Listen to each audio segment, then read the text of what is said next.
not very good at these games, but playing Poken, I feel like I'm doing a really good job.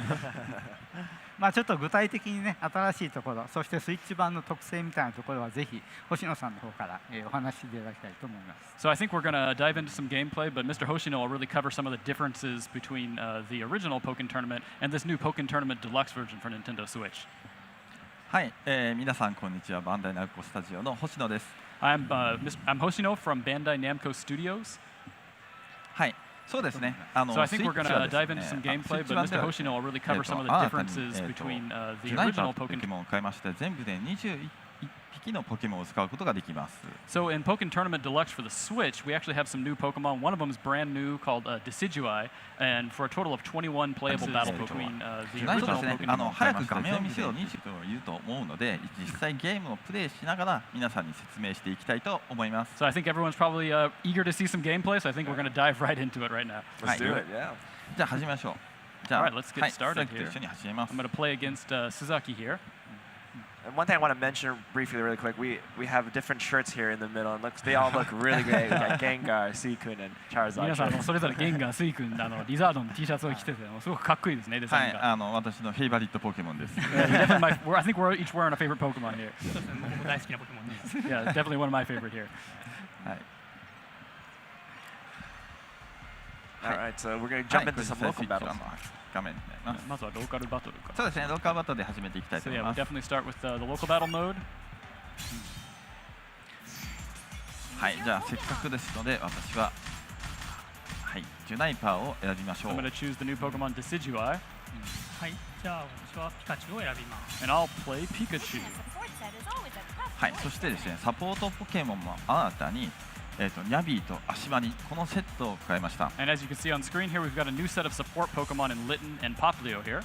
はい、なのでこのサポートポケモンを選んでいきましょう。 I'm going to choose these for this battle. はい、じゃあこれでいきたいと思います。 Alright, let's get そし started て、 here. ステージも新しいステージ There's が also 変 a わってい couple ま of す。 new stages in the game for Pokemon Tournament Deluxe. サリアビーチという This ビ one ーチ right のス here. テージを買いました。 Salia Beach, it's obviously it takes place on the beach.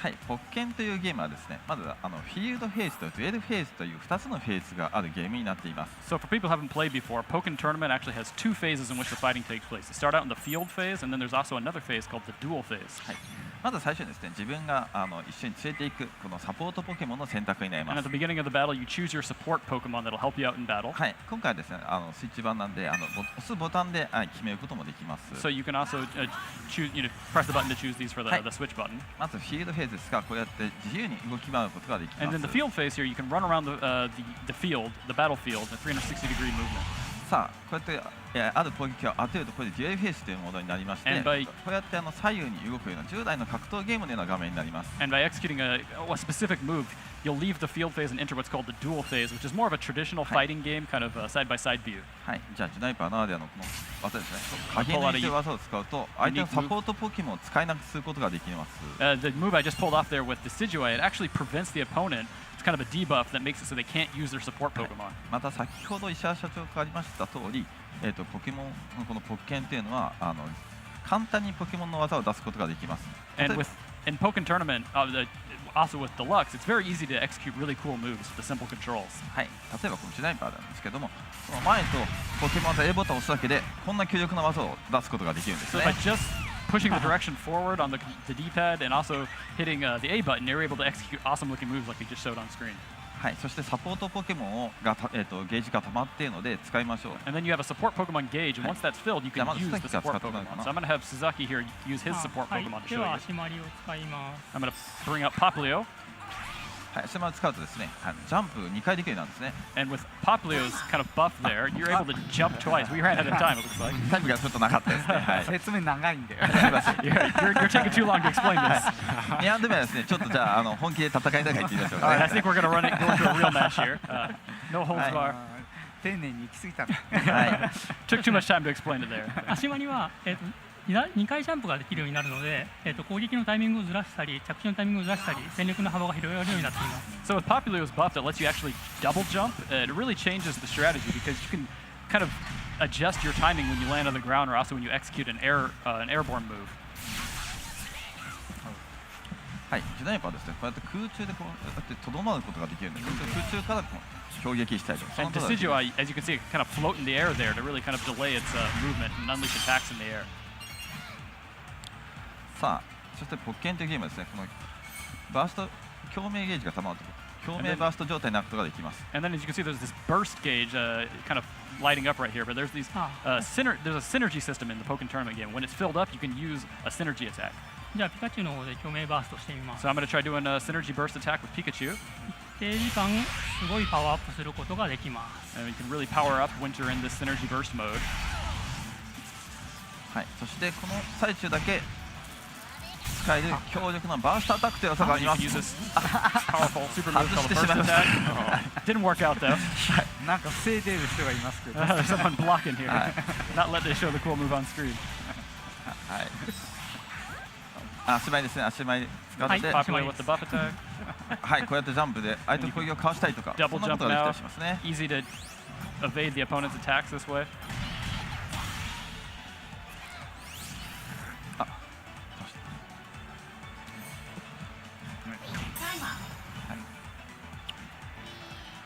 And I love switching back and forth between the phase shifts. It basically just makes the battle so dynamic. It's always changing because the characters actually play differently in each mode. やっぱフェーズシフト、そのフェーズごとにその遊び方っていうのはやっぱポケモンによって違うんですよね。そうなんですよ。はい、デュアルフェーズが得意なポケモンだったり、フィールドフェーズが得意なポケモンだったり、多彩なポケモンを用意しています。Yeah, so there's actually a wide variety of Pokemon. Some are better in the field phase, some are better in the dual phase. So you really have to kind of mix them up. Oh, yeah.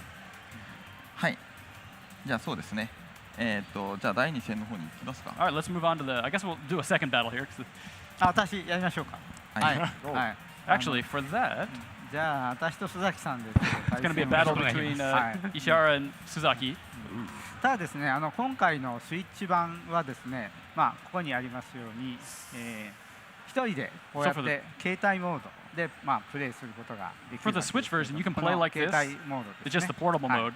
でそれで、今度もし例えば僕が須崎さんと対戦したいということになった時に、ジョイコンをこう抜いてですね、そして須崎さんに渡して1個僕が持って、そしてこのスタンドを、立ててですね、そしてまあ、これで、移りますか。 And if we're out and about, we can actually just kind of split the controllers from the Switch, hand them over to each other, and battle pretty much anywhere with just one Switch unit, like I'm just showing right here. Not sure if it's going to show up well on the screen. っていうふうにまあプレイして、打つことができます。つまり、1台で、2人で、まあ対戦ができるという形になります。 So in this tabletop mode, you can really just take one Switch and play with pretty much anywhere you want with another player. Awesome. で実際私もこれ昨日のリハーサルで相当、やって感覚も全くジョイコンの小さな中でも複雑な技ができるということが分かりました。 So when we were practicing yesterday, actually, we were playing with these small Joy-Con, and actually they're really easy to use with this game. It's really easy to execute all of the commands and play the game, even with the smaller controller size. Yeah. なので、まあ、これでちょっと須崎さんと対戦したかったんですけど、向こう側だと我々ちょっと見えないので、ただこの対戦モード非常に、まあスイッチ版ではハイライトですので、こういう遊び方でぜひ遊んでいただきたいなと So 思い this ます。 is obviously a big highlight of Poken Tournament Deluxe in the Switch. I wanted to show you guys kind of a tabletop mode battle, but obviously it's going to be kind of difficult for us to see while facing the camera here, so we're going to switch back to the TV mode. まあちょっと今日はこれだと我々対戦できないので、こちらのモードに戻りますけど、まあぜひこちらで遊んでいただきたいなと思います。 So yeah, we're going to go back to the TV mode, but I do hope everyone gives this tabletop mode a try. It's really fun. じゃあ私にお答えください。はい。I'm very excited to see Mr. Ishihara play Poken Tournament Deluxe here on the Treehouse ポ live ケ stage ンディラッ today. クスを実際遊ぶっていうところをすごく僕はワクワクしてたので。私 T シャツの通り、リザードンで、プレイします。 So going off the character that's on my T-shirt here, I'm going to choose Charizard, はい。というのは今回はルカリオでいきます。 and I will play Lucario. じゃあこれは同じで。はい。 And one thing you'll see is the scale of the characters. Charizard is actually going to be much larger than a lot of the other Pokemon. ポケンで特徴でもあると思うんですけども、やっぱこう大きいポケモンと小さいポケモンそれぞれあって、その大きさの違いっていうのははっきりとゲーム画面でわかるんですよね。はい。大きくて強いので私 And Charizard, はい、 as the size implies, is very powerful. はい、そうですね。リザードンはパワータイプのポケモンになっていまして、中距離と近距離あたりが得意なポケモンになっています。 So Charizard is definitely really strong when it comes to the close quarters and mid quarters combat. はい。はい、じゃあやりますよ。 Here we go. できんのか Not sure if I'm going to be able to 解 do 放 this. 者、炎のパンチですね。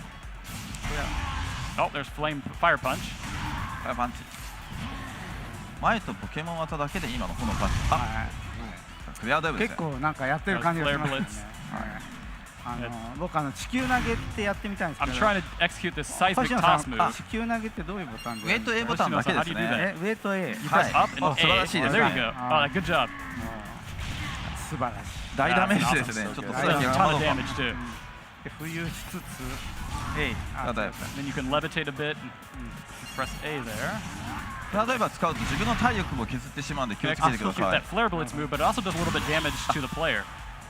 すんごい強い感じがする。 As you can see, yeah, Charizard really kind of exemplifies its strength. まあね、ですね。はい。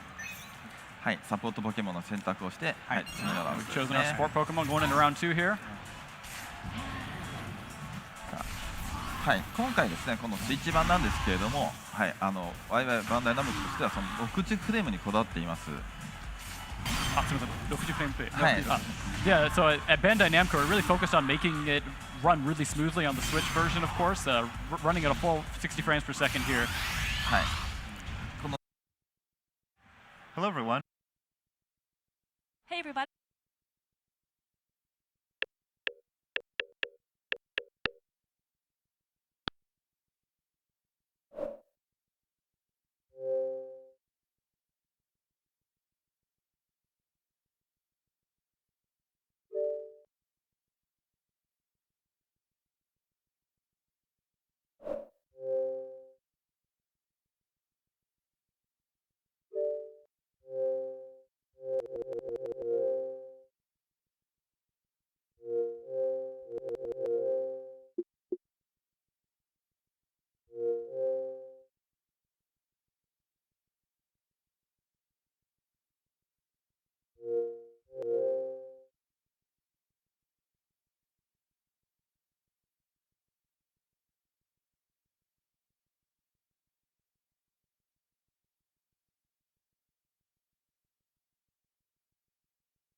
And it hit.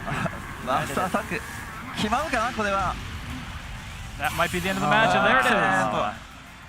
煉獄ブレイズですね今の。 That was 煉 a 獄ブレイズ。 はい。 move 敵は called Searing はい Blaze. いやもう The burst, special synergy burst attack for Charizard. Quite an ending to な the んか接 battle. 待プレイのようなものをしていただきましたね。いやいやその。ありがとうございます。ありがとうございます。いやでも僕もすごく自分が強い感じがして、ね、楽しいゲームだなと本当思います。 Oh yeah, it was a lot of fun. I really got the feeling that I'm good at this game, even though perhaps that's not the case. Sweet. Well, I want to fight Terry. I think Okay. it's time for our じゃあ、これ turn. からエリックとテリーが対戦する時間になると思うんですけれども。どうぞ。はい。 All right, let's hand the controllers over to you guys. That is one cool thing about this game is you can jump into it without having a lot of knowledge. I'm not going to say I'm a great player in this game, but the skill ceiling is also very high. I mean, Yeah. you can get really good at this game, and we'll actually see that in a bit from some better players than us. あ But あ、そうです for ね、石原 now, さんもおっ let's, しゃってたんで let's すけれ jump ど into も、 this. 結構アクションゲーム苦手な人でもかっこいいアクションを簡単に出せるんですけれども、まあそれと同時にかなり奥も深いので、まあこの後多分皆さんも見られると思うんですけれども、すごいスキルのまあ高いプレイヤーのプレーが多分ちょっと違う感じに見えるんじゃないかなと思います。そうですね。はい。大丈夫ですか。 Come on, controller. You can do this. Let's try this again. LR All right. on P2 controller. あ、ちょっと大丈夫かな。はい。はい。 I think we're having a ちょっとと。 we're going to reconnect the Little controller really controller quickly. problem here. Maybe it got pulled out. So as we're working on that, can you guys tell us about? So obviously we're playing locally here, but can you tell us about the online play? 今回ローカル対戦をやってるんですけども、オンラインの部分でも今回スイッチで何か変わったことありますか？そうですね。今回はオンラインにはグループマッチとリプレイ機能っていうのを追加しました。So yeah, and for the online functionality, we actually added a new mode called group matches, and also a really in-depth replay functionality. グループマッチは最大100人までのグループをユーザーが作ることができて、その中で自由に気軽に対戦したり、ランキングを競ったりすることができます。最大100人。100人です。So yeah, in the group matches, you can actually form groups of up to 100 players, in which you guys can just freely set up the conditions of the matches and just play with each other. またリプレイの方は、友達との対戦を見直したり、あと強い人の対戦を見たりということができるようになります。And with the replay mode, it's really in-depth. You can kind of see the replays of your friends' matches and also really high-level players and kind of watch exactly how they play. Exactly, and that really helps for the high-level players to replay and watch what they've done before, and to really learn and kind of go back to the lab and research on their own moves. そうですね、高いスキルを持っているプレイヤーのこのリプレイを見てやっぱこう勉強するっていうのもやっぱできますよね。そうですね。あとその高いスキルの人とか遊び方がいろいろあるので、そこがグループマッチっていうものでいろいろ住み分けて遊んでいただければなというふうに考えています。So yeah, and then you can also go into the group matches and kind of watch all these different play styles that people have in this, condensed group.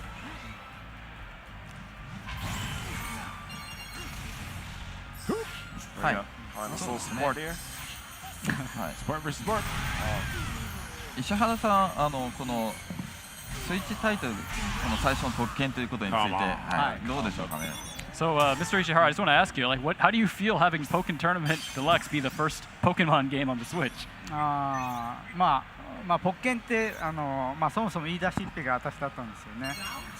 So with Poken Tournament, actually, I was the one who really brought up the idea of the game. バンダイナムコさんに行ってポケモンの格闘ゲーム作りたいっていうので原田さんにねお話をしたのが最初だったんですけれども。So yeah, at the beginning, we actually went over to Bandai Namco and we said we want to have you guys make a Pokemon fighting game. We were talking to Mr. Harada of kind of Tekken series fame, and that was how this project really began.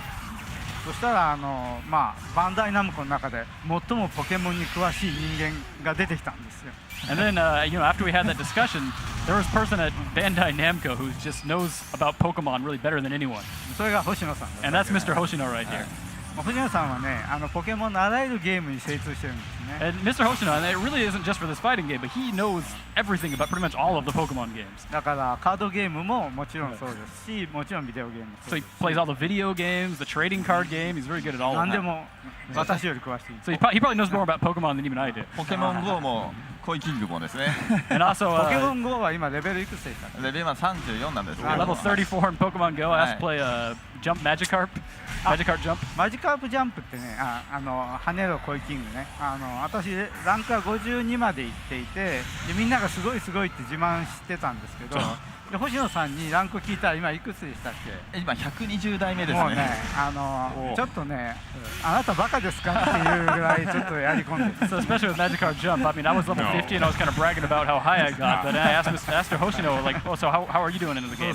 He said he was already on his 120th, I guess 120th level of the Magikarp. So I don't know. I think he's just kind of crazy about Pokemon games. だからそういうポケモンエンスージャストのね、星野さんと須崎さんに任せれば絶対ゲームができるというふうに確信します。So I really knew. I mean, I truly believed that if we were to give this project in the hands of Mr. Hoshino and also Mr. Suzaki here, they'd create an awesome game.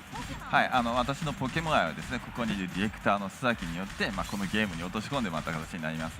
So with Mr. Suzaki as the director at the helm of the project, he was able to take my deep love for Pokemon and really turn it into an awesome game. And definitely taking the Pokemon franchise and bringing it onto a Tekken type of fighting style. It's that first action, instant action. Pokemon fans, they love that. And this is one thing that, even for myself, this is one thing I want to see. 自分もポケモンファンなんですけども、やっぱこう直感的なこのアクションというのは格闘ゲームというかアクションゲームでいう形でポケモンを操作できるというのは非常にやっぱり喜ばしいことですよね。はい、そうですね。あとですね、このスイッチ版なんですけれども、はい。この後に、ちょっと見せようかなと思うんですけども、オフラインのモードもですね、結構充実してるんですよ。さっきちょっとオフラインで今回加えたところとか、はい。So actually, just going to have Mr. Suzaki really talk about some of the other features we've added to the offline mode, pretty much the single player content. はい。オフラインには今回チームバトルというものを入れました。It's not necessarily single player content, but we have this new mode called Team Battles, actually. これは3匹のポケモンでチームを組んで3対3のバトルをするものになります。And with the team battles, each player chooses 3 Pokemon, and they battle against each other. They have one match, which is kind of a 3-on-3. もともともっとたくさんのポケモンを使いたいっていうお話がありましたので、それをポケになんかチームバトルっていうものをアレンジして落とし込んだ形になります。And so we heard from fans they really wanted to use the Pokemon a lot more, use more of them in a match, and so we kind of tried to answer that with this 3-on-3 match that lets you choose multiple Pokemon. はい、そうですね。今この対戦画面見てもらった通り、はい、今までにないですね。このリアルな表現のポケモンを描くことに、はい、私は頑張りました。And one of the other things we really focused on was just kind of portray the Pokemon in a more realistic sense that you really haven't seen in a lot of the other games. はい、でスイッチでもこのリアルなこのポケモンたちのこの60フレームの躍動感というのを、はい、重視しています。Really focused on making the action just look really dynamic and smooth. That's why we went with 60 frames per second, even on on the Nintendo Switch here. はい、そうですね。あと鈴木は何かこの特権で重視していることって何かあるかな。So, Mr. Suzaki, is there anything that you really focused on? You had something in mind when you were making this game? はい、そうですね。僕もそのガチの格闘ゲーマーではないので、その辺もう見て楽しいというところも重要視して作りました。So we wanted to make this less of a really hardcore only fighting game. So that's why we focused on making the action just look really cool. So even if you're just spectating, you don't really know about fighting games, you'll be able to really enjoy just watching the game. そうですか。僕結構ガチだと思いますけど。I don't know. I got the impression this was a really hardcore fighting game. でもない。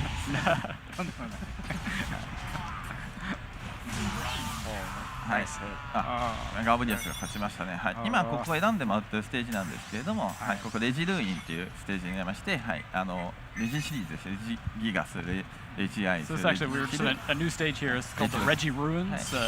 Kind of focus on all the different Regigigas and the other Regi Pokemon. はい。はい、ここも結構背景もですよ。このリアルに、はい。結構描いてますし、背景にも実はですね、結構いろんなポケモンが隠れてるんですね。And one of the cool things about the stage is we really threw in a lot of kind of cool references and other Pokemon. They're just kind of in the background there hiding out. はい、そうですね。この背景のポケモンを探したりするのも面白いかもしれません。So it might be a lot of fun for Pokemon fans to kind of peek around and find out what's in there. Nice. さあ、今バシャーモンが、はい、メガバシャーモンになっていますが。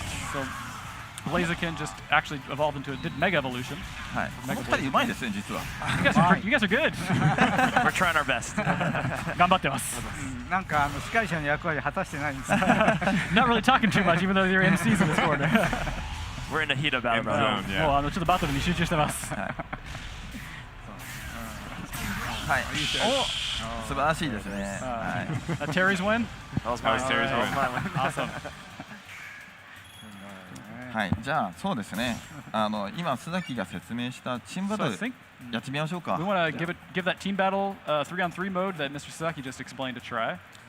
And I'm really excited for this mode. Being a Pokemon fan, definitely just choosing one Pokemon to battle it was really a hard decision to figure out which Pokemon I want to battle with. But having now that I can choose up to 3 Pokemon for this one match, that really satisfies my needs. ポケモンファンとしてのやっぱ非常に楽しみなモードですよね。やっぱ今まで本当に1匹をこう選ぶ必要があったんですけども、それ選びづらいっていうのがあったので、今回はもう最大3匹まで、てか3匹を選んで戦うので、好きなだけ好きなポケモンを選べるっていうモードになります。そうですね。じゃあ私はですね、今 T シャツに着ているこのゲンガーを使っていきましょうかね。So playing off my T-shirt, I'm going to choose Gengar here. Nice. そうすると自分もスイ君も。And of course, I guess I'll have to do the same and choose Suicune here. はい。はい、ここは今はい、スイッチでね、新たに加わったポケモン中心で選んでいますね。And this is kind of a new feature to the Switch. Depending on which button you press and your opponent can't see this, you can choose the order in which the Pokemon appear or go into battle. 最初に戦うポケモンを選択するんですけど、相手に分からないようにボタンで選択するようになっています。So yeah, you press one of the buttons, and obviously your opponent doesn't see that, so that decides which Pokemon goes out first. So it's kind of a guessing game. Yep, a nice kind of like poker type of style where you think you know what the opponent's choosing for their first lead off, but it's not actually the case. ポーカーみたいな感じでこう相手の読み合いっていうそうですね。やる必要があるということですよね。はい。この辺の分かりやすい駆け引きっていうものをゲームは重視しているので、それがチームバトルに反映されていると思います。So yeah, there's definitely that kind of element of trying to read your opponent, that kind of fun back and forth, and we definitely have a lot of that in this game. さあ、じゃあこのフィルムスタジアムを選んでいきましょう。 To the Ferrum Stadium. さあ、3対3のバトルです。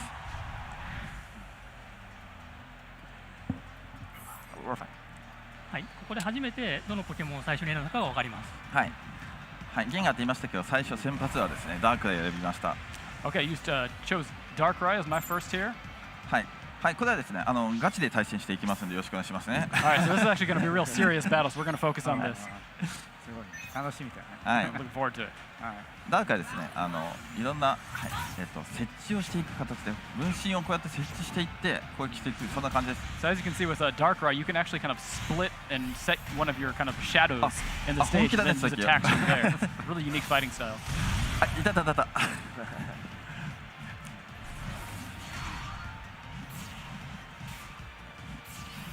And I love all the effects with Darkrai. You can definitely see that dark type Pokemon. やっぱダークライというのはすごい悪タイプポケモンらしいこうかっこいいエフェクトと演出があるみたいですね。はい、これでダーク4という技を使うですね。さっき鏡面バストって言いましたけど、それ以外のダークライだけの特別な強いモードになることができるんですね。So actually Darkrai, other than Synergyverse, it has its own special kind of mode where it can power up and use these very powerful moves. はい、とても強いモードになっています。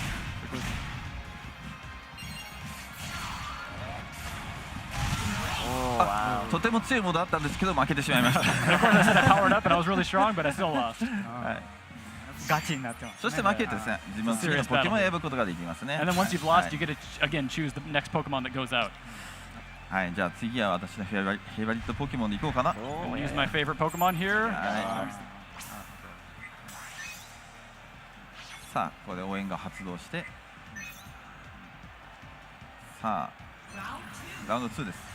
Right, second round here. So I did notice that Suicune actually has its HP remaining from the previous match. So it sounds- 吹雪が痛いですね。今気づいたんですけども、スイ君の体力って先のラウンドのそのまんまになってるんですけれども、ちょっとだけ回復してるんですよ、実は。ちょっとだけ回復。 So there is a slight recovery between rounds, but yeah, it stays the. あと共鳴ゲージは引き継ぎます。And then also the synergy gauge actually carries over between battles. そうなんですね。だから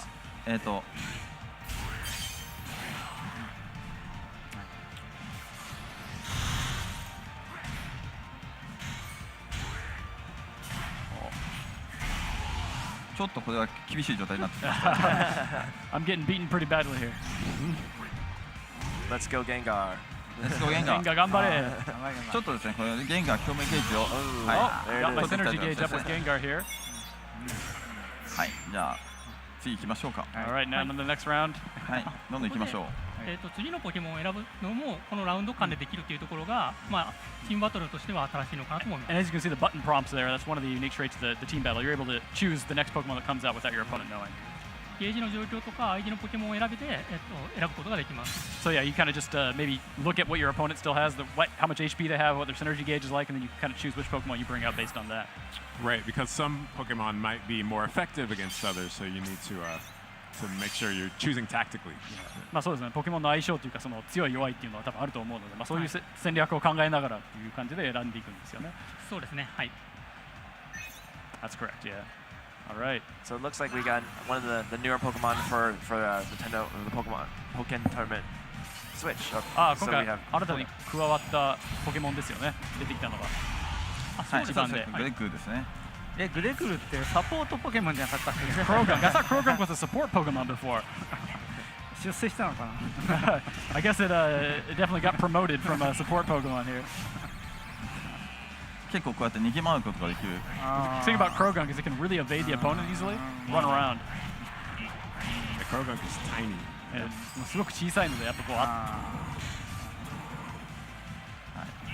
こうやって結構逃げ回っちゃう感じですね。So you're able to just run around, kind of a pesky Pokemon. これは結構きついな。Not sure I'm gonna win this. さあもう表面入っていくしかないか。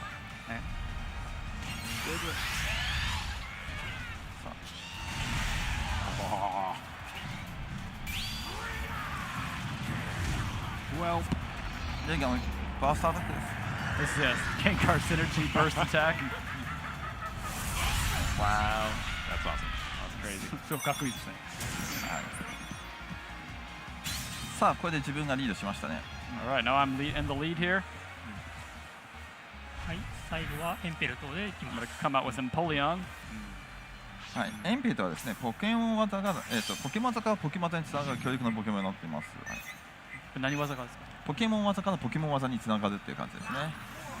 So I guess it uses Empoleon uses a variety of Pokemon moves. 秘伝技のこと。そうですね。あ秘伝技か秘伝 So 技。 yeah, a lot of the, like for example, the HMs that you would see in the traditional games, Empoleon knows a lot of those kind of specific moves. さあ、あっという間に負けてしまいましたが、これで私も最後のポケモンになりますね。All right, now it's last. 2 to 2. This is the This is going to final. be the final round here. I've run out of Pokemon other than Scizor here. さあ、最後はハッサムです。 This is Scizor.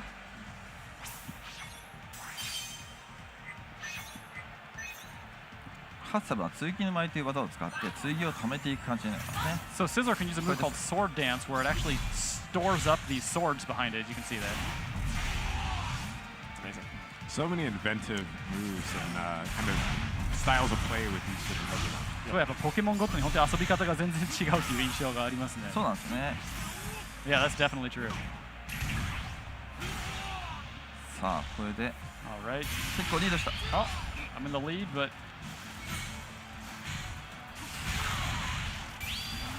あ、しまった。 the Empoleons. Oh, I think I got beat there.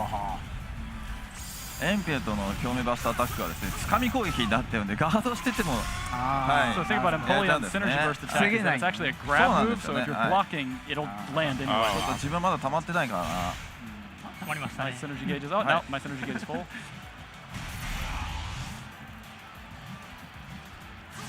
さあ、 All right, well, I think that is actually enough time. That's all we have time for. We just saw some play, but we're actually going to jump down to the show floor, and you're going to see the Poken Tournament Deluxe Invitational for 2017. And we're going to see some top-level play. It's going to be awesome. Then we'll be back after that with Yoshi, so please stick around.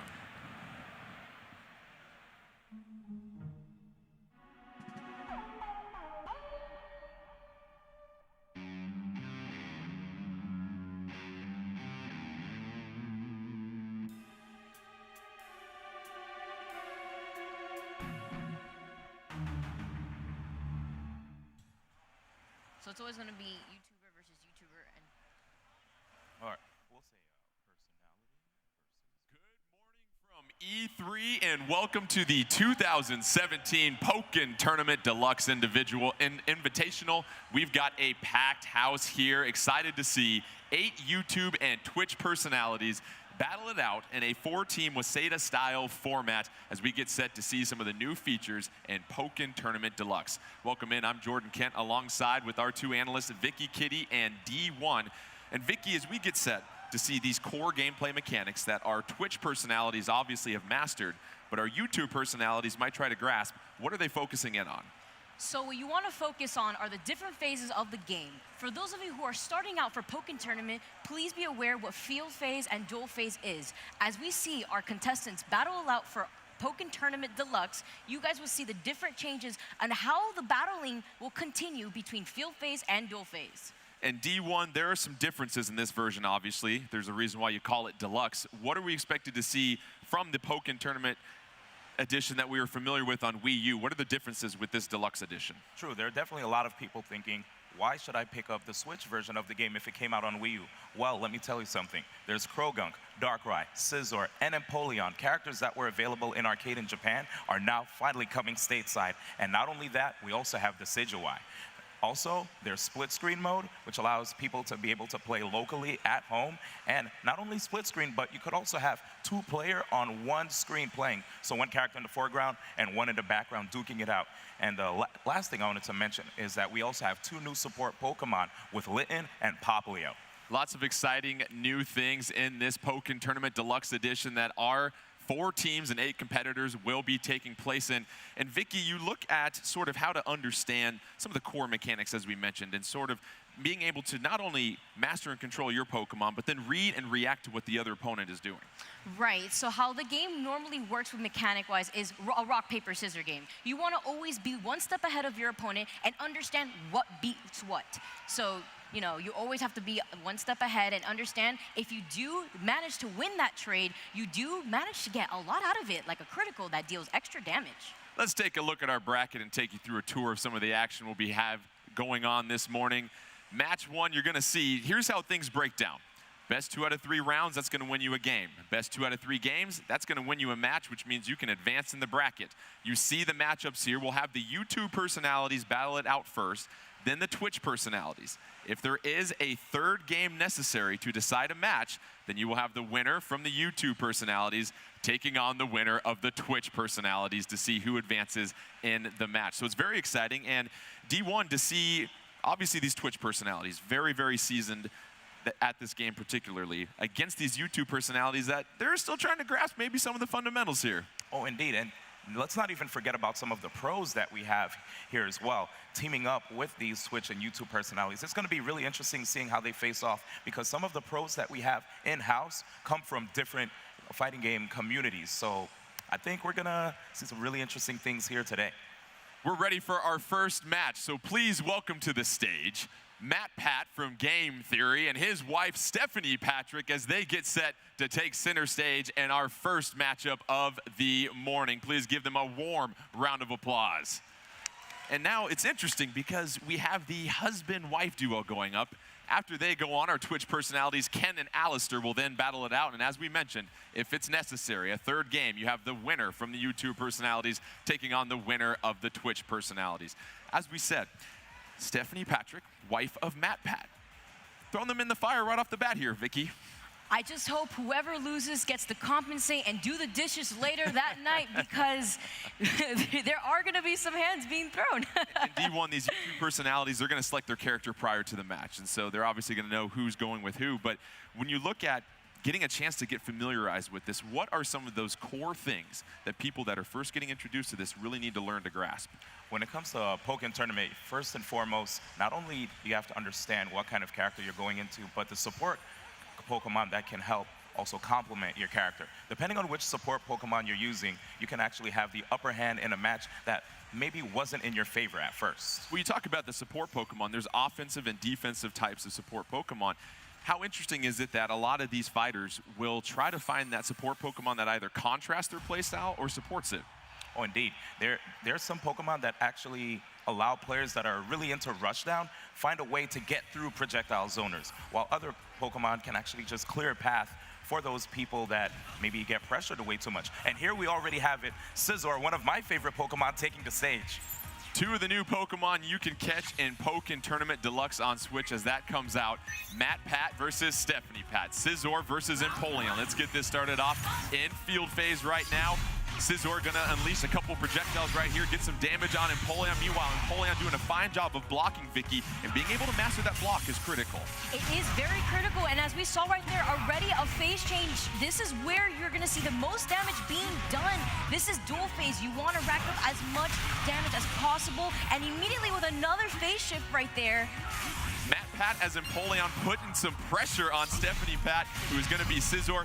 Meanwhile, Scizor doing a fine job of zoning out Empoleon early on here, D1. But you already see Empoleon just using Aqua Jet to get inside. Empoleon, not quite the fastest character, but if he's able to use Aqua Jet, he has 4 different options out of it that allows him to get in. And already right there, taking the first round over Scizor. Empoleon with the grab to secure that one. That means Matt Pat gets the victory. If Matt wins one more round, he's victorious. And there's something about marriage advice. You can either be victorious or happy. So I'll let you think about that one, Matt, as you get set for the next round here. Now, as we get set, we saw with Scizor, Stephanie Pat really struggling for the most part to get a lot of big hits on Empoleon. Empoleon doing a fine job of blocking Vicky. Although Empoleon may be very slow in his own way, when he gets in, he does immense amount of damage, and that is exactly what we saw that last game. But at the moment, we're not seeing that right now. We're seeing a completely different game compared to the last game we were introduced to. Full synergy gauge for both players right now. And how important is that synergy gauge, D1, as far as the timing of when you want to use it? So with the synergy gauge, you can actually use it to get some pressure off of you if you're blocking. You can get some recoverable health and also access to a burst attack, which will be able to turn the tides of a match. Empoleon with the grab, MatPat with the early lead, 326, 237 on the health bar. Scizor trying to get some damage done in field phase. Meanwhile, going to go ahead and shift it right here. Stephanie Patrick trying to hang on and force a third round in this game between the two that are the husband and wife. Meanwhile, Empoleon with yet another grab, and Vicky, Stephanie unable to negate those grabs. That's quite unfortunate right there, but she's activating her burst mode right now. That burst mode does a lot of damage, exactly 223 to be exact. He needs to watch out with only 51 health. Oh, but unfortunately misses just by a tad bit. Here comes the support Pokemon with Latia. Stephanie Pat trying to give MatPat a to-do list and get to the third round here. However, Empoleon into the synergy burst and Stephanie Pat with the victory. And we're going to have a third round to decide this game between the two from Game Theory. And what we saw was Stephanie Pat getting into that synergy burst and being able to apply some pressure on Empoleon right there. And MatPat did activate his synergy burst as well, but was unable to take advantage of that opportunity too. Third and final round in this game between MatPat and Stephanie Pat, our two YouTube personalities. A couple of early hits here for Empoleon. And when you look at the support Pokemon, D1, how can they play a huge role in this third and final round? If we're looking at MatPat's Pokemon Fennekin right there, you actually are able to use a move that is able to get the opponent off of you upon wake up.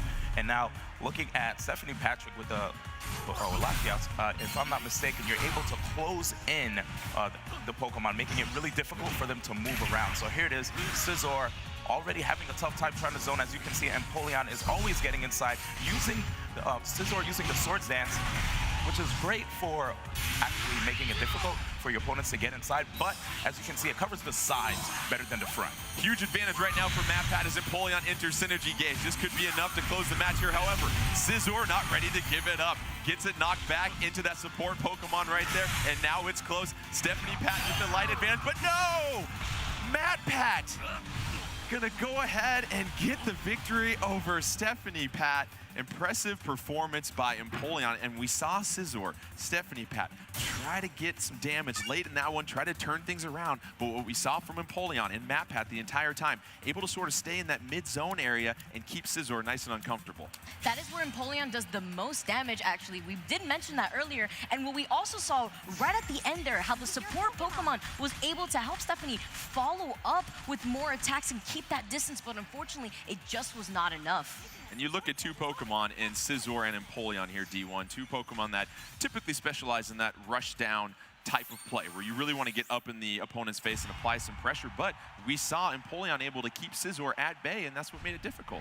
Yeah, man, the Ice Beam right there from Empoleon is such a great zoning tool, and right afterwards, you're able to slide right in once you apply that little bit of pressure and get up in the opponent's face. Empoleon has such great tools to even break counters, but we're going to go into this next match here with Alistair versus Ken.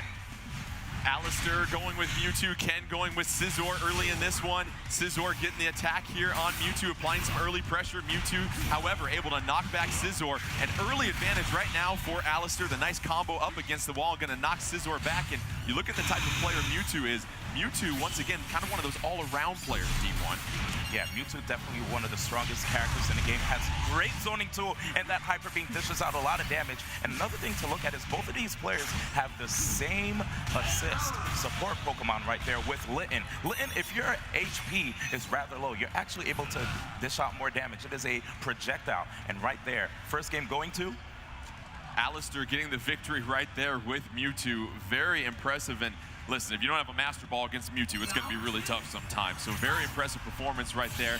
Can Ken force a third round, or else the victory is going to go this match to MatPat and Alistair. Let's pick this one up early on. Again, more pressure just being applied by Mewtwo and able to just get Scizor up against that wall, get those combos, and Vicky, it is very difficult sometimes when you get pinned up against the edge of the stage. Yeah, it really does, because not only are you stuck against the wall, but you're limited to so much stage control that you take so much damage. Although you can't ever get KO'd if you are pressed against the wall immensely, but immediately we're seeing Scizor taking it over Mewtwo. Mewtwo and Scizor being two characters that really like to fight mid-range. There you have it. Alistair making quick work of Ken, getting the 2 victories right there. And so that is game, set, and match for the combination of Matt, Pat, and Alistair. They will advance in our bracket. Big round of applause for Stephanie, Patrick, and Ken. We'll let Stephanie and Matt go ahead and work that one out a little bit later. I'm sure they'll get a chance to practice more Poken Tournament Deluxe. And D1, you look at Mewtwo in that last match, and it was really interesting to see the combination of the projectiles to keep Scizor at bay. Scizor never really had an opportunity to get up close in Mewtwo's face and apply some of those combos and pressure. Yeah, Mewtwo has this great tool in the cycle cut where he's able to dash in and out and throw it yet again. His grab comes out quite deceptively fast as well. When you look at it, he's already in your face and you're taking damage. So I think with that zoning tool that Mewtwo has, it's very difficult sometimes for people to deal with, especially if your back's to the corner. Mewtwo also has one of the best homing attacks in the game, so it can be really difficult to try to jump around him to probably attack from behind because he's so it's so large that it can actually be counted as an anti-air. So you have to look out for that as well when you're trying to approach a character like Mewtwo. Well, we saw in that match between Alistair and Ken, Alistair using Mewtwo, Ken going with Scizor, that Mewtwo was just doing a fine job of zoning out Scizor. And when you get those all-around type players that can play either close or from afar, they're really trying to read and react on the type of player that they are facing. And Scizor being a rush-down type player, Mewtwo can just sit back and use its wide array of projectiles, D1, to keep Scizor at bay. And it was never really even close at any moment in this one. Yeah, the entire time you just saw Alistair zone in space right around Ken, trying to force him to approach, and he limited his options really well because he threw projectiles not only from the ground but also the sky, and it really looked like Ken just didn't know what was coming. Let's take a look at the updated bracket as we see the team of Alistair and Matt Pat advance. They will be taking on the winners of our next match. We'll get a chance to introduce them here shortly. And so that's looking like a pretty powerful combination right there. Matt, Pat, and Alistair. We'll have to see how that one got seeded. But we go back to some of these gameplay mechanics that we're seeing from these players here, Vicky. And it's really interesting as well, too, that ability to read your opponent. And we saw a lot of grabs being executed, but also how valuable is it to time that counter properly with some of the attacks you're going against? It's very important because it can make a difference whether you're pushed against the wall or not, pushed at a very big disadvantage. So you have to understand, okay, I'm put into a very bad position. What can I do to get around this? You jump over a character like Mewtwo where he can catch you even in the air, as we saw earlier in that replay. You have to understand, okay, I'm put into a bad position. Maybe I need to take a step back, hold shield, but you don't want to hold shield for too long because that gets us up to a grab. Let's get set for our next match here. It's going to be between JD Witherspoon and Nairo is going to be Team 3. Meanwhile, Team 4, Black Nerd Comedy and Justin Wong. So our first matchup will be JD Witherspoon taking on Black Nerd Comedy. Meanwhile, waiting for the next matchup will be Nairo and Justin Wong. Welcome them up to the stage.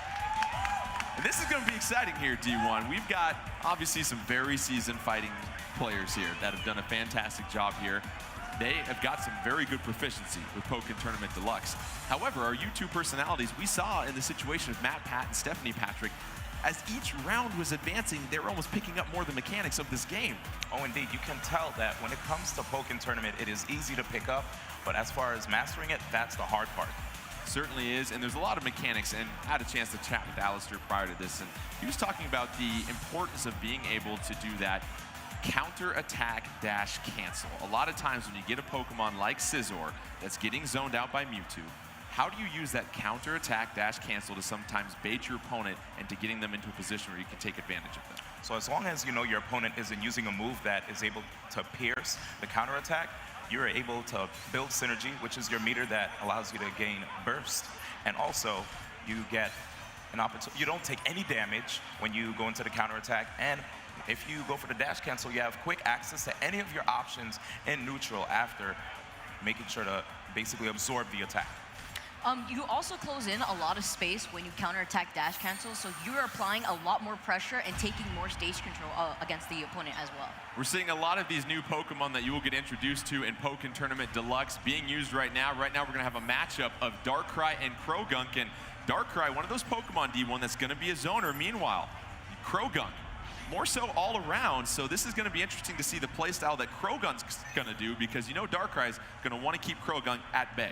Krogunk is a very silly character coming into Pokken Tournament Deluxe. If you press his special button, the A button, he has so many different random moves that come out. You don't quite know what's going to come at you. And as far as Darkrai is concerned, he's a character that specializes in traps. If he's able to catch you with that Dark Void, you go into Nightmare mode. And once you're in Nightmare mode, things get way more difficult facing off against Darkrai. He has more moves that Pierce as well. A legendary, mythical creature of the dark taking on a ninja frog, basically. We've got Krogunk going on against Darkrai. That's what we love about Pokken Tournament Deluxe. All of these Pokemon here getting a chance, even playing field, to take on each other. Still right now, nobody with an early advantage. You see JD Witherspoon with Darkrai. Meanwhile, Black Nerd Comedy going with Krogunk. And there you go, the support Pokemon coming in, creating some damage.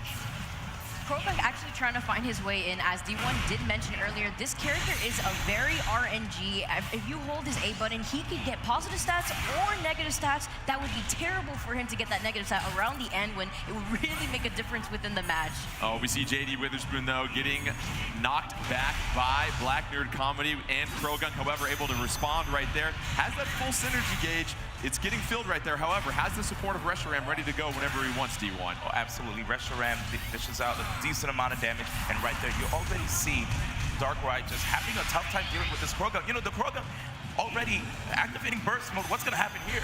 Krogunk in burst mode, trying to put some pressure on Darkrai. Can he connect right here? No, won't. Darkrai able to block that. Able to do a fine job of reading Krogunk. However, time is up. You've got to operate a little bit quicker. That first victory in that round is going to go ahead and go to Black Nerd Comedy and Krogunk. Very impressive. JD Witherspoon and Darkrai. Hey, listen, you got another round, JD. You got a chance to bounce back here. And so, Vicky, you look at the choice of when to deploy support Pokemon. What's typically going through the mind of players as far as when they need to use that? Are they reading? If it's an offensive Pokemon, they're going to read the opponent. If it's defensive, you're waiting for the right time. I think it's like two different things. I feel like it could be depending on the player's preference, what they feel like they lack as a player, and what their Pokemon lacks in the neutral. So if their Pokemon is just very slow and they're not able to close in that gap to get as much space as possible done and apply all that pressure, maybe they want a support Pokemon to help speed up their boost. Krogunk applying some pressure to Darkrai, and what's interesting, D1, is we're seeing Krogunk really succeed right now, keeping some distance from Darkrai and zoning Darkrai out. Yeah, I was actually really surprised seeing how Darkrai, being the character that's great at zoning, is instead being zoned out here by Krogunk. The bombs being placed on the field have made it very difficult for Darkrai to approach. Darkrai activating its Synergy Burst. Let's see if we can connect with the burst move. This might do it. No! Misses, however. Meanwhile, Krogunk up against the wall. Darkrai trying to apply some pressure. Here comes the burst move, though.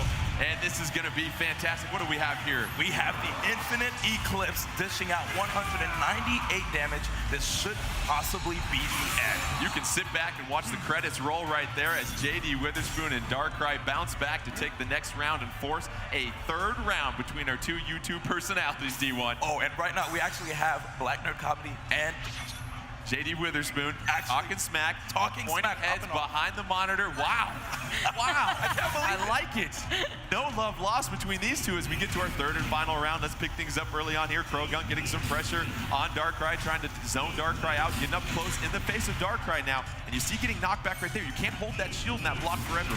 You can't, and you see Krogunk is actually planting the bombs on the opposite side of Darkrai and then forcing him to move towards those bombs with his own projectiles. It could be really tricky, and you have to watch out because those bombs are not activated, but they actually deploy on their own. Krogunk gonna activate the Synergy Burst right now. That's gonna obviously do some more damage. Meanwhile, Darkrai with the buff of its own. Here comes the Synergy Burst move, but no, misses once again.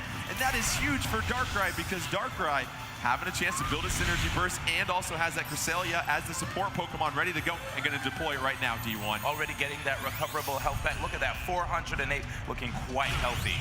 Krogunk getting in the face of Darkrai. Darkrai trying to get the grab right there, misses. Fine blocking right there. Nice little combo by Darkrai. JD Witherspoon versus Black Nerd Comedy.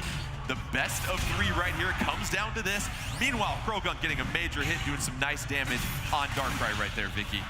Yes, it's incredible how much damage output Darkrai actually has, but Krogunk still holding his own. He could still definitely do this. He's applying as much pressure as he possibly can, and they're gonna try to put themselves into dual face to rack up all the damage as possible there. D1, only 10 seconds left in this one. You've got the advantage for Darkrai, and Darkrai gonna go ahead and get the knockout. Wow. Black Nerd Comedy thrown off by the confidence and the smack talk of JD Witherspoon. You see the swagger from JD Witherspoon as well too, getting that victory over Black Nerd Comedy. So now we hand it over to our Twitch personalities. We're gonna have Nairo taking on Justin Wong. It's going to be very exciting here. And what we saw, Darkrai dropping the first round here. However, it seemed like JD Witherspoon finally had a sip of coffee and woke up and picked his game up. Yeah, I'm gonna tell you right now, I saw Nairo, he was definitely giving JD some tips. And after JD talked some smack to Black Nerd Comedy, I don't know what happened, but his confidence shot through the roof. And that third round, he was actually moving. You saw he was just swinging left and right, throwing out those projectiles, and that was it. Black Nerd Comedy losing the first game. Exciting matchup here. We've got Mewtwo versus Weavile. As we mentioned, Mewtwo, one of those standard types, as we like to say, can operate from afar, zone you out, and get up in your face. Meanwhile, Weavile certainly want to get up close and apply some pressure right in your mug. Yeah, and if you guys don't know who's playing who, Nairo will be playing Mewtwo, while Justin Wong with Weavile. Justin Wong and Weavile getting the first couple initial hits, going to go ahead and shift the face here. Meanwhile, Mewtwo going to get some pressure and knock back Weavile right here. And nice air combo in the juggle right there, Vicky. And that is the exact positioning where Mewtwo wants to be mid-range, but in your face, he could apply so much pressure. You do have to watch out, because if that Weavile gets a critical and manages to rack up as much damage as possible, close range is where Weavile excels the most. Weavile with a very nice combo right there. Mewtwo able to knock him back. And D1, talk a little bit about low stance, high stance. We're seeing some of that being deployed right now as these two players are really up close and personal and trying to read each other. And the cool thing about low stance is that you're able to actually low profile, depending on the character that you're using, certain moves. If there's a move that goes rather high, you can duck underneath and get a free opportunity to counterattack. Nairo and Mewtwo getting knocked back. Weavile going to go ahead and enter that synergy burst mode. We've got 30 seconds left in this match. Has Mewtwo on the ropes. Weavile trying to apply some pressure, and that will do it. Able to burst through the block right there. And now the pressure cooker heats up a little bit. One more victory in this round, and you've got JD Witherspoon and Nairo that will advance.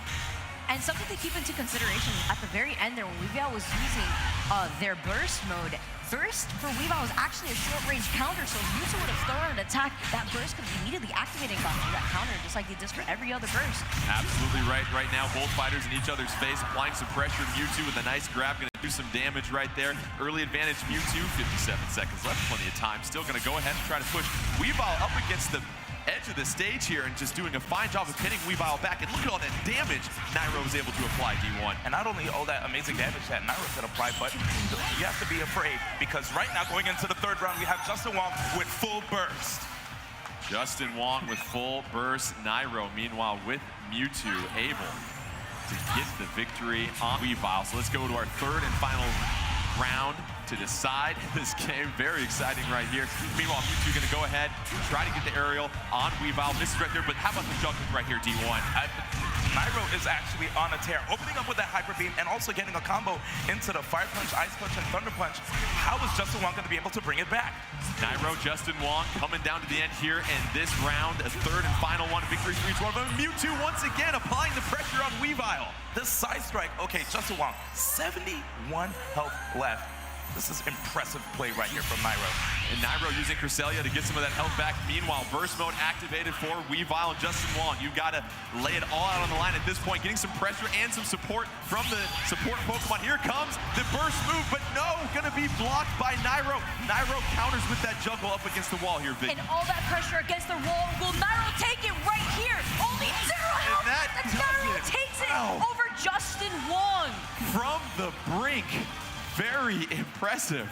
So Nairo and JD Witherspoon will advance. Hats off to Black Nerd Comedy and Justin Wong for a hard-fought battle. And really, we saw the Mewtwo. We talked about being standard in that matchup against Scizor. The previous match, we saw Mewtwo really working with distance, but now against Weavile, operated right in the face of Weavile and applied a lot of pressure up against the wall. All I'm telling you right now is it looks like teams with Mewtwo are excelling. I don't know, man. It's a little scary. Those Mewtwo teams certainly doing a very good job. And as we mentioned, Mewtwo, one of those standard players, as they like to say, that can really work both as a zoner or a rush type Pokemon, and especially in this match, we saw Mewtwo really taking advantage, Vicky, of really countering some of the attacks from Weavile and then doing a fine job of getting into some combos with some juggles. Yeah, there was times too where Justin Wong was able to close in that gap and rack up a lot of damage on Nairo when he would win the rock, paper, scissors train, but unfortunately, it just was not enough, and Nairo was just able to be on top of that RPS train all the time. Let's take a look at the replay in D1. Tell me what you're seeing here as we roll this replay between Mewtwo and Weavile. Okay, so right there you see Justin Wong trying to use Frogadier to apply some pressure, which worked out really well in his favor. And right here, as Justin Wong went for the burst attack, observe Nairo actually putting up his shield. I thought he didn't have shield up. Goes right around Weavile and uses that amazing homing attack just to get the wall splat right there. And that dive kick, putting Justin Wong in such a tough situation. Nairo, I wasn't quite sure if he was going to be able to finish it, but right there, those two light attacks was all he needed. And D1, what we're seeing from these Twitch personalities is their ability to mix up their attacks high-low. We talked about that high and low stance also. How proficient do you have to be at that in order to really keep your opponent on their heels? You have to, of course, understand what your character gets out of the high stance and low stance. Certain characters like Gengar, if they actually hold up when they go into high stance, they're able to avoid low attacks. While other characters, they have actually different attributes when it comes to going to high stance and low stance. So you have to do a lot of studying when it comes to this to get on top of your opponent when it comes to Poken Tournament DMs. I do know for some characters, high stance do grant them extra bonuses. For Gardevoir, for example, it actually helps her meter come back faster. And Empoleon, when you actually use Empoleon's lower stance, he could duck under some moves. It's kind of incredible because he's pretty tall. Let's take a look at the updated bracket as we get set for our finals here. Now, the finals will be a best 3 out of 5 games to determine this match. And right now, you see Matt, Pat, and Alistair getting set to take on JD, Witherspoon, and Nairo. So, of course, we're most likely going to see a couple of Mewtwo's here in this match. But let's get to the sort of analysis of JD and Matt Pat. Matt Pat started off strong. Stephanie Pat getting a victory. That went to 3 rounds as well. But then JD Witherspoon really finding that confidence up against Black Nerd Comedy and getting the victory. So let's bring them out here and get set for our championship final match. We've got Matt Pat and JD Witherspoon facing off against each other, and Alistair versus Nairo. Matt Pat and Alistair on a team, and then Nairo and JD Witherspoon trying to bring home the championship for themselves. So get set to welcome them out to the stage. And really, as these YouTube personalities face off, we talked about how it's almost like watching your child walk because they're starting to learn more and more as the game goes on. But when you're getting introduced to this, do you think it's better to try and zone sometimes, or do you think it's better to just get up close, apply some pressure, because our YouTube personalities might not be able to read and counter quite as well as the Twitch personalities can? I think the best thing to do is to not have tunnel vision and rely on only one strategy, because then you become a one-trick pony and you're easier to read and counter. So if you're able to actually mix it up and stay in close or zone, that's when things get difficult. Well, let's welcome up our fighters to the stage, obviously talking about some extra strategy in the back. You've got Matt, Pat, and Alistair taking on JD Witherspoon and Nairo. Our first match will be Matt, Pat taking on JD Witherspoon. JD Witherspoon already bumping those gums, talking all that trash right now to Matt Pat. Let's see if Matt Pat has got a game theory to win this one right here. And as we saw Matt Pat, he really excelled with the Empoleon and getting some pressure and some grabs. However, JD Witherspoon, his previous match, using a fine job of connecting with some of those synergy bursts, Vicky. Yeah, what Matt Pat is going to want to look out for mostly is, although Empoleon is very slow, his moves do make up for that. He is allowed a lot of movement options out of his attacks, actually. So when he throws out that ice beam, not only can he slide in it, you have the option to do nothing out of it. But when you are in the mid-air and you press X, you kind of create an area of effect of ice that you could also use to kind of sidestep, slide away from your opponent as well. Well, both Matt and JD are going to go with different Pokemon potentially for this match. It's going to be interesting to see who they choose. Do they go with what they had, or do they maybe go with something different here, D1, to throw their opponent off guard and not let them scout? Yeah, right now I'm actually waiting to see. I'm not trying to, guess anything here, but it looks like JD Witherspoon, since he went with Darkrai before, I'm guessing you probably might see it again. There it is. There it is. Darkrai versus Empoleon. And Vicky, we were playing the other day, and Empoleon, the burst move out of synergy mode, there's something special about that one. His burst is actually kind of incredible because of the fact you can't shield it. It is a command grab. So the only way to counter around his burst is by jumping over it. and that's going to certainly take some tough timing right there. We've got Darkrai versus Empoleon. Darkrai being played by JD Witherspoon. Matt Pat going to go ahead and go with Empoleon right now. Some early pressure being applied by JD Witherspoon, trying to zone Empoleon. Maybe some coaching provided by Nairo. We'll see. Meanwhile, Alistair with some advice from Matt Pat. Empoleon getting in, getting a couple early hits on Darkrai, and already we see Empoleon getting in the face of Darkrai and applying some pressure here, D1. So the main thing you saw there is that at first, JD Witherspoon was doing an impressive job of zoning with the Dark Pulse, but what happened was, finally, we saw Matt Pat opt to go with the Ice Beam to get inside and use that slide. And you can't hear them right now, but JD Witherspoon is just talking all sorts of mess to Matt Pat right now, trying to throw him off his game. And speaking of throw, gets the grab right there, and that's going to help sort of turn the tide. No synergy burst quite yet. However, you see the support Pokemon ready to go for Matt Pat. Darkrai trying to wait for that Cresselia to be ready to call at any moment's notice. We're going to go ahead and shift phases here, and Empoleon still trying to get that early pressure on Darkrai in its face up against the wall here, Vicky. Already applying so much pressure against the wall, and this is where a lot of damage is going to be, but immediately with that grab, he's going to get the KO, and that's going to be game 1 to Empoleon. And D1, Matt Pat, how about the combination of putting some pressure against your opponent in the corner on the wall? Your opponent then is going to be pretty aggressive to try and bounce back, most likely, or try to block to withstand all those attacks. Then you go in with the throw. Which is why you saw Matt Pat actually successful right there in the last round. One thing about Empoleon too, he has some moves that can actually go through your counterattack, so it can be very scary defending against Empoleon. You want to keep him outside, which is why you see JD just trying to run away in zone. Matt Pat took the first round. If he gets this one, that'll be a one-game victory for his team in this 3 out of 5 final championship. Empoleon, meanwhile, all that pressure up against the wall, D1. We see it time and time again. He just keeps going in with the Aqua Jet. Finally, JD puts up the shield and gets grabbed for it. I don't hear a whole lot of talking coming from JD at this point. Facing a huge deficit, 553 to 57. Going to go ahead and deploy that synergy burst. You've got to release the Hoons at this point and try to fight back against Matt Pat. Matt Pat does have a synergy burst. Reshiram right here, the support Pokemon being cold, but that's blocked by Empoleon and Matt Pat. Darkrai going to try with that burst move, but it doesn't connect, D1. It just looked like JD Witherspoon trying to use everything in his arsenal to bring it back, but unfortunately, Matt Pat took it over. Matt Pat silencing JD with an impressive victory in that second round. Wasn't even close there, Vicky. It looked like JD was actually trying to use his burst to go through any move that Matt Pat was going to throw at him, but unfortunately it was just too late, and he kind of used his burst attack a little bit too early, and unfortunately missing, being crucial to the matchup. So it's a best 3 out of 5 with the games in this championship match. So we're going to go ahead and see Matt Pat and JD Witherspoon face off again. So this will be for the second game. You've got 1 game point victory already for Matt Pat and Alistair. Matt Pat trying to get a second one. That means Alistair can come in and be the clinching point potentially.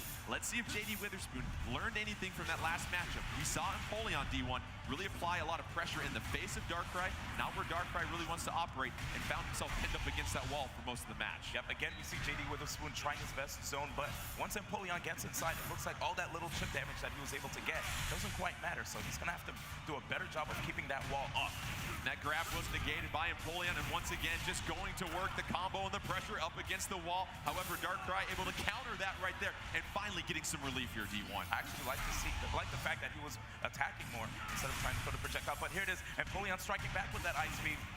And Vicky, Darkrai cannot just try to get Empoleon out of the zone. It's just too much Empoleon in your face at this point. It's so many buttons being pressed in your face, and it really does work. There was not a counter to be seen inside. Matt Pat with the victory, and you know there's some questions for JD when you start to see the palms turn to the sky and the shoulders shrug at this point. Nairo trying to step up, get some coaching for JD, your boy, struggling right now at this point. However, there's still a couple more rounds that can be played. Don't count out Darkrai, but what we're seeing here, D1, Empoleon, one of those rush Pokemon, living in that rush down zone as opposed to Darkrai, the zoner, not really getting a lot of breathing room between him and Empoleon. Yeah, let me just tell you, Alistair actually really loves Empoleon. So to have Alistair helping out Matt Pat, that's a big boon to him right there. And look at it already, Matt Pat trying to maintain that health lead, going for the grab, but this time JD Witherspoon being a little more aggressive, going right through that.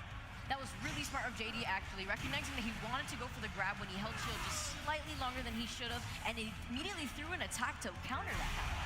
And there it is again. We're going straight back into dual phase. Only 10 HP left on JD Witherspoon. He goes goes into the burst. I don't know if he's going to be able to connect it. Looking for an opportunity to confirm. Is this a chance?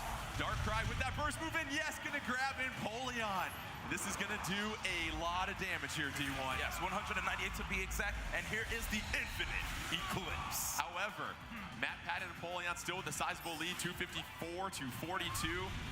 Going to be able to block the support Pokemon right here. Darkrai trying to keep Empoleon guessing. However, Empoleon getting in that area where it likes to operate best, right in the face of Darkrai, Vicky. Empoleon himself has his burst mode active right there, and he's activating it as we speak. Are we going to see the Deep Blue Monarch?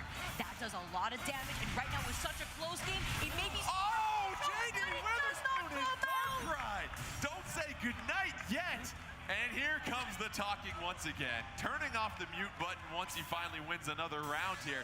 And you love the confidence. It ain't over. You're absolutely right. We've seen comebacks before.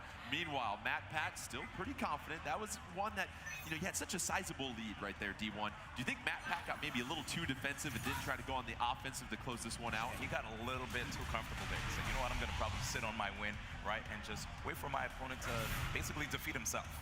So as these two teams face off, MatPat versus JD Witherspoon, it's a 3 out of 5 games for them to get 1 point. Then Alistair and Naira will face off for another potential point. If both teams are at 1-1, we'll go to one final match that will determine the champion of our 2017 Poken Tournament Deluxe Invitational. But let's get you back to the action here as Darkrai at 226. Now has turned the tables, Vicky, and has Empoleon up against the wall. That's why you don't just relax after the second game. You may have won 2, but you never know when it's going to bring back around. Right now, as we're seeing, it could be really close. Is Empoleon going to finally take it? That Reshiram going to knock Empoleon back, and that does some major damage and going to also decrease the attack for Empoleon. Empoleon going into burst mode at this point. 14 health just for Darkrai. A puppy kiss would knock him out at this point, but no! Empoleon with the nice cross on JD Witherspoon and able to get the KO from behind. This Empoleon is just unstoppable, man. It's out of control. Looks like Naira's going to have to do a little bit more coaching on his part for JD Witherspoon. So MatPat has now won 2 games. If MatPat can win 1 more game, he earns a point for the team of MatPat and Alistair as they advance to the next match. JD Witherspoon will have to win 3 games in a row now in order to try and get that vital point in this championship round. And so you look at JD, though, we saw a little bit more of a progression with that Darkrai, able to get Empoleon turned around and even had Empoleon up against the wall at one point. Yeah, he was applying a lot of pressure. I think one of my favorite things is seeing how he mixed up his offense. He started going in the air, opting for the dive kicks. Well, I saw him opt for the dive kicks a few times, but I recognized how he started using Ice Beam to go towards Darkrai first, and when he had him against the wall, that's when he applied the very most pressure that we saw amongst the entire game in duel phase. JD Witherspoon rolling with Darkrai once again. Meanwhile, MatPat going to go ahead and go with Empoleon. And D1, one thing we should also point out, all these stages are different sizes. So if you're Darkrai, you're going to want a larger stage potentially. Meanwhile, Empoleon seems to be really fine operating those smaller stages, pushing Darkrai up against the wall. Oh yeah, absolutely. You could already see the match just started and immediately Empoleon cornering Darkrai. And also, let's not forget the synergy drops too. They're quite different depending on what stage you're on. And what we're seeing in Empoleon, one of those rush-down Pokemon that likes to be right in your face, really making life uncomfortable for Darkrai is a huge early advantage for MatPat, 571 to 72. Darkrai just trying to find some space, but no! Empoleon not even giving Darkrai a chance to tie his shoes, and very impressive victory by MatPat here, Vicky. And as we saw around the end there, MatPat actually was able to use that move as an anti-air to catch him off guard and was able to follow up with even a stronger string of attacks. JD, I'm noticing there's fewer words after a loss. There's more after a victory, though. I like the consistency I see from you, though. Never stop smiling right there. Let's get set for our next round here. Now, this is critical right here, D1, because if Empoleon gets the victory, that's the 3rd and decisive game point for MatPat and Alistair. That'll give them their first point of this match. Early pressure being applied by Empoleon and the nice juggle right there, D1. Yeah, and I also noticed how Empoleon is also taking to the skies, making it very difficult for Darkrai to find quarter. 542 to just 4. Darkrai's going to need all the help it can get to try to keep Empoleon away from the victory. However, that Reshiram going to do some major damage and decrease the attack. However, Darkrai trying to back up, zone out, Empoleon missing a couple times. Darkrai going to negate the throw, get some damage on Empoleon. This could be something incredible. Here we go. Synergy burst activated for Darkrai. Hanging on the ropes with just 76 health, but here you go, Vicky. Oh, but you cannot shield that, and that is exactly what we're talking about, Jordan. You cannot shield that shielded, and there's no lifeguard on duty for Darkrai, so that's going to go ahead and do it. That's going to do it for the final round. The game and the point goes to Matt, Pat, and Alistair and our championship match. And that's what can throw people off with that specific burst move, Vicky, because you're thinking, all I got to do is block it. I'm good. No, fam, you're going to get drowned in the water. Absolutely not. You need to try to jump over that. That is called Deep Blue Monarch, and it deals exactly 220 HP. You have to watch out for that, and you have to keep your distance when you see Empoleon have that burst, and that's when he's able to apply all that pressure, which could be really hard to get away from. And right now, it looks like we're going to have 2 pros take the stage. I thought we just had some pros taking the stage. Well, Matt Pat looked like the pro versus JD Witherspoon right there. My goodness. But yes, go back. We've got 2 pros very seasoned, especially Alistair. Yes, Alistair been one of the staples of this community. Yes, from the Poken tournament community, Alistair, a well-known Suicune main, and we have Nairo, who is actually a top-level Super Smash Bros. for Wii U professional. Well, let's see who they go with. We have Mewtwo versus Suicune. Alistair with that Suicune. Suicune going to really enjoy zoning Mewtwo. Meanwhile, Mewtwo all around. Does Mewtwo try to get up in the face of Suicune, or does Mewtwo try to play the same game as Suicune and zone out as well, too? This is going to be really interesting because early on, when Poken Tournament came out for Wii U, Nairo did play Mewtwo. He had a pretty solid Mewtwo, but Alistair, he stuck to the game. So it's going to be, I think it's going to be pretty cool to see how Nairo's fundamentals as a pro player for Smash come into play here. Nairo versus Suicune, early damage applied by Suicune. Suicune up in the face of Mewtwo, which is interesting. Typically, we see Suicune use that zoning, however, able to perfectly read Mewtwo's attacks here, Vicky. And you can see right here, yes, Suicune does excel immensely with long range, but he's not having it right now, switching immediately to dual phase and nearly getting a perfect and landing that perfect, not even taking any damage. And I think one thing we have to keep an eye open for is that Miracle. You saw Nairo try to zone with projectiles, but immediately Suicune absorbed that and just dished out damage with the Miracle. Suicune's so difficult if you're going to play that zone versus zone matchup, and usually when you've got 2 Pokemon that like to zone each other, it's really just a matter of out-zoning the other, using the timer as your friend. But we saw Suicune that last match really do a fine job of the up-close rush-down face-off, and right here, countering once again, knocking Mewtwo back, has Mewtwo up against the wall. Mewtwo, though, able to back off Suicune. And right now we have Alistair not even looking at the screen as he's playing against Nairo. What is going on here? Alistair just looking at the Jumbotron right now, and that's putting some salt in the Kool-Aid right there, folks. Meanwhile, Suicune able to get the combo on Mewtwo. Nairo just furious right now. Let's see if that applies to the playstyle of Mewtwo. Meanwhile, Alistair just so cool, calm, and composed. Here comes the support Pokemon from Mewtwo, but no! Suicune with the grab and the juggle up against the wall in the air, and this one might be over here soon, Vicky. This man does not even need to look at the screen. When I grow up, I want to be just like Alistair. As we just see right here, Alistair taking it over Nairo. Alistair with the KO, gonna go ahead and take that first game point. Alistair needs to win 2 more games, and that will be the championship for Matt, Pat, and Alistair.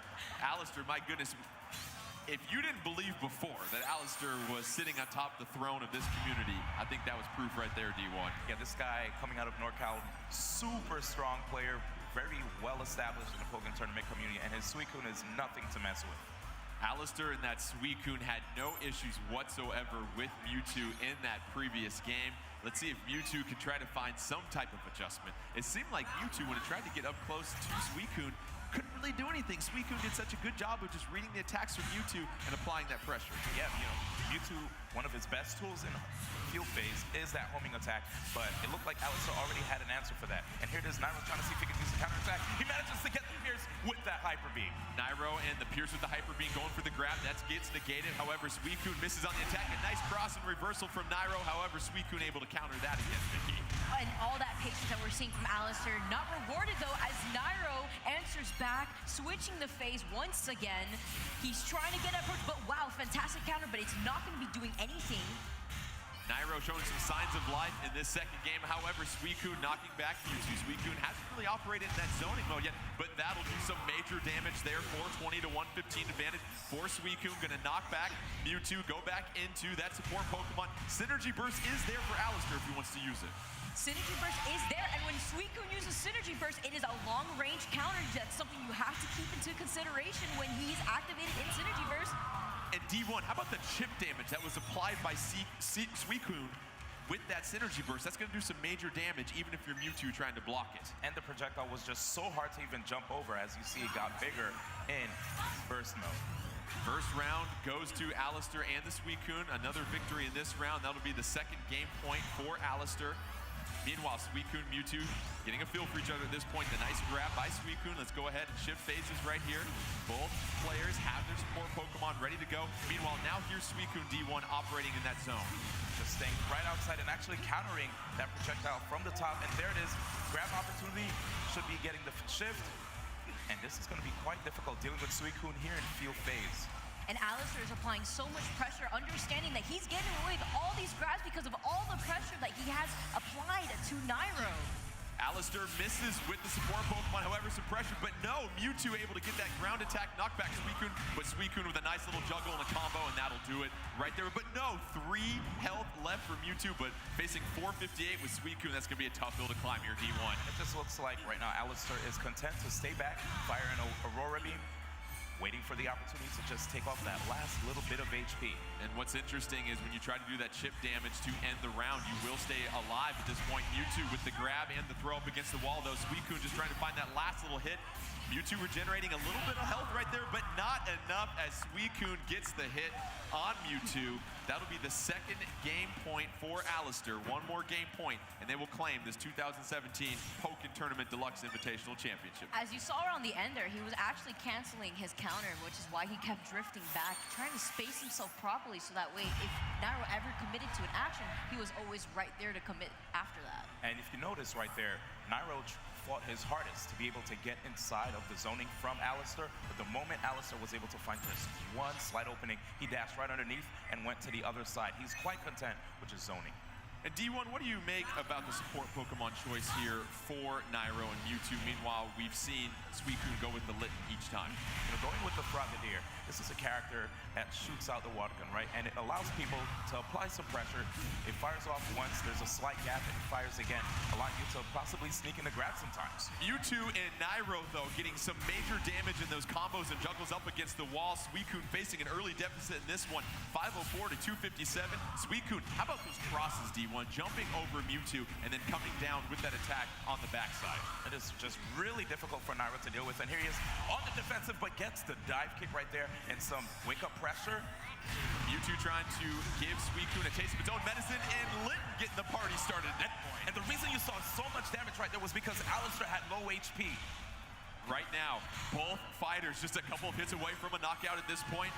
Alistair and Suicune trying to zone out Mewtwo and Nairo, but Alistair and Suicune, they come back after that deficit early on and able to get the KO. And that Litten support Pokemon, Vicky, completely turned the tide of this match. Yeah, that was fantastic use of Litten in particular because when you do have low HP, Litten does deal more damage depending on the HP that you currently have.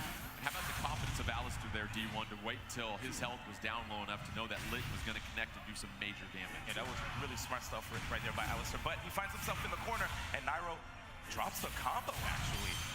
And Mewtwo and Nairo doing a fine job this game of keeping Suicune up against the wall. Suicune trying to zone out Mewtwo. Huge advantage right now for Mewtwo, 436 and 117. That's Nairo's Mewtwo, Alistair, Suicune, and right now we see Suicune trying to juggle Mewtwo up against the wall and grabbing the grab right here, Vicky. Yes, he was able to juggle him against the wall because when Nairo was trying to jump away from him to cross him up, he used an anti-air to prevent that from happening, leaving him against the wall and taking more damage. Oh, and Nairo and Mewtwo with the victory in D1. We saw Mewtwo get Alistair and Suicune up against the wall and get those juggles, and that did some major damage early on. And another thing we should talk about was the counter-attack usage right there by Nairo. You can jump over it as it is a shockwave on the ground, but look, he's able to connect with it yet again. And mixing up Alistair with that dive kick, has him in the corner with the cycle cut. He has no answers. Excellent use of that wall, and Mewtwo gonna go ahead and use the synergy burst. Mega Mewtwo right now against Litten. Oh no, Litten connects on that support Pokemon hit. Synergy burst capable right now for Suicune. However, Suicune gonna counter right there, Vicky. Yes, because Mewtwo's burst is actually a short-range grab he was able to take advantage of that situation and turn it around without getting any extra damage from that burst, activating his own burst for an answer towards that. Here comes Suicune with its burst move, gonna miss though. Mewtwo does a fine job blocking it. Mewtwo with the corner up against the wall against Alistair and that Suicune. And the grab on Suicune, and that will do it for the round. Very impressive 2 victories. That game point goes to Nairo and Mewtwo, and just when it looked like Alistair and Suicune were gonna run away with it, you had Alistair looking at the jumbo screen. Nairo able to adjust his game and get an impressive victory right there. Are we going to see a comeback? I think we're going to see a comeback. Oh, don't call it a comeback. We certainly doing a great job here. It's very exciting. And D1, how about the change in play style for Nairo and Mewtwo? Really getting a lot more pressure in Suicune's face, making things uncomfortable and really using that wall and some of those juggle combos. Oh, indeed. You know, it looks like there was a severe lack of block right there from Alistair. You know, I believe he got a little bit too confident and probably thought that Nairo wasn't going to give him, you know, that much trouble. And because of that, Nairo was able to take it. So we'll see what happens here going into the next round. 2 games to 1. Alistair leads. If Alistair wins this game, they will take the match point and the championship of this 2017 Poken Tournament Deluxe Invitational. However, Nairo won the last game. Still has plenty of things to say. Facing an early deficit right now, 517 to 331. Advantage, Alistair with that Suicune, but Mewtwo getting some huge damage right there. D1 able to push back Suicune. Now both fighters kind of just feeling each other out. Mewtwo going up in close for the nice, impressive juggle once again, D1. And beautiful stuff right there by Nairo. We have Alistair with 157 damage. He has the Popo-Yo, which gives him a double jump and increased damage. Mewtwo able to counter that dash attack from Suicune. Suicune, though, trying to get Mewtwo into a combo. Nice little juggle right there to buy some space for Alistair and that Suicune, Vicky. And this is exactly what you want to see in dual phase. You want to see all the racket percent right there. You want to see all that damage. And immediately when he switches back to field phase, you see all that different types of reverse rolls where then Mewtwo, though, with that my goodness. Just comes out of nowhere, D1. And right when it seemed like Alistair and Suicune had Mewtwo and Nairo on the ropes, we saw that that combo in the middle of the level that just juggled Mewtwo for so much damage. Mewtwo stayed calm and patient, and with its back up against the wall, unleashed that Hyper Beam. Let's get to the next round in this one. Mewtwo, as we mentioned, had that early victory on Suicune. Now we see Suicune trying to give Mewtwo some juggling up against the wall here, Vicky. That was a great example of the patience at the very end of the game. Nairo did not want to overcommit too much. He held shield, and immediately when he saw that opening, he took advantage of that and took the first round. Alistair with the early advantage, 426 to 120, trying to get some more damage on Mewtwo, doing a fine job of zoning Mewtwo out right here, D1. And here's what I was talking about. So much damage and the ability to double jump right there with Popo-Yo. This is going to change Poken Tournament forever. Well, we saw the support Pokemon of Eevee being used, and that's going to go ahead and buff the attack for Suicune, and Suicune able to land some critical hits during that time that Mewtwo wasn't able to block. When you have that buff at that time, that's when the round goes so quickly, D1. Oh, indeed, and right here, here it is again. The zoning from Alistair, but Nairo just getting right inside. 1-1 each on the round. A round victory here for Suicune would claim the championship for Matt, Pat, and Alistair. However, let's see if Nairo and Mewtwo have some other things to say about that to force yet another game. Meanwhile, early advantage right now for Suicune, 433 to 357. Suicune trying to zone Mewtwo at this point. Up in the face, Mewtwo able to rally back, go with that juggle right there, Vicky, and now he's got Suicune on the ropes up against the wall. Now this is the close range situation. This is not the position where Alistair wants to be, but immediately kind of getting away from Mewtwo and answering his own with Litten. Alistair trying to get some chip damage, but there's that Hyper Beam yet again. Here comes Synergy Mode for Suicune. Can Suicune land some critical hits? But no, the grab by Mewtwo gonna knock Suicune up against the wall. One sliver of life left for Suicune. Suicune gonna go ahead and use that burst move. Doesn't work though, gets the hit on Mewtwo. 230 to 10.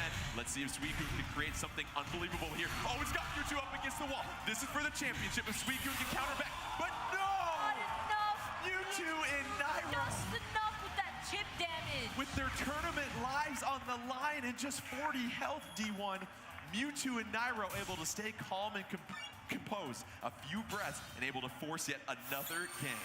It looks like we're about to go into the final match, if I'm not mistaken. So here's what's interesting.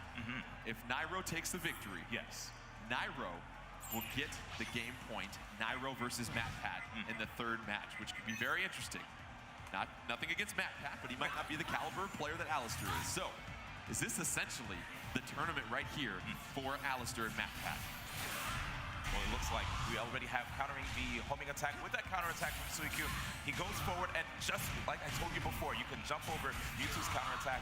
So much damage right now inflicted on Nairo. Two mythical Pokemon battling it out for the 2017 Poken Tournament Deluxe Invitational Championship. Nairo with Mewtwo, Alistair with that Suicune. Right now, Suicune with the 498 to 270 advantage. Support gauge max for both of them. Look at Mewtwo and that Eevee looking for a few buffs here, Vicky, in that attack if he could use that support Pokemon.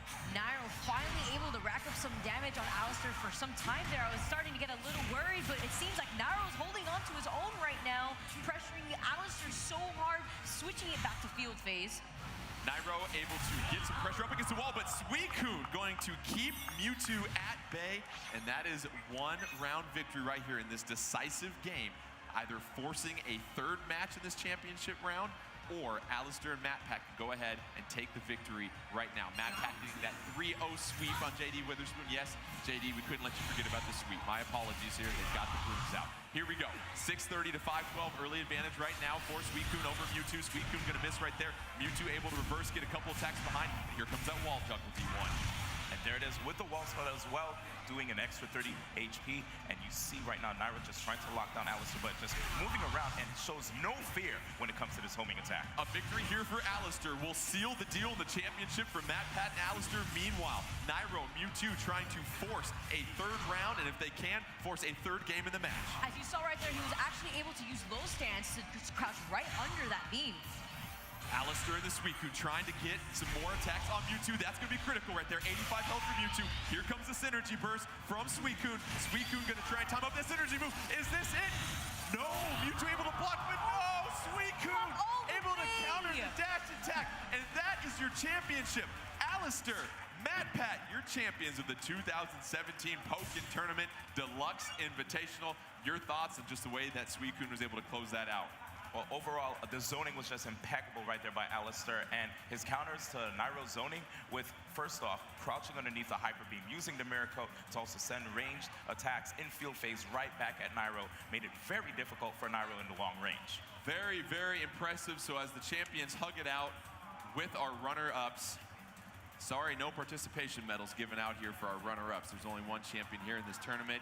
You saw Alistair with that Suicune, and how impressive was it for Nairo and the Mewtwo to really battle back, because we thought Alistair was going to run away this one with Suicune. Nairo definitely had a lot of mix-ups when it came to his offense. There were times where if he was getting attacked, he would use the side strike, and other times when he was in Alistair's face and you'd expect a grab, he'd go for the dive kick. So JD and Nairo, you guys didn't win, so I have to politely ask you to leave the stage at this point. Give it up for JD and Nairo. However, Alistair, MatPat, please step to the center of the stage here, Alistair and MatPat, because we have some special guests to present our awards for our champions. Please welcome from the Pokemon Company, Mr. Ishihara, and two developers from Bandai Namco Studios, Mr. Hoshino and Mr. Suzaki, to present the awards to our champions of the 2017 Poken Tournament Deluxe Invitational. Please welcome them to the stage.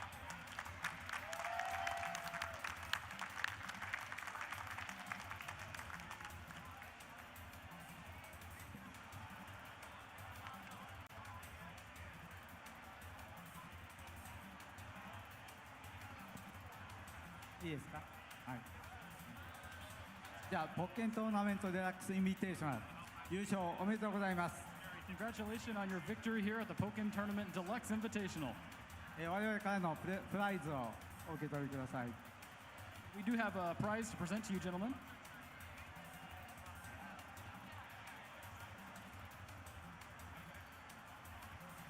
おめでとうございます。Congratulations.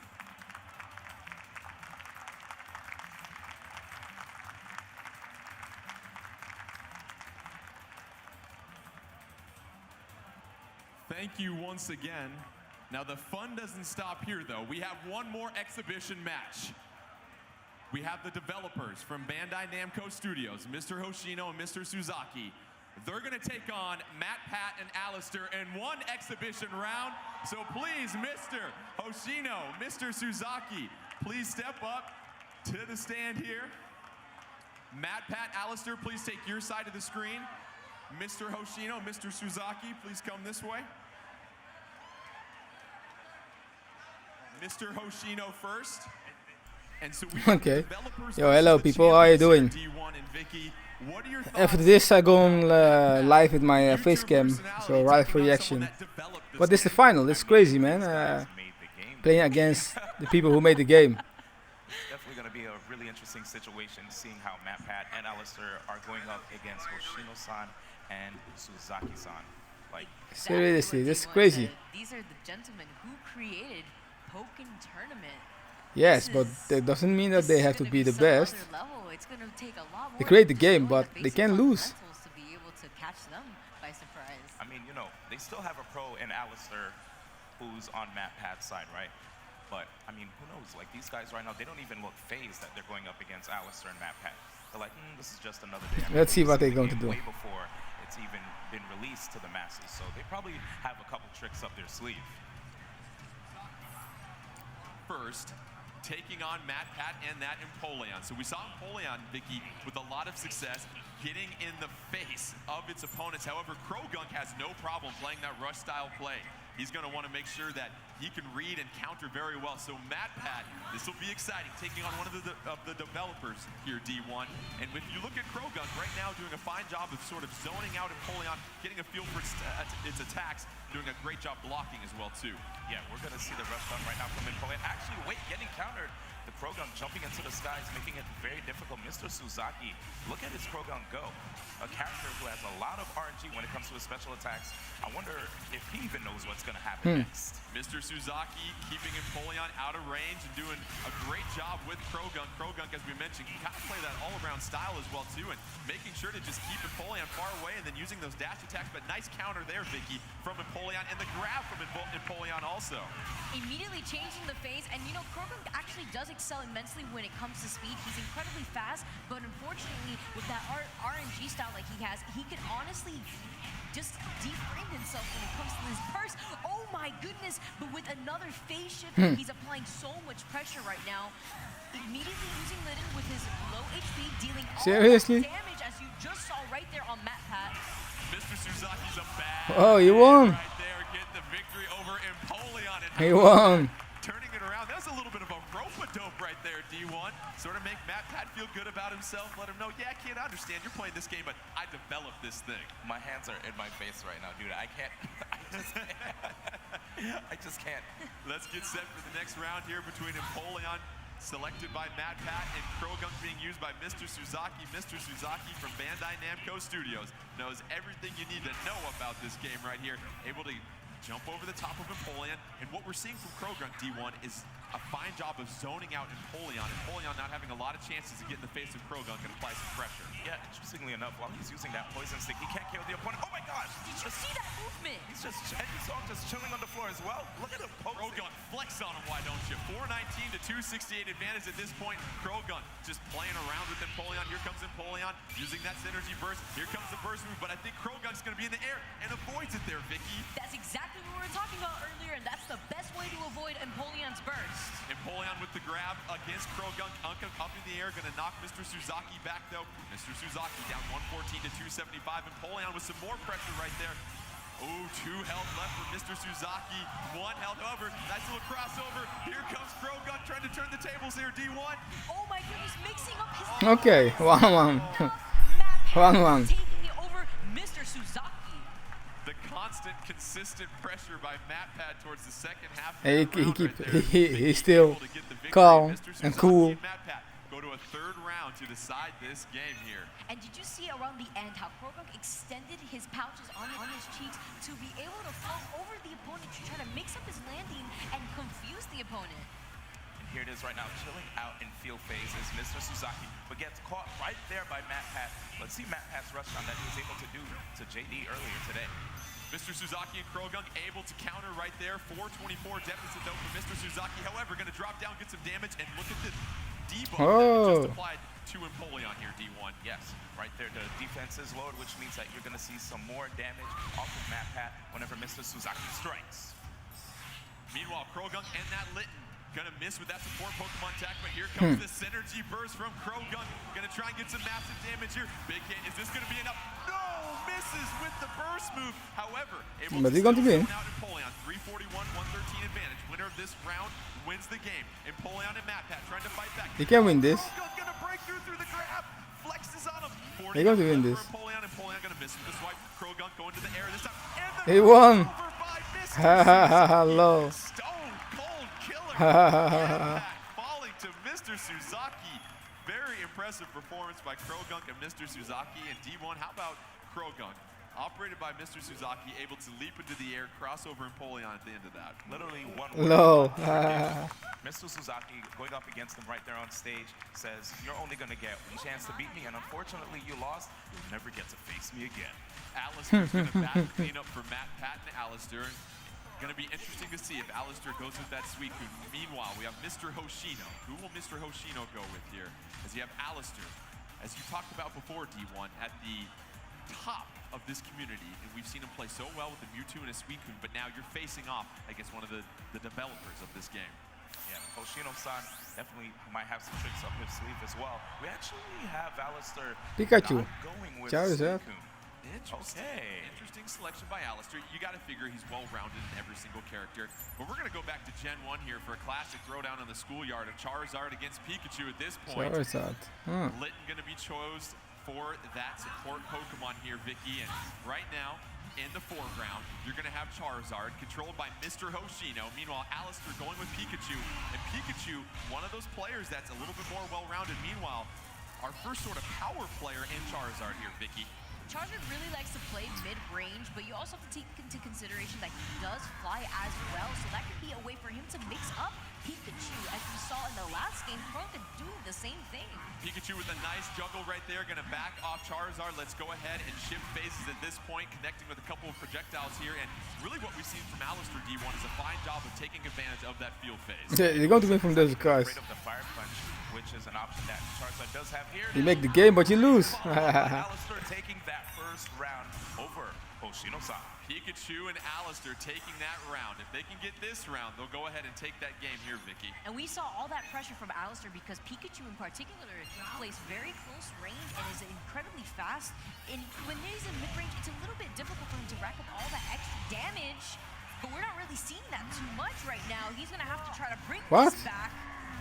Charizard with the grab and the throw. It's going to do some major damage on Pikachu. 600, 266. Seriously? Let's serve it up again right here, D1. Yes, absolutely. Mr. Hoshino has that tech. Keep your eyes open. Mr. Hoshino. Wow, that was crazy, man. Huge advantage over Alistair and that Pikachu. Let's see if Pikachu can bounce back, though, trying to get the cross. Blocked by Charizard. Charizard going to knock back Pikachu. Charizard bringing down some pain. However, Charizard with the third grab. Okay, he's crazy. He's crazy. Ooh, Mr. Hoshima is crazy. Alistair at bay and connect on not one, not two, but 3 grabs in that round. Absolutely. You can tell this guy is a master of rock, paper, scissors, or Janken, as they would say as well. This he was angry, Mr. Hoshima. Beat the counterattack, getting extra damage because it is a critical hit. Here we have third round with Alistair versus Hoshino-san. Do you think Alistair's a little starstruck at this point? Maybe that's getting into his head, maybe throwing him off possibly. I mean, I would be. You got him. Pikachu getting some early pressure on Charizard. Winner of this round will decide the game between Mr. Hoshino and Alistair. Meanwhile, Charizard getting that block, getting the hit on Pikachu. Pikachu, though, able he knows how he's playing now, so. fine job of reading and blocking there, Vicky. And it seemed like that for a little bit. Alistair was going to be able to maneuver himself around Mr. Hoshino, but is it enough assist coming? So another grab from Mr. Hoshino. How is he going to avoid this? Mr. Hoshino has Alistair seeing stars with all of these grabs right now. Charizard able to deal and try to get through a couple of tough projectiles. Wow. Pikachu connects with the counter. Oh, Pikachu's angry. Charizard back. Let's shift phases here. Pikachu. Light, nimble, mobile. Charizard. He's going to win, Pikachu. Meanwhile, Mr. Hoshino down to 146. Let's get some Mega Charizard X here. Mega Charizard trying to put some pressure. Here comes Litten. Oh, that's going to connect on Charizard. Knock it back. 99 health for Mr. Hoshino. Here comes Pikachu in burst mode. Let's see if Pikachu can connect with that burst move right here. Here comes Popplio using some support Pokemon health. Pikachu still in burst mode. Charizard getting some attacks here. Charizard with a little bit more health and a couple of boosts right here too. D1. Seriously, this will be fun. It looks like it's getting really intense here. The dive kick. Oh, seriously, he won. He won. It was a crazy one. Over Alistair. How impressive was that, D1? Oh, what a crazy. Mr. Hoshino, what did I tell you, the man is one of the developers right here, the directors of the game. He knows a lot about the game. When it came to the mix-ups, it looks like Alistair's Pikachu just couldn't do it. He was getting caught by many. But those two guys are good, man. You saw him go for that tail whip every time, going into the flight, and then just immediate seismic. Good players. Super difficult to deal with. And right now we have Alistair seeing stars, just like Jordan said before. We were talking about being starstruck, but my goodness, I was incredibly Crazy. starstruck just by watching that. I can't believe how Alistair may feel right now. Oh, definitely. But a big thank you to Ishihara-san, Suzaki-san, and Hoshino-san for bringing Poken Tournament Deluxe to the Switch. We are thankful.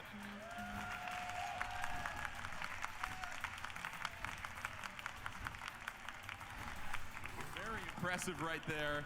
They get their artwork, their awards. Give it up for Mr. Hoshino, Mr. Suzaki, Matt, Pat, Alistair, your champions of the 2017 Poken Tournament Deluxe Invitational.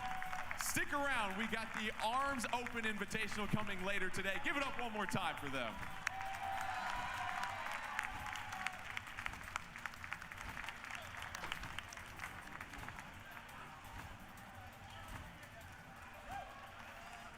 Crazy, crazy, crazy.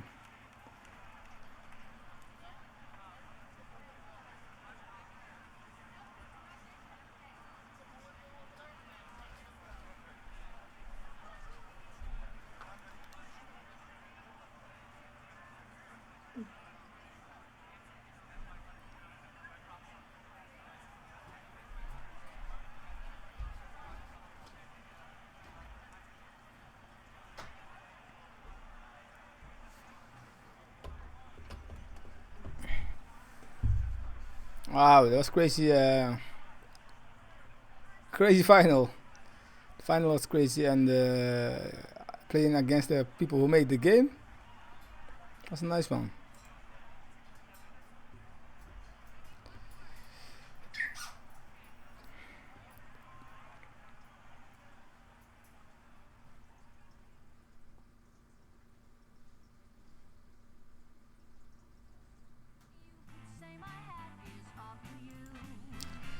Yes, hello people. How are you doing? I was waiting before that this tournament was over. Then live reaction now. I hope they're going to show games now and play games. I think they start with Yoshi today.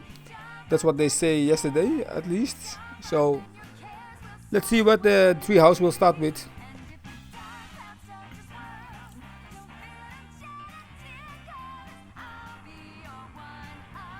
I think they will start with Yoshi. Crazy about Yoshi is they made this game with Unreal Engine. I think it's the first time Nintendo made a game with Unreal Engine. Unreal Engine 4.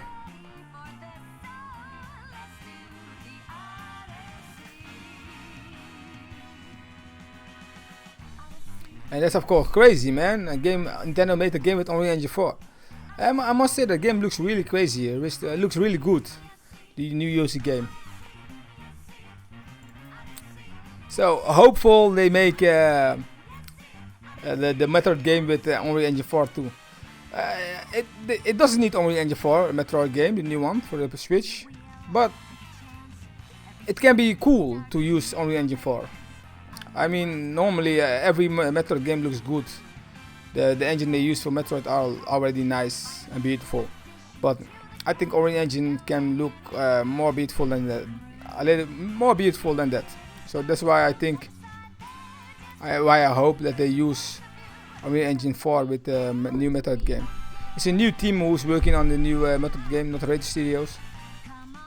But the director is helping with the game, so it will be a great game, people. Don't worry about that. Not the same team work on the Metroid Prime. Work now on Metroid Prime 4. Don't worry about that. The director is in the house, so it will be the good game. Hey everybody, yes, welcome there we back go. to Nintendo Treehouse Live at E3 2017. We're back here to take a quick look at the new Yoshi game for Nintendo Switch. We're here with Kendra and Matt over there. And Kendra, take it away. All right, so this is our first time showing this title. Super excited. It's extremely adorable, of course, because it's a Yoshi game. And we have some similarities to Woolly World, but this is an entirely new iteration in the Yoshi franchise. We've got, as you can see, the background we've got, it looks kind of like a toilet paper roll. Yeah. And we've got some sort of diorama style elements going on, but I'm going to stop talking and just start vanquishing my enemies. So something really cool that's new about this one is that we are able to interact with the background and the foreground. And I'm going to show you what that looks like in just a sec after I get all the red coins all and the such. treats. Yes. Oh, hey. So yeah, you'll notice here I can't so much see what's going on, but that's because we're able to see both the front and the back side of the stage later. Not now, but later. Okay, Wow, so nice. I'm going to show you. Bam. So I'm able to Crazy, send man. things flying in the background. I can collect coins. I can smack around my enemies if I want. Oh wait, hang which on I a sec. totally want to do. Oh, yeah, you're loading up on eggs now. Oh yeah. Awesome. Oh yeah, I need all the eggs. Oh, there's stuff happening. There is.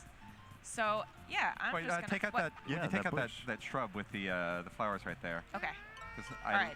No shrub unturned. Yeah, because I love. He's my favorite He's dude like right taking there. a nap. He's just like slacking Should I off do? I'm work. doing it. Wake him up. Sorry, dude. Oh, now you're. that was totally worth it. That was way so worth as it. you can see, interacting with the background and paying attention to what's going on around you is pretty rewarding. And Hey, yes, no SharJah left standing. Really? Yeah. Really? But he's just like hanging out. He already stole his coin. He has nothing left to live for. Okay, all right, it's true. I'll There put it him out of is. his misery. There you go, buddy. There. I did it. I He's did in it a for better you. place now. Oh gosh. I wonder if that sleeping one was supposed to be What? doing some kind of work or something. I think he was there to support. support the other guy, and now left him alone. Wow, you guys are really building on this story. Okay, so I'm gonna knock over this guy's house because he has another goodie for me. Oh wow, dang. Two birds, one stone. Oh wow, that's a lot of It's cool, man. flower spots compared Indeed. to what Now, we've you had hinted at before. this a second ago, but what I love about this is how like handmade the whole game Wow. feels.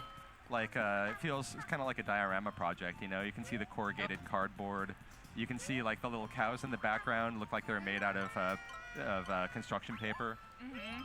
Yeah, totally. And I feel like it's really cool because like it reminds me of when I was a kid, you know, and I would make things out of cardboard and whatnot for school projects or just because I felt like it. Just taking out the cows. Yeah, you gotta tip all the cows. Them's the rules. I wish that. No, okay. no. Okay, hang on. We gotta do this right. All right, going up. I know. I'm running low on eggs too. Oh my God! Look at that little Shy Guy painted on the inside of that Yeah, window. it's like hand drawn.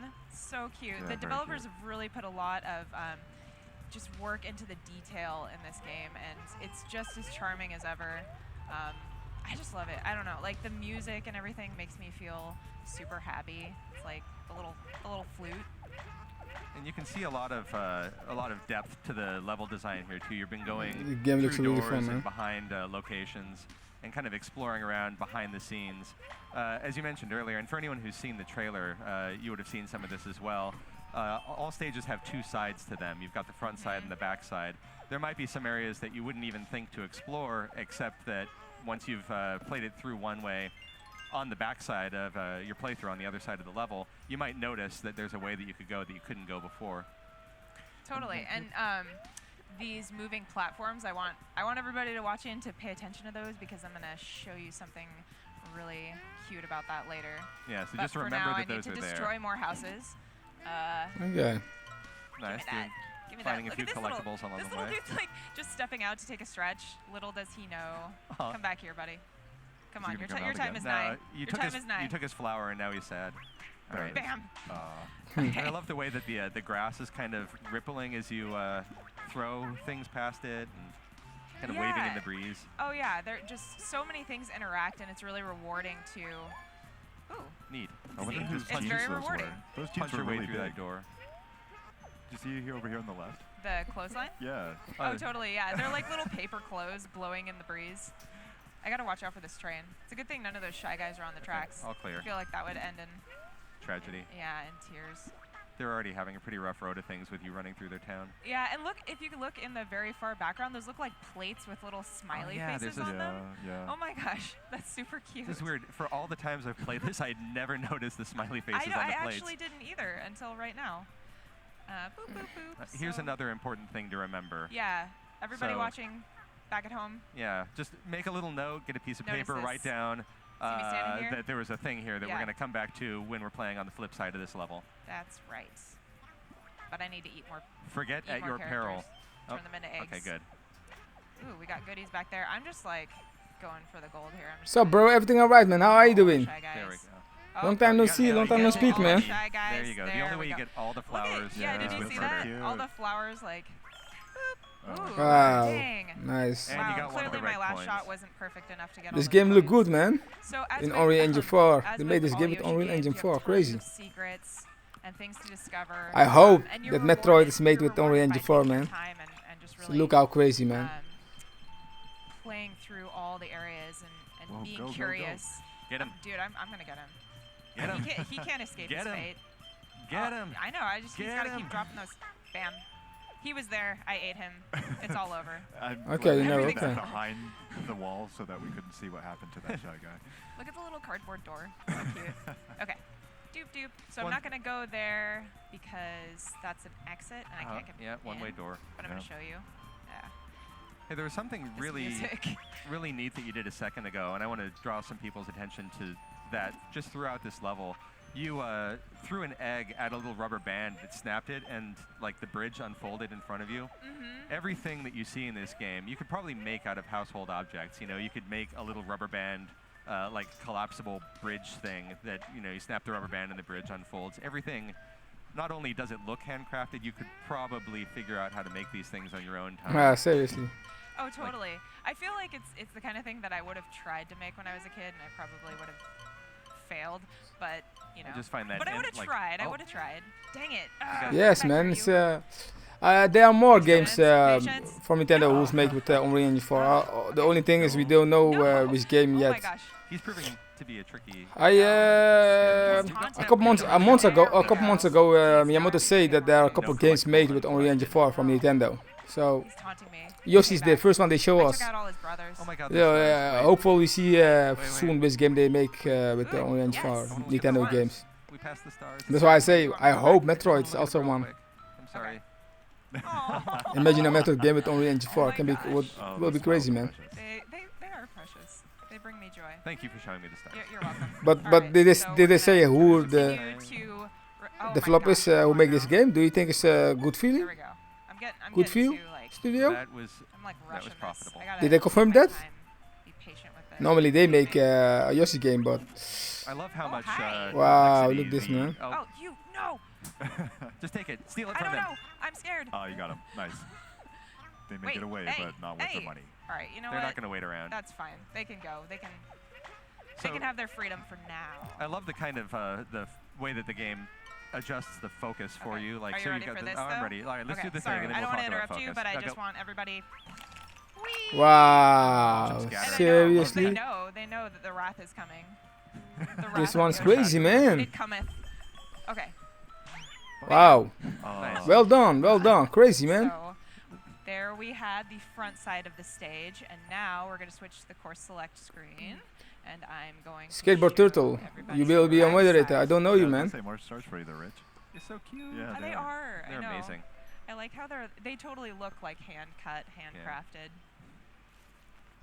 So now we're going maybe into one the same day. stage, but on the flip side. That's right. More stars. And that shy guy. Oh yeah, I love how they're all on sticks too. I actually do feel a little bad picking on the Shy Guys because they are one of my favorite Nintendo characters. I mean, they're one of my favorite characters too, and that's why I like picking on them. Yes, man, that's what I say. I really hope that they use Unreal Engine 4 with the truth is out. with Metroid. What you're looking at here is all the stuff that we couldn't see that was hidden. Like we saw the front side of that milk carton earlier. Now we're looking at the back Whoa. side. You can see what was 1080p, 60 frames per second on Metroid game. Wow, that will be insane. Same spot we were at. That's all. Go for it. But like, I just wanted to make sure that was clear to everybody. but like when you went back there, you grabbed all those coins. I know you. Because You're the could chillest kinda see person on the them through earth. Little like cracks in the windows. I believe that. I did. This time you get a full view. Oh my God, look at that. Okay, yeah, so this shy guy in the background, if you guys notice the butterflies that were waving around, he's actually holding it and it's like attached with tape and it's super cute and goodbye. Like, okay. The thing I love needed about to this, happen. they're all like stage hands as much as they're enemies. They're That's stage why hands, you will be moderator. Like working the props in the You background talk and shit. like making the game come to life for you. I wonder love if that someone's aspect paying of them this. to do this. Oh, and there's like something In sparkling in the those background. coins that you're taking from them. Right, because they're always carrying coins. Maybe they just got paid. Yeah. You guys notice in the background there's like planters? Oh yeah, like Planters that's and there's, actually like, a somebody's window. house. Oh yeah. We are in someone's house, people. Come here, you. You got it. Who's in your house? Is it Aw. Rich? Well, I don't know. You know what? He's fine. I'm We leaving do- him alone this time. He's having a Yeah. nap. He looks kind of sad. I'm gonna let him be. I'm also gonna leave the butterfly guy alone. I'm feeling remorse. my wrathful. Wait, there's a little construction paper river back there too that was really cool. Like when you come forward through the. Oh wait, what's up there? Yeah, there's some Coins. stuff.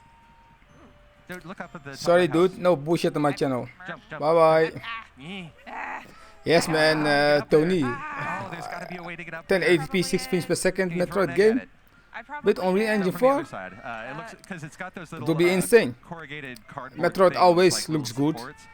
Can you target Yeah, Metroid doesn't need Unreal Engine. from this side? Unreal Engine, Okay, but so what you're gonna have to do with now Unreal you know Engine, it's I there. know Next it will time be you're great, playing man. It through will on be the other insane. side, Exactly. You know what to shoot, and If know you look what at it this unlocks. game, man, this game looks Go really back, you crazy. can do that again. And that's And the art obviously style something from that's this Yoshi unique game to is also this cool. game. You're rewarded by paying really close attention to everything that's going on around you at all So the times. first time she go right, and now she go to the Some left side. secrets are accessible from one side as opposed to the other side. I also really liked how you got that flower. And Wow, this game is insane, man. They make nice, crazy graphics. Yeah, That's right. exactly. You've got like front side collectibles. Yeah, the look of back the coins side are crazy, yeah. Yeah, It looks a little bit like the Super Mario Odyssey coins. Okay, yes. Here's the part I wanted to show you guys. Okay, so remember the moving platforms? Check this out. That's why they were moving. They are working so hard here. They are pulling Seriously, rubber look bands that at are this, attached to man. these Wow. buttons, and sweat is just dripping off of them.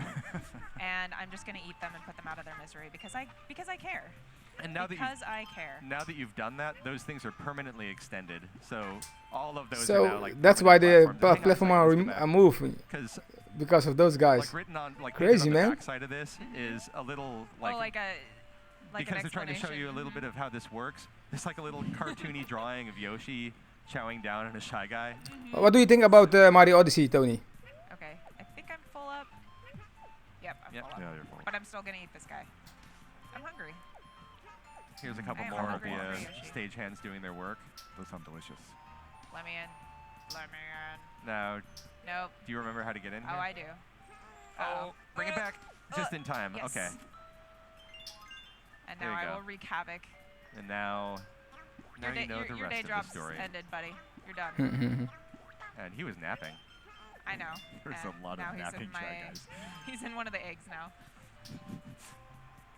Napping. The backgrounds, Until you throw him at the one of backgrounds his are really friends. crazy. Oh my gosh. Nice. Another backside. Should I bother with them? I don't know. I'll leave them be. I'm feeling But now- like I need to show. So this mercy on time, these guys. when you You ran through there earlier, and now you I get to. did, yeah, Oh, that's so right. You threw an egg in there. yes, but it was it wasn't Unreal Engine with Mario Odyssey. I think it was the own Nintendo's own engine.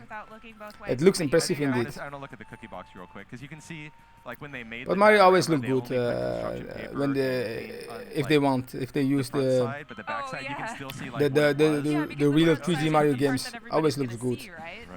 So cute. So imagine if they use Unreal Engine 4. Eggs. Give me the eggs. I love that sound effect. Yes, Mario Odyssey crazy, man, insane. That will be another great epic You were meant to take a note. journey. So get your notes. Review for the home audience. Right, yeah. Got your notepads? Yeah. Oh gosh, bam. Nicely So timed. there was the little arrow pointing there, obviously, that was indicating to me Nice. that I should throw an egg. And now I have another flower. And I'm going for a little choo-choo ride. Wow. A little juice box for the. Now that flower showed up as a regular flower. Crazy dumb, man. Yeah, because that's on this side. Right. It's only accessible on the flip side of this stage. This stage. Right. So I think that's cool. That and there's that distinction. There's that one-way. So you go to the background which now fourth. deposited you. Oh. Oh, hey. Look what you forgot. Wow. Yeah. Look what I did forget. You're going down, buddy. But it's awesome You because will like you pay. couldn't see that unless you were, like, unless you'd already played through on the front This side of guy. that. Oh, that's the dude you got to get from The the other. train station. Can you hit him from here? Oh. Blarg. Blarg. Dang it. Oh, and he is just like holding. And He he's is holding not, some caramel bricks. I love that. Wow. He's been in training to do that particular job because Yeah. he has to stay there permanently. All right. Well, fine then. I do want to actually keep going so that we have enough time for the next area. Okay, There so are he many can live. secrets to be found. I'm not going to spoil them all, so we're going to keep pressing on. Oh, here's this. These are all the dudes that I were know. hiding. Okay, so when you do this, The shy like- guys are like waiting. I like this, man. Because they're just like doing their thing. All right, They're just guys. waiting for go time. Well, This looks go time insane. now. Oh, there they go. Bam. So you go to the I end noticed like the this. Flip side of the coins have like. So a the first time is you go to the right, and now it's going to the left. All right, so here we are. Crazy. Backside completed. Obviously, I didn't hit every single secret, but we are going to move on because now we're going to do some two-player, which is personally Super my awesome. favorite. And Rich is going to play take with the me. control. Oh, Yoink. off of my Yoink. There we go. There we go. Yes, another game to play with my boy.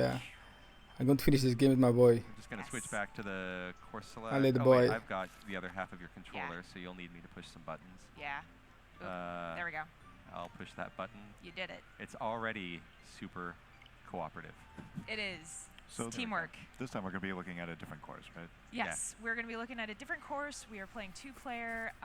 It's amazing. I love it. It requires a lot of coordination. It's and a little savage.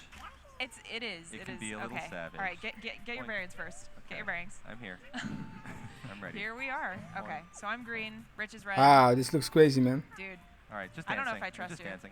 Okay, you Okay. take the high road. I'll take the low road. you're making me nervous, man. That's fine. I'm not gonna. Look at the little. I could use an egg though, so. Okay. I mean- All right. I won't be greedy. Oop. Boink. There we go. I'm feeling nicer than usual. Wait, I am on the other hand. I'm gonna knock the other side of this yeah, off. we got just we got to 'cause- see what's going on back here. Oh, sorry. I do Oh, like seriously? Look. Shy Guy stage hands are the best thing. I'm gonna. I like that they only have the heads and the necks too. Oh, It's like okay. not even a full body. Okay. So here's our first puzzle for this like multiplayer co-op stage.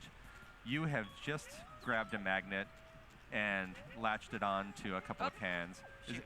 Here, you Can go we first. can we clear this? I think we can. Okay. Yeah, just barely.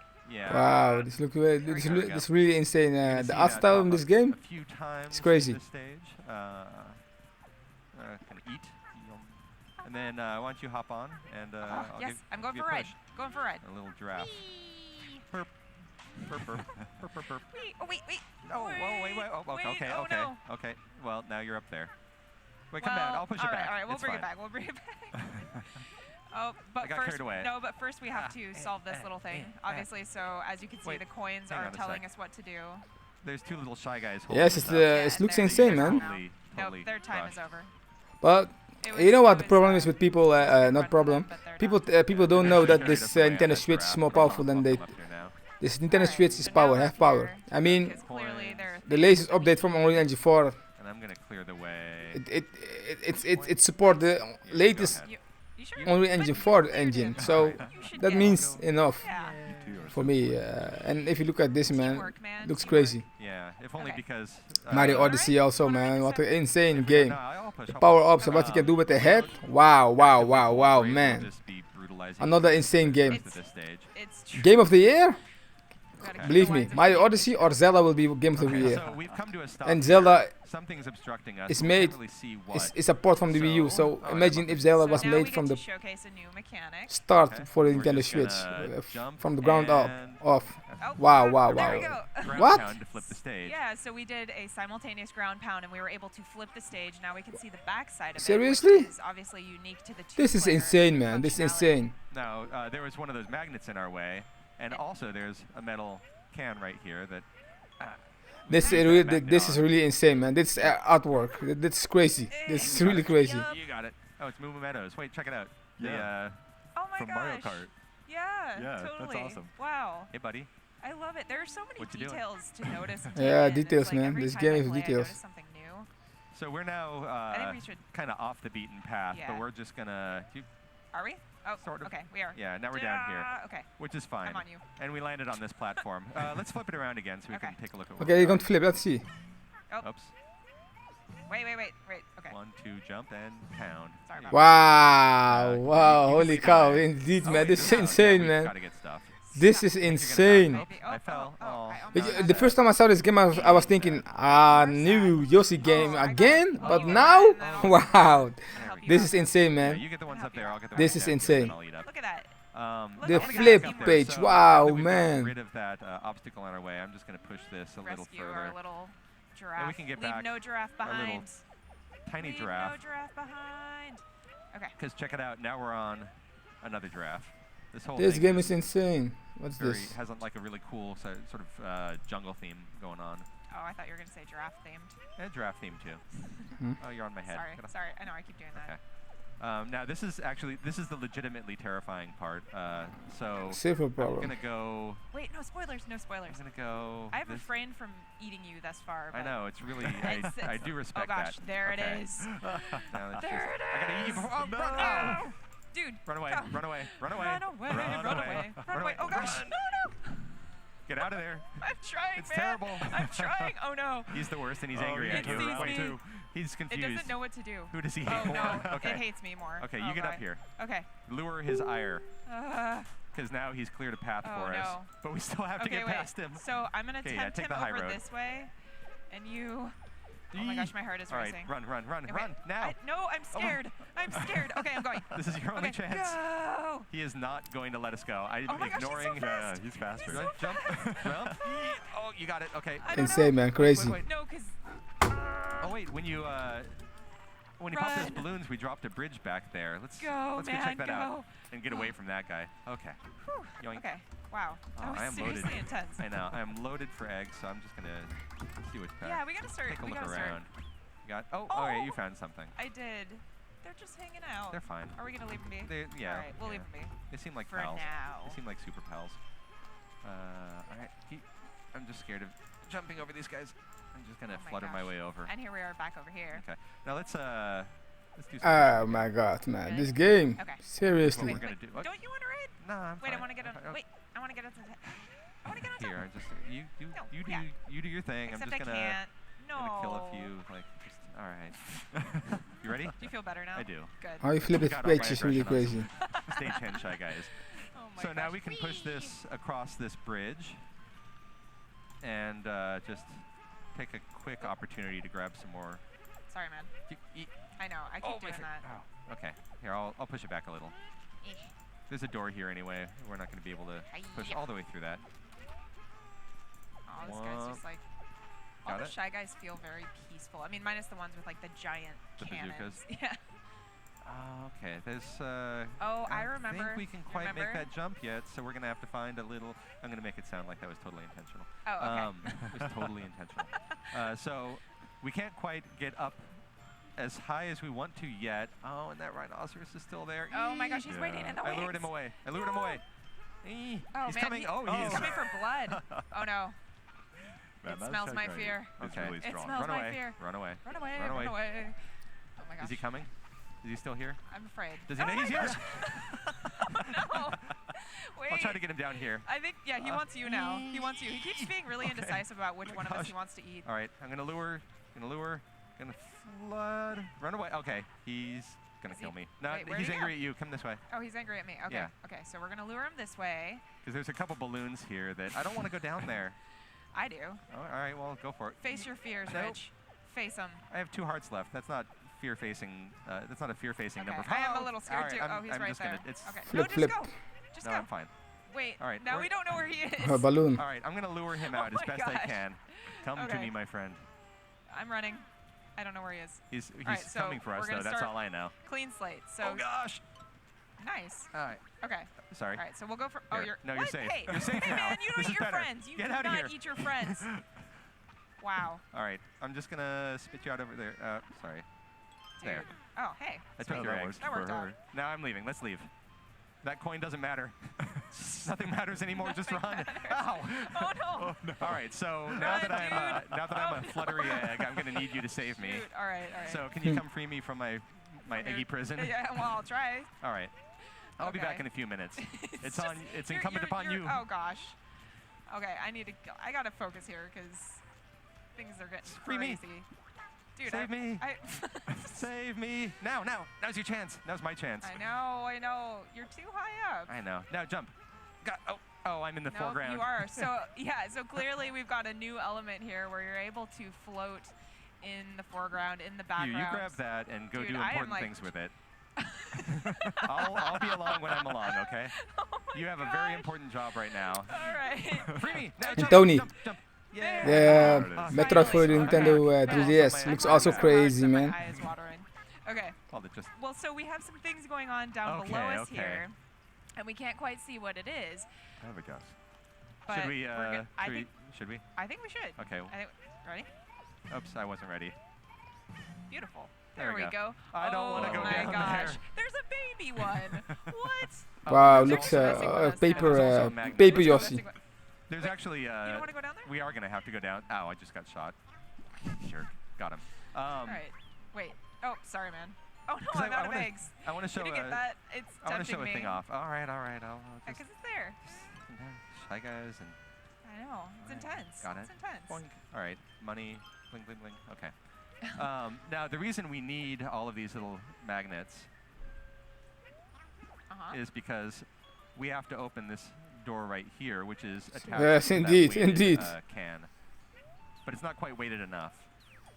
So we've dropped a couple of eggs on it. I can stand Wow, on it, this I can looks open it insane, the man. rest of the Look way, how the things look, man. and you can win. Look how beautiful. Yeah. I'm left in Rhino Murderland.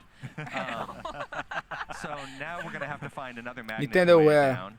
really great with working with Unreal Engine 4. Miyamoto said that a couple months ago. No, he wants me. He wants me. All right, you jump up top side. Gosh, okay. And then all right, man. I can't Team see effort. a thing. We gotta. All right.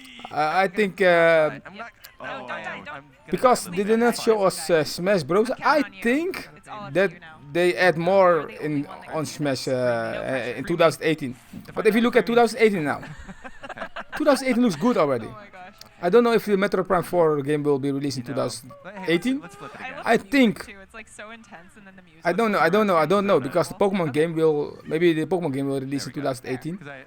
So it's difficult to say what kind of game will release in 2018 for Nintendo Switch. Pokemon, the Pokemon game, or Metroid game, or both. If they do both, I don't believe they're going to do both, man. I want to just run around with this. But 2018 looks good, man. This game, this 2018 game, the Kirby game looks also crazy. Those two games will be the games for kids, indeed. Not only for kids. Let me be serious. This looks fun to play, man. But I don't play it alone. I will play it with my son. This and Kirby are crazy games, man, to play with my son. Look how great this looks, man. This artwork is crazy, man. This artwork is crazy. Wow. Okay, wait, man. So you have those two games, maybe the Pokemon game, maybe the Metroid game, and Smash. Oh my gosh. Okay, and Bayonetta have a game for Nintendo Switch. Bayonetta, I mean not Bayonetta, I mean Platinum Games. Run. And now I want to know which game is Retro making. It's not a safer way. You are both one hit from death. Wait. No, we're fine. I can't see. He's gonna I'm coming back. Okay. Oh, I relied too heavily. Now that I'm safe, I'm gonna go. We have a little bit more time if you want to go play around more. There, look at that. Do you want to go play around before we beat it since we have a little bit more time? I might just throw you into arm's way. There. What? Oh, there it is. So you can get some coins. It's fine. I don't think hopefully they add a lot of things with the Switch version for with vexing me. Okay, he was vexing me. Dude, the Metroid.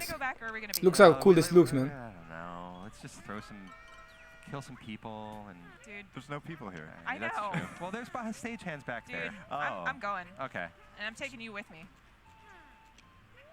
I want out. Too bad. This game looks good, man. This isn't what I asked for. This is what happens. Oh no! Now I'm gonna go All away. right, that was karma. I deserve that. Yeah, we did get a little on the greedy side. We did. No, don't Okay, die. no, I'm not Okay, dying. don't die. This is important Save now. me first, and then. This just went totally So haywire. as you can see, you really need to work with your teammate to ensure. Nope, that I'm you gonna make win. it All through. glory to me. I would really hate to see what happens if you guys were actually working against each other the entire time, because I feel you've like been working that's like the together. secret plot. I know. Little did you know all along. Let's see. Oh, I'll just do. Oh, you Nope. went into the foreground. I know, because I'm taunting you. Okay, I'm gonna go win now. All right. Yay! And I freed you. Oh my gosh. Okay, that went a little bit lopsided at the end, but that's fine. But we had fun. It was pretty amazing. Because the game is adorable, and I really love the 2-player. It's my favorite. I highly recommend it. Well, thanks for showing us a look at both the front and flip sides of the new Yoshi game for Nintendo Switch, as well as the cooperative mode. Yes, co-op. And let's see, up next we've got the Salmon Run mode in Splatoon 2, so stick around. Thanks, everybody. Bye. Bye-bye.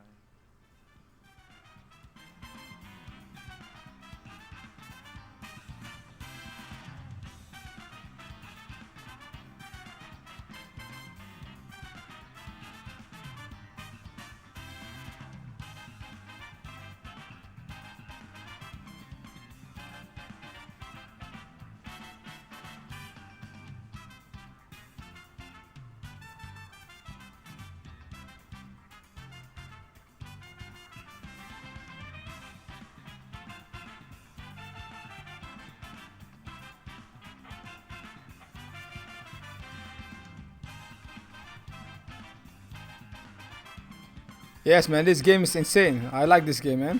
Crazy game. It looks great. The way it plays, the artwork looks great. Crazy game.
I hope that they're going to show us today another.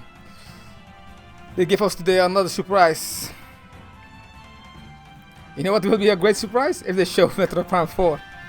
A little bit something. Not only the title screen. The title screen was great enough, but if they show something from that game, people will yelling again, man. What was that crazy, man? Metroid Prime 4 on the Nintendo Switch. Crazy, crazy, crazy. So the first year from Nintendo Switch is crazy, man. But what do you think about the games that the many third-party games, big third-party games, won't only be on the Switch? Many people are angry about that, but I don't understand that. You know why? This is why I don't understand that.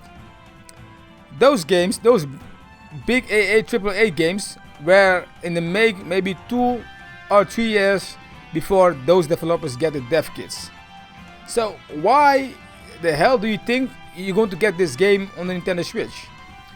If this game won't be next year, if we next year we don't get the big games, okay, then we can go, then we can yell in, and then we can be angry, because then developers have the Nintendo Switch certificate for 2 years, maybe almost 2 years. So right now, I don't understand why you can be angry, because why do you think that the game the FIFA 18 is on the Switch is not made with the Frostbite engine? Because they have to they don't have much time. Wat is mee? Welke niet?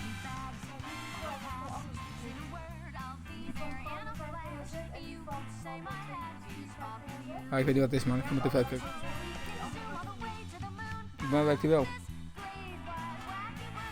So I don't understand why. That's the reason why they make a custom build for the FIFA 18 on Nintendo Switch, because the dev kit, they get the dev kit so late, and why the hell do you think they can make a great the same as the other consoles in maybe a couple of times? Nintendo Treehouse live at E3. We are here. I'm going to show you a little bit of Salmon Run, a cooperative game mode within Splatoon 2. We have some very special guests with us. This is insane, man. Squid Research Labs. Wow, this is insane. I want to see this. Organization. We don't really know much Salmon about it, Run. but they decided to show up. So we're going to let them talk while we play. So let's jump right into a match. Okay, those 3 play on the handheld, and 1 play on the Can you on tell back us mode. a little bit about the creation of this game mode? このモードについて喋っていただけないですか。はい、このサーモンランは Crazy this, man. 2人から4人で遊べる、そういう新しい遊びですね。で、クマさん紹介という謎の組織から、鮭を倒してイクラを回収しろと依頼されます。So in this mode, this is available for up to 2 to 4 players to enjoy, and what you're going to be ending up doing here is taking on incoming waves of attacking salmon creatures that we refer to in our research as salmonids.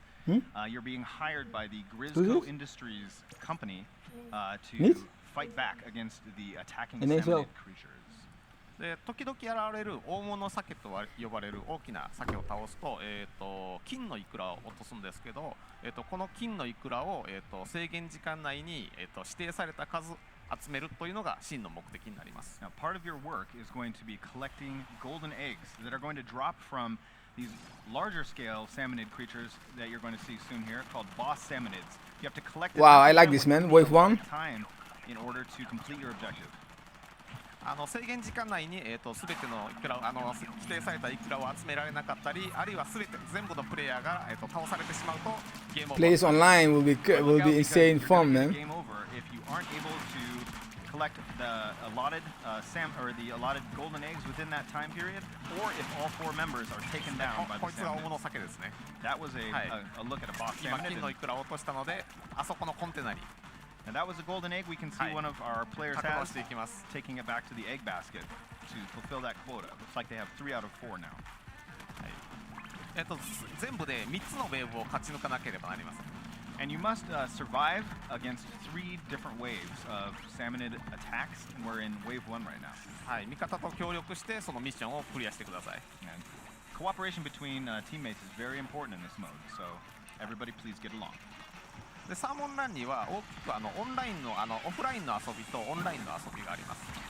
And there's 2 versions of Salmon Run available. You can either play the game online or offline in local play. はい、今日お見せしているのはこれはオフラインのサーモンランで、オフラインのローカルマルチプレイのサーモンランです。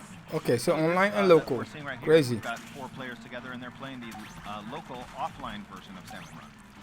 オンラインのサーモンランはそのクマさん紹介からの依頼という形で、鮭がこう川を遡ってくる、遡上してくるのに合わせて、イベントのように発生します。And then the online version of Salmon Run is going to feature some timed events in which the salmonids, as real-world salmon tend to spawn upstream seasonally, the salmonids as well will occasionally mount an attack, and Grisco Industries will answer the call and hire some workers to go fight them back from time to time. クマさん紹介から使える武器であるとかどこのステージで戦うとかそういったことを指定されるので、その指定された条件に合わせてミッションを行います。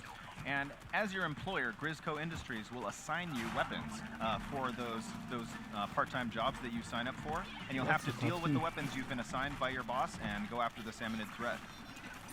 オフラインの、ローカルマルチのサーモンランではこれらの条件を、プレイヤーが自由に設定して、身近な友達と遊ぶことができます。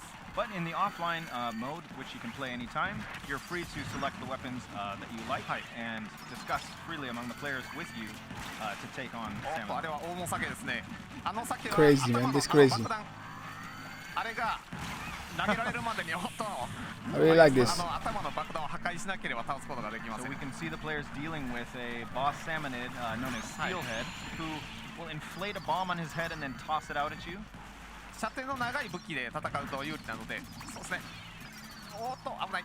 Wow. Well, we're seeing our players struggle a touch here. One strategy to go after Steelhead is to take it out from afar to avoid getting blown up by the bombs. Wow. Oh my goodness. 大物鮭にはいくつか種類がいまして、Seriously. その種類によっていろいろその倒しやすさ、いろんな武器で倒しやすいというその特徴があります。As you play, you'll discover there are many different kinds of boss salmonid. We just saw Moz there grab a player who thought they were safe out of the air. And each boss salmonid, you'll discover, will have a certain strategy or weapon type that is particularly well suited to taking it down. なので仲間のその持っている武器ですねに合わせて、ここは自分が倒す、ここは仲間に倒してもらう、そういったことをうまく連携しながら、ミッションをクリアしてください。This makes it important for players to discuss ahead of time, sometimes, or work during the match with the weapons they have available to decide who will take down which salmonid. なんとか1個目のウェーブは How many waves will there be in this game? Managed to survive that first wave, heading into wave 2. 今3。3. もう3まで行ってますね。We've actually proceeded to wave 3. はい、6個の金イクラを探してください。So it looks like they need to find 6 gold eggs. あそこに現れる Ask him how many waves are in the game. こいつは爆弾をあそこの Oh, seriously? Wow, this is insane, people. Nintendo, you make a lot of crazy games this time, man. Crazy. So this flying boss salmonid that we just saw here. Hard mode in Splatoon 2, come on. Sort of similar pattern to the Tenta missile that is a special in multiplayer mode. And if you time it just right, you can lob some bombs into their open containers that they launch the missiles from. 2つコンテナがありますんで、仲間と声を掛け合って、じゃあ俺は右のコンテナにボムを入れる、俺は左のボムにコンテナにボムを入れるというふうに協力して素早く倒すようにしてください。Wow. Another game with crazy artwork. The way these games look is crazy, man. But Nintendo, I don't know why you choose for 720p 60 frames per second. Why no another stream from 1080p, man?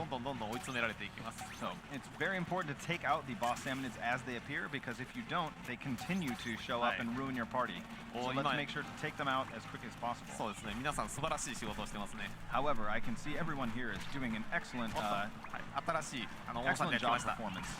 こいつは攻撃を当てるとアーマーが壊れて、後ろから攻撃を与えることで倒すことができます。This salmonid is known as, I believe, the Griller, who is surrounded by armor, and we can slow them down and slowly chip away at that armor by focusing our fire on them. なので挟み込んで倒す必要があるわけですね。Important for everybody to kind of pinch them together and defeat them well. 素晴らしい、クリアしました。We have cleared this 3-wave round. And that was just 10% difficulty.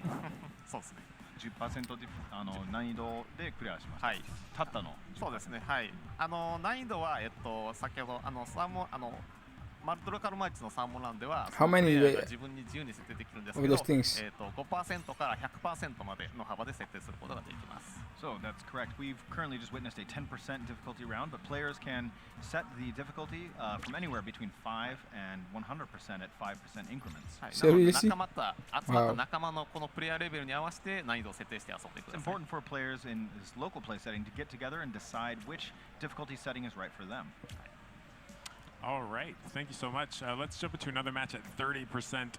While we're getting ready for this, can you tell us a little bit about how this game mode is kind of different from the last game and what this brings to the table that we didn't see in Splatoon 1? これから 30% で挑んでいきたいと思いますが、その前にこのサーモンランというモードに表す、新しいスプラトゥーン1になかった要素について喋っていただけないでしょうか。そうですね。もともとスプラトゥーンはWii U で発売された一応オンラインが主体のゲームなんですけども、任天堂スイッチに発売されるということで、やっぱりそのローカルマルチにも力を入れたいと考えました。Well, as I'm sure you're aware, the online multiplayer was a focus of Splatoon 1. And while we wanted to continue that with the Nintendo Switch version, we also wanted to make sure we used the Nintendo Switch's unique feature of being able to take it anywhere with you, and really wanted to add some interesting modes that feature local multiplayer.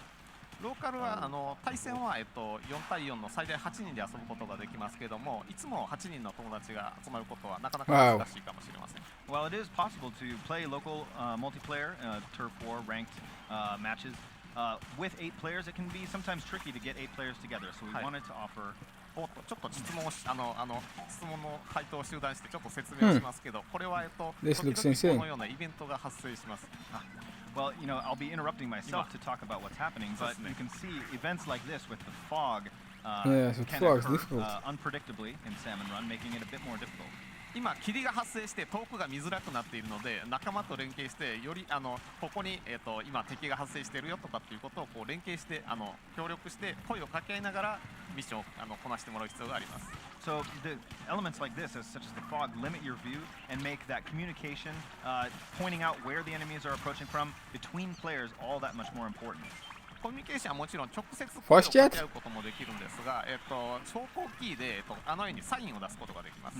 So it is of course possible for our players here to be calling out with their voices to each other, but we have a couple of signals players can use. Here you can see one player was down and calling for help. 大物酒を発見したときにはこっちだよ Okay, so voice chat is available. 敵にやられたときには助けてくれっていうふうにヘルプサインを出したりしてできるだけこう全員が生き残ってミッションをクリアできるように。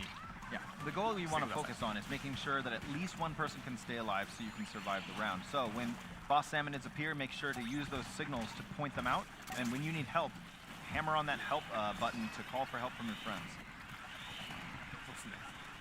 もうすぐクリアできる。Well, they've managed to clear wave 1. はい、ウェーブ1をクリアしました。激しいですね。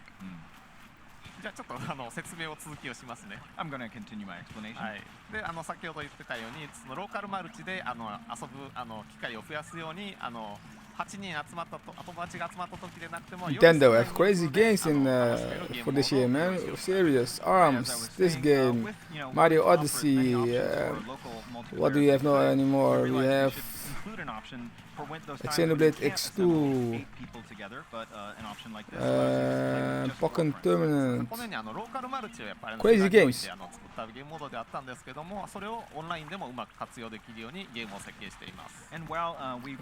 Fire Emblem Warriors also one. All this year, man. Come on.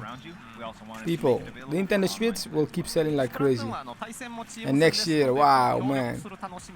Hopeful. I hope Metroid Prime 4 for next year. Bayonetta 3, hopefully. I don't know which games Patent Games making for the Switch right now. I hope for Bayonetta 3.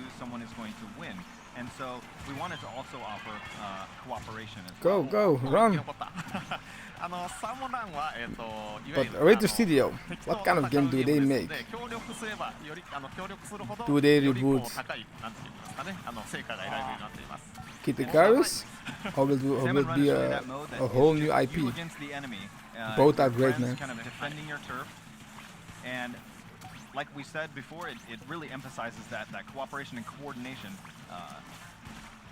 that won't be just a result of two teams facing off against each other, but it's everyone against a single foe. Kid Icarus is great, so it will be cool if they reboot that game. With the Switch power of the Switch, the first time we go get this game on Nintendo on the home console. Yes, man, Splatoon 2. This looks crazy, man. This Solomon mode, this hard mode, nice that they add that. Well, I'm happy that they add this, man. I'm going to play this a lot. I like this, man. And this game looks great, man. Looks also good, man. The artwork from Nintendo's artwork is crazy, man. They are the best in making crazy looking artwork. I like how this game looks. But I'm really happy that they make this game, this mode in Splatoon 2. I like hard modes. You're working for Grisco Industries, and as sort of a on-the-job incentive, you can earn rewards such as special gear. That is you can only pick one. Salmon run that you can take into multiplayer. You pick it. Oh, you pick it back. So we can see these pesky salmonids. They'll collect those golden eggs if you leave them sitting there. Oh, seriously, go. Where some of the allies are not. Wow, you was waiting for someone. Pick this up. So if we could call our allies to help, we can maybe stop the deer. The golden egg has been stolen.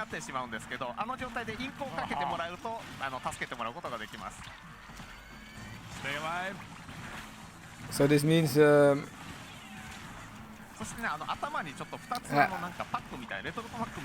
okay. When you are dead, you can see the you can, if they don't help you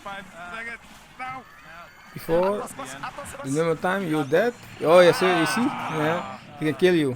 Okay, when you are asking for help, they can kill you. Down to the wire. No, yeah, they pump the difficulty up to 30%, so it's difficult now for them. Just one left. That was at the very end, too, as a third wave. Yeah, we could have. That was the last one. Fun, man, and it's crazy that you get how they play. 3 players on the own. I like this Nintendo Switch. Crazy, man. If Nintendo make a dock for 4K, what will happen in the future? Nintendo have a crazy console. Nintendo Switch is crazy console. This concept is crazy. And they say that this is the console that will stay for a long time. So I think that means they're going to upgrade the dock.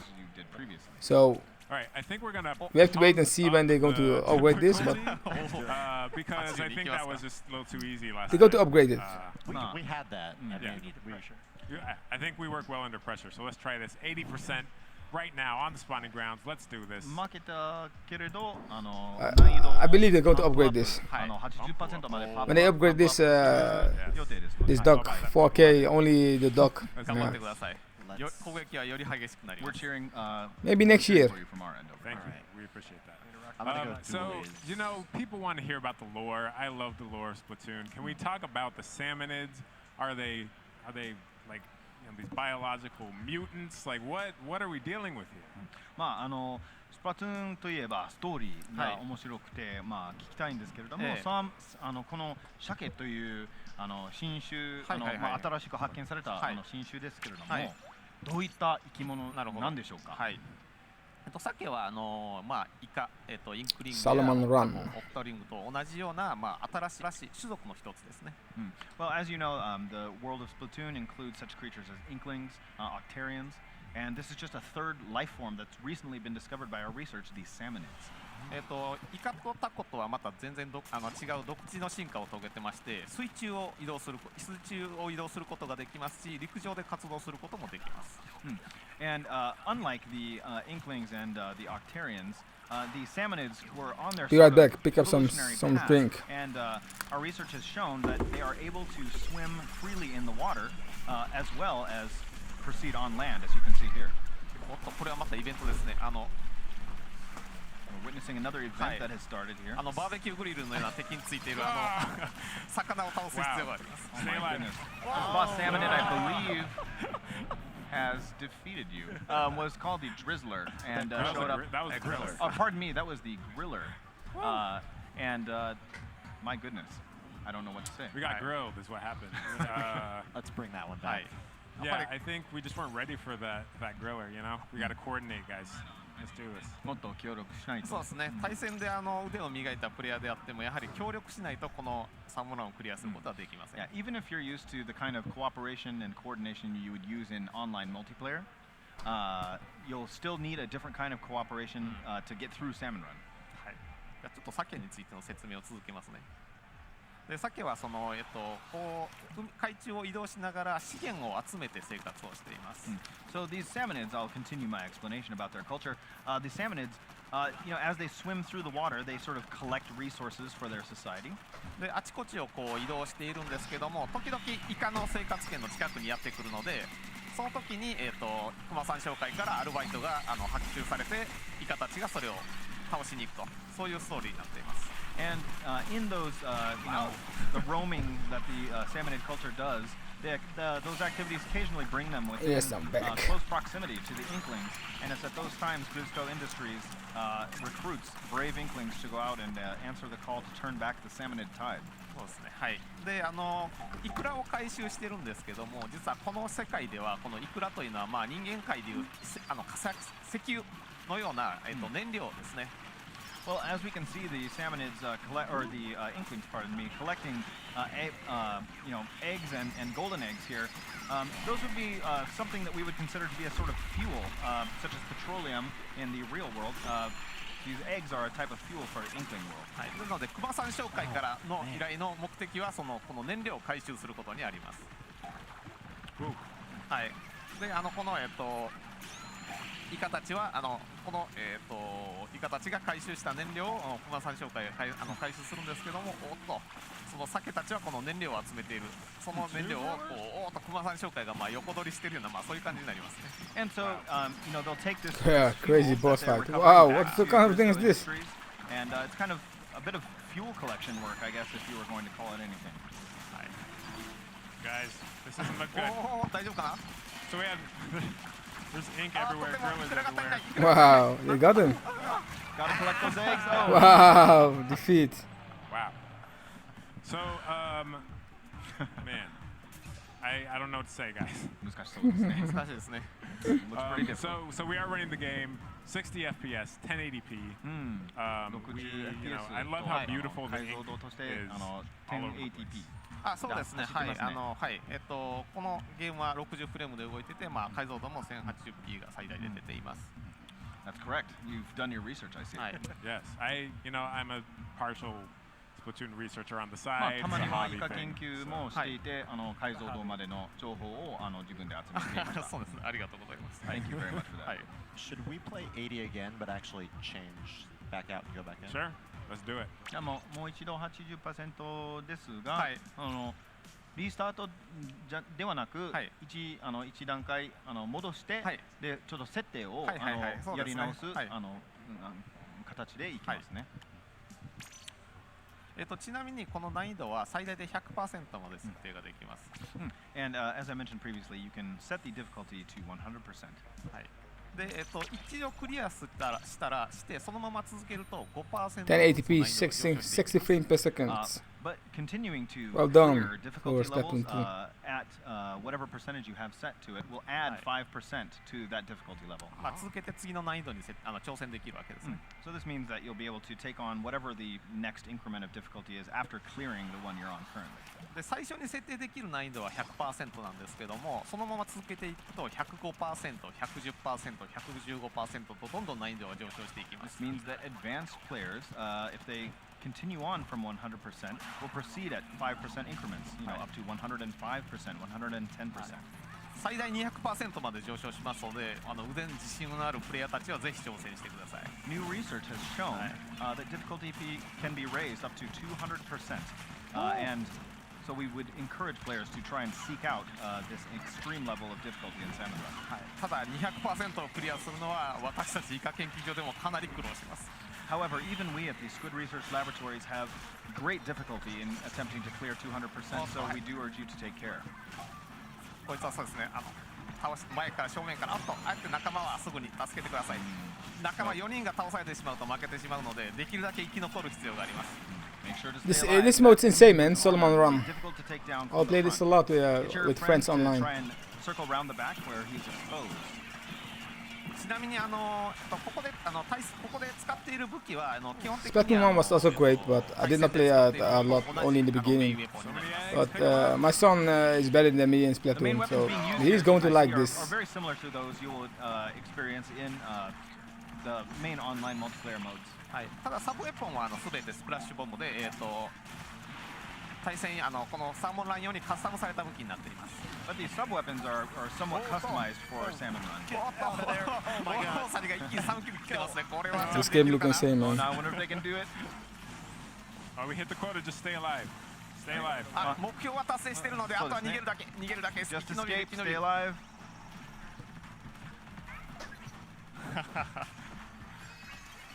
なんとか生き延びました。They've managed to survive somehow. 今は出られても大丈夫です。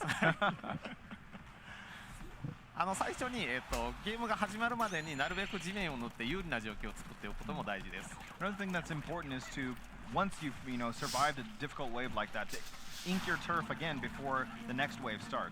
こういった基本のテクニックは対戦と基 Look 本 how crazy 的に共 this 通 thing, していま those す things し、 look, man. このサーモンランをプレイすると非常になんて言いますかね、生き延びる能力というのが身につきますので、それは対戦でも有効になると思います。These sort of basic techniques Splits. that also apply in normal online multiplayer like Turf War, and will be the skills that you're going to need to survive in Salmon Run as well. で先ほどちょっと説明が途中になってしまいましたけど、頭の上にこうパックが2つついてるんですけども、1人のプレイヤーにつき2回3つのウェーブを通して2回だけ、スペシャルウェポンを使うことができます。I mentioned those packs on the players' heads previously. Those are the number of specials you can use in each player. As you can see, starts with 2 and has to make sure they conserve those 2 specials to use throughout the 3 waves you'll be playing. はい、どこで使うかよく考えて。Oh no!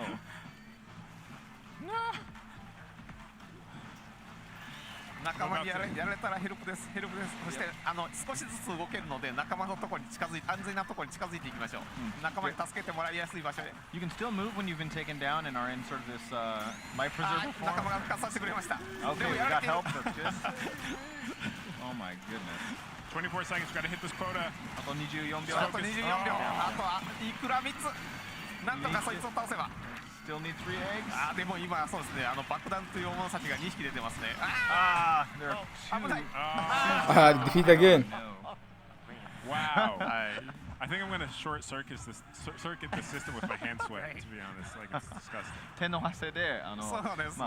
手が滑って本体が故障してしまうかもしれない。はい、いつもの実力が出せないかもしれませんけども。でもサーモンランこのようにねちょっともちろん成功することも楽しいんですけど、やっぱり仲間と声を掛け合って、協力して楽しむことが遊ぶことが一番楽しいと思います。You know, of course, succeeding in Salmon Run is very fun, but I'm sure as we've seen, the journey is also very, very important, and you can have a lot of fun yelling at each other, complaining. And that, too, is its own type of fun. That's a nice way to tell us we are terrible at this game, so thank you. 優しいお言葉。いえいえ。あんまり上手ではないんですけど。そんなことはない。ありがとうございます。80% はかなり難しいです。No, you shouldn't be ashamed. 80% is plenty difficult. Shall we go one more? Yeah, let's do it. What do you guys? Are you up for 80 again? Should we knock it down? Should we crank it up? マジですか？What would you like to see? 大丈夫ですか選んでください。そうですね。いや、なんとか 80% じゃクリアしましょう。Okay, yeah, let's try 80% one more time. All right, let's do this. We believe in you. Thank you. We think you can do this. Thank you.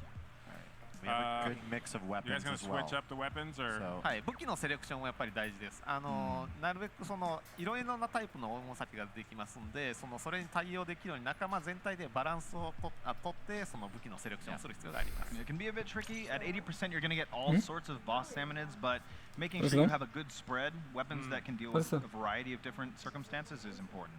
All right, let's try to take each one out at a time too, instead of spreading out and each taking on a single boss.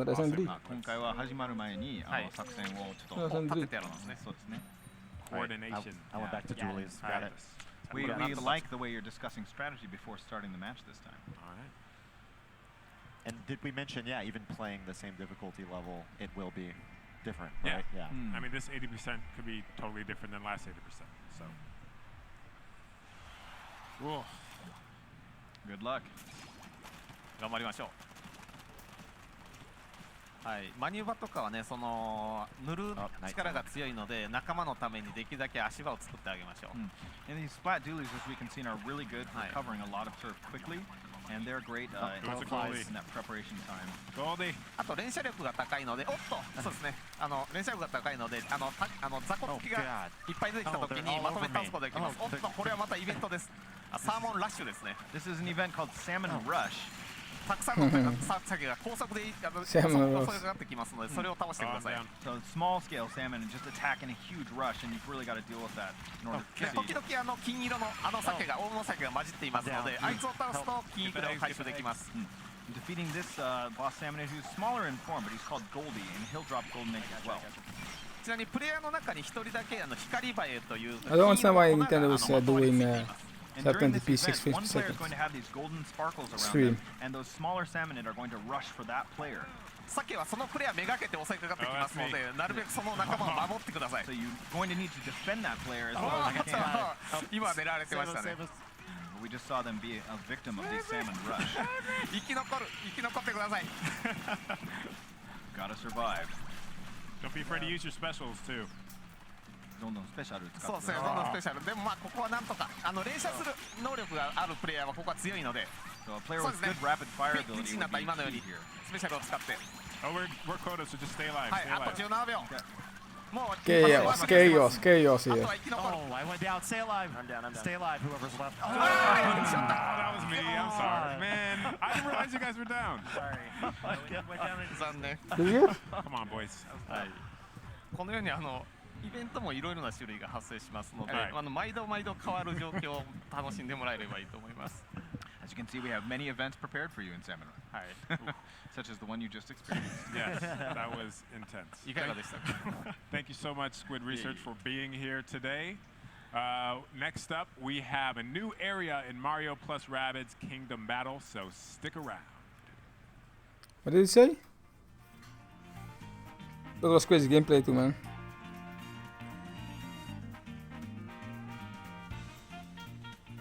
Okay, let me read a couple things. What the flipper usually gives you.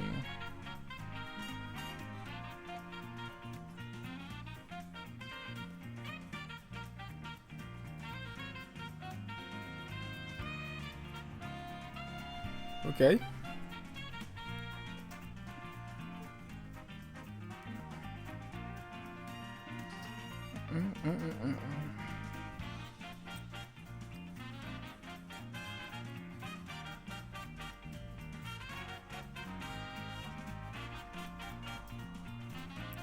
What a first year! What a first year for the Switch. Crazy games. So Nintendo Switch is getting a keyboard. A USB keyboard from Hori. Why?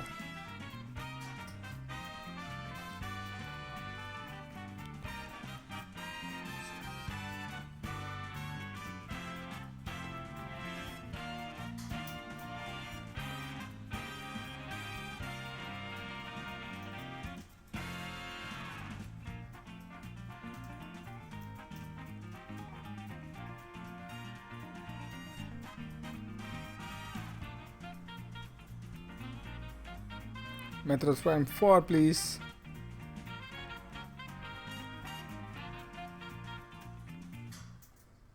Okay, what will we see now? Oh. David Ronaldo, how are you doing, man? Everything alright? Crazy gameplays, man. The first gameplay was what we saw was from. They start first with Poken Tournament, and then they start the. Seriously, what's happening? And they started Yoshi, the new one is who is made with only Unreal Engine 4, and they finished a minute ago with Splatoon 2, Solomon Run, the hard mode from Splatoon. It looks crazy, man. And now we're going to see another game, so we have to wait and see what kind of game they're going to show. They say it, but I did not hear it.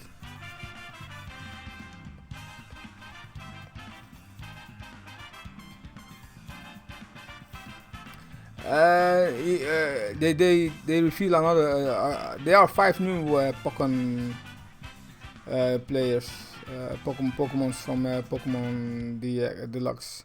5 new ones. So you think there will be more? They didn't. Pokemon tournament is over, so I don't know if they're going to do it again.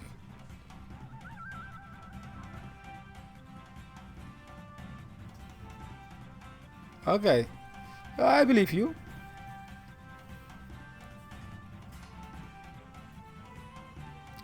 Maybe we're going to see that later. That they're going to not now. I don't think so. There are a couple new ones. 5 or 4? 5 new players.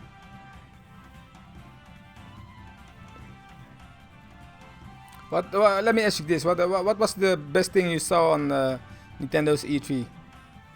Which game do you think was the best for you to see? Not what is the best they show us, but which game do you think was the best you saw? I mean, with gameplay and not. I mean, Metroid Prime 4 is for me the best they teach us. But it doesn't was the best game because they did not give us gameplay.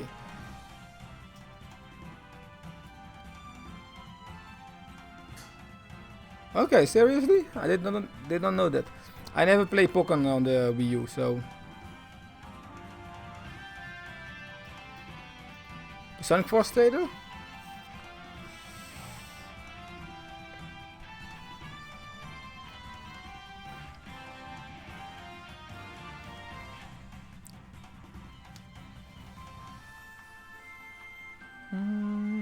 I like the sound from Mario.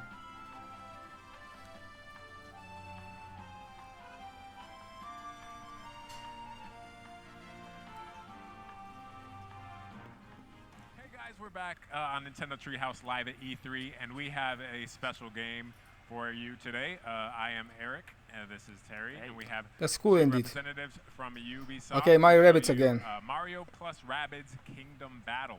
So with that, let's jump in. You guys take it away. Sure. So thanks a lot. It's a pleasure to be here. Yeah, thanks again. So Hopefully they show us something new. We're super happy today as well because we're gonna show something special. Okay, something special. That we didn't show anywhere else. Okay, I like this. So it's a first as well to reveal that today.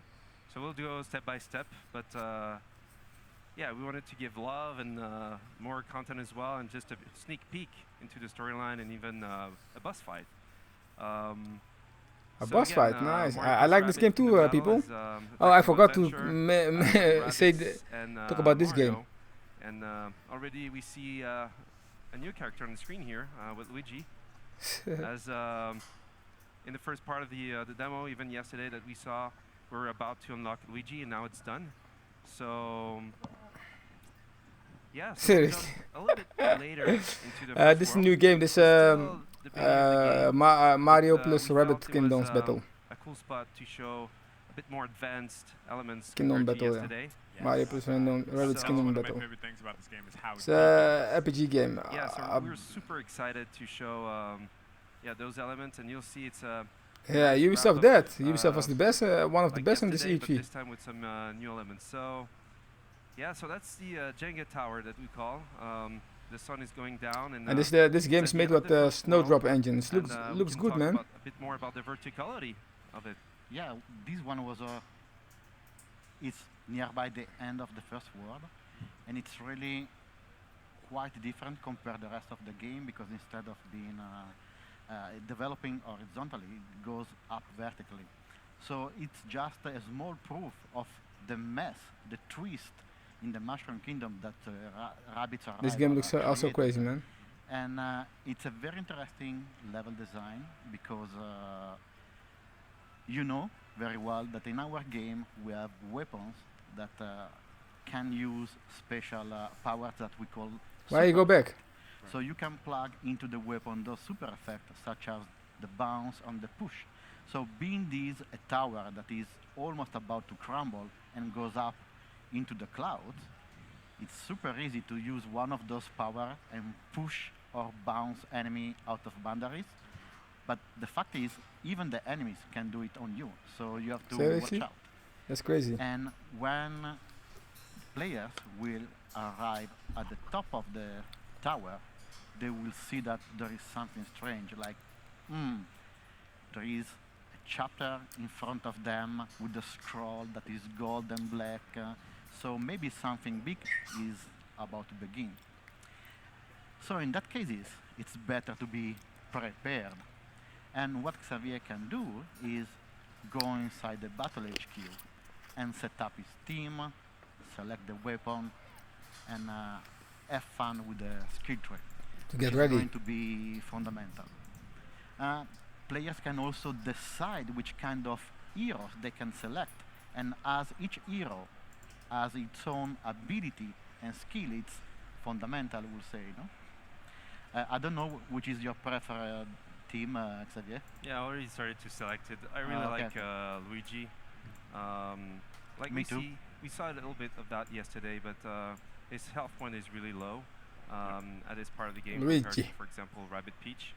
But he's really good from far and doing far distance damage. So it's a turn-based yeah. And we see RPG here, game. for example, Rabbit Luigi that we won't choose today for the fight, but started to have the Vampire Dash, 30 damage. So it's the highest dash damage that heroes have at first with this crew. But he also add Vampire effect, which the enemy become vampired, and then every time you hit the enemy, you get life. Even if Mario is shooting him or that's cool. Luigi, you're gonna get life. So it's a life pool, which is quite interesting. So he's really this little guy. It's very strategical because you use it on some enemy, and maybe all your heroes can shoot at him to recover part of the damage dealt on the enemy. Right. Yeah, so you'd want to, in your turn when you're in battle, like use him first, so you use that status effect, and then your other heroes could benefit from it. Absolutely. And then we have the second part of the preparation, like David was saying. It's all about the weapons. We have more than 250 type, and different weapons. So really went far into putting different stats, different elements, like. The bounce effect is my preferred bounce. Super effect, because it bounces the enemy away potentially of the battlefield, and you have added damage, and it's like in Mario Kart, when you get out of the road, and so this approach is just super cool. And if you add that to, I don't know, you burn the enemy, and then with your second character, you just bounce the enemy away. And it works on mid-boss as well, so it's really, it's awesome to see on the screen. Yeah, especially if you have certain enemies that are rush-type enemies. Yeah, crazy things, man. It looks good. Keep that distance between them. Yeah. Absolutely, and you can use those super effects in combination with the techniques.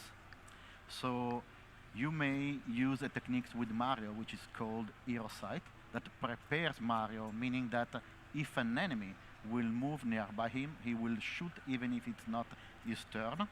So just imagine that you do the same with other characters. An enemy is moving, Mario goes Hero Sight, shoot the enemy, the super effect bounce apply, the enemy fly over the battlegrounds, enters in the area of reaction of one of the other heroes that shoot again, and maybe applies the burn effect. And as the burn effect is something that allows for propagation, you will see that if the enemy touches other units, they will start to propagate and run. It sounds really crazy. And here we see a secondary weapon. Yesterday. My preferred, melee. Yeah, it's awesome. It's Mario's hammer, and you have a lot of them. Of course, it's locked so far. You have to unlock them through the adventure. But here it's a good example of a little bit more advanced elements. So, for example, your first hammer that you get on the game is good. The damage output is good. You have you cannot use it every turn, but still, even with the cooldown, it's quite cool. But if you look at the second one here, not only it adds the honey damage and glue the enemy on the ground for 30% chance, which is incredibly cool if you do it on a smasher, for example, because you can't move anymore to attack your other heroes. But also what we see on the top right is what we call the good damage against something, and here it's the Ziggies. Plus 30 damage chance here to apply what you have on the Ziggy. So that's pretty cool, because it means if you have a lot of Ziggies around, by using this weapon can be very effective. So this is something you need to watch out, because every weapon has something different.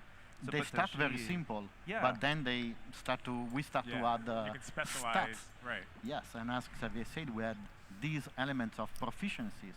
So some weapons are more efficient against I like the way how he talks English. And some weapons are more France efficient English. against the cover. So regardless of the type of cover, you can damage those even faster. Another example before we go on with the skill tree, that's the sentry. So Rabbit Peach can use a secondary weapon, sentries. And the big difference here is if you look down there, 150 life point. So it's like a hero, a new hero. Right. It You're goes summoning on. that, Yeah. on your team. And it applies the push damage and push effect, which is great. It's not like the bounce. The bounce is really bouncing out and potentially out of the zone. The push could do the same. You could be push out the zone itself, but you can also push another enemy behind. So it's like a domino effect. Yeah. So it's quite effective here. So this little guy, this little sentry, can really go and really try to affect the enemy you target, and then just push everyone around with an AOE type of effect. So the cover damage is not really high on this one. You know, it says low, so it's not going to destroy that much of the covers. But later in the game, potentially you have some very good weapons to destroy covers in one hit, which could be a very interesting for strategy. Awesome. The philosophy of the weapon that we have in our game, it can be divided in two macro areas. The primary weapon that are a very direct way to deal with the enemy. They damage one single unity, and the secondary weapon that are basically area of damage. Once again, those weapons, the secondary weapon, works pretty well in combination, in synergy with some of the techniques that some of the characters, the heroes, will have later on in the game, such as the magnet dance, which is the ability to lure all the enemies around you nearby in an area, and this is where you want to hit with an area of the mage weapon. Gotcha. And last but not least, the skill tree. Really important to do it before a big fight. So I'm going to reset here, because you can reset whenever you want. So basically, it's a good way to. So you see the fight seems to be a big fight. You have a lot of covers and stuff. You even have. Let's see the boss fight, man. So when you look at that, you can go back to the battle queue and adapt your strategy, your weapons, like we said, but also, of course, the skill tree. So, example with Mario. So just quickly, we have move and attack technique and other elements that we can add as well. Upgrades. And which are very important, because you can change how much the character can move in the area of movement, or the stamina, or how much health will gain back when he will find mushroom in exploration, or the area of movement outside the pipe, the rabbit pipe that you can find in the battleground. So for example, here I have 40 orbs. So you know those orbs are what you get from fight. If you did very well in fight, you get more orbs. So as soon as you have orbs, you can start to spend them. So the very first element that Mario can do in his moving phase is an upgrade to what we call the stump jump. So basically, thanks to this, you will be able to do a team jump like before, but then stump on the head of the enemy for damage as well. And it's another boost as well in terms of reach and zone of movement. So that's a very cool element. So you just upgrade it. Mario's happy. And starting now, you can do it in fight right away. Nice. And then it's up to you to upgrade. So you can upgrade your dash damage. And as you proceed into the game, it's going to be more and more expensive. So you'll have to make choices where you want to put your points. So you cannot put your points at your game over everything. You have to choose drastically where you want to go for each of them. So Mario can be very different from one player to another one. Right. And it's really letting the player experiment with the game. It's one of the key features that we wanted to have in the game. But also for the player that doesn't want to, they can press the autofill function.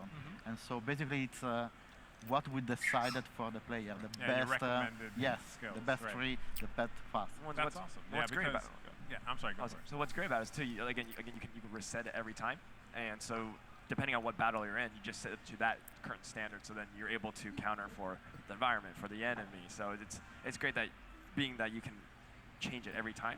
It's a great possibility of different varieties of battle. That's why we wanted to have, before the fight, really have a look into the battlefield itself so you can adapt. That's really the difference with boss fights, you don't have this preparation phase it's really up to you to discover what the fight is. So you have to go in a way that you look at the battlefield and, okay, I'm going to try to go for that, but you'll be surprised with the boss because you don't know what's going to happen. That's what it's going to show. I guess we'll see what's going to happen here in a second. Yeah. So I'm going to buy the secondary weapon as well. this or hammer. you can trust the autofill. Or we can trust the autofill. So this feature is interesting if you want to go straight into the action. So you press Y, and the game says you want me to autofill the element. Of course, it's based on what we chose depending on your rank and where you are. But of course, it's something that maybe is not totally connected to what you would do. But you can have this option as well. So let's go. Okay, let's see. Can't wait. Pretty excited for this now. So they just arrived on the top of the tower here, so we can talk a little bit more about the story. So Mario, and there is a strange guy there. yeah, and Mario, Luigi, and Rabbit Peach just saw this little guy that we saw a bit yesterday as well. So he's actually the cutest threat ever. He's responsible for everything and all the enemies you see in the game. Why? Because he's able to fuse a white rabbit with something from Mario's world. And why? Because when he's stressed and his stress level is super high, well, he's going to create those enemies. The more stress, the bigger the enemy will be. Gotcha. So Bowser Jr., who observed that from far during the first world, it's like, hey, I can use this little guy for me and create my ultimate army, and potentially, take over the Mushroom Kingdom. Finally, while his father is potentially on vacation somewhere. Spawny. So he's calling him Spawny because he's spawning stuff. And he's going to test right now and even convince this little guy. This little guy is so naive that, he thinks that Mario and his friends were trying to catch him up to do something with him. So he was super stressed. So when he sees Bowser Jr., he's convinced that he's a good guy. So yeah, I'm going to join him. And now we're going to see, a fusion between two things, between the banana and the rabbit, and what it brings on the table. I think Bowser Jr. set you up. Yeah. Wow. Love it. The car. So this is happening really at the end of the first world, and it's the very first boss battle of the game. Awesome. Each world is divided in 10 chapters, like chapters of a book. At the middle of each world there is a mid-boss fight, and at the end of each world there is a boss fight.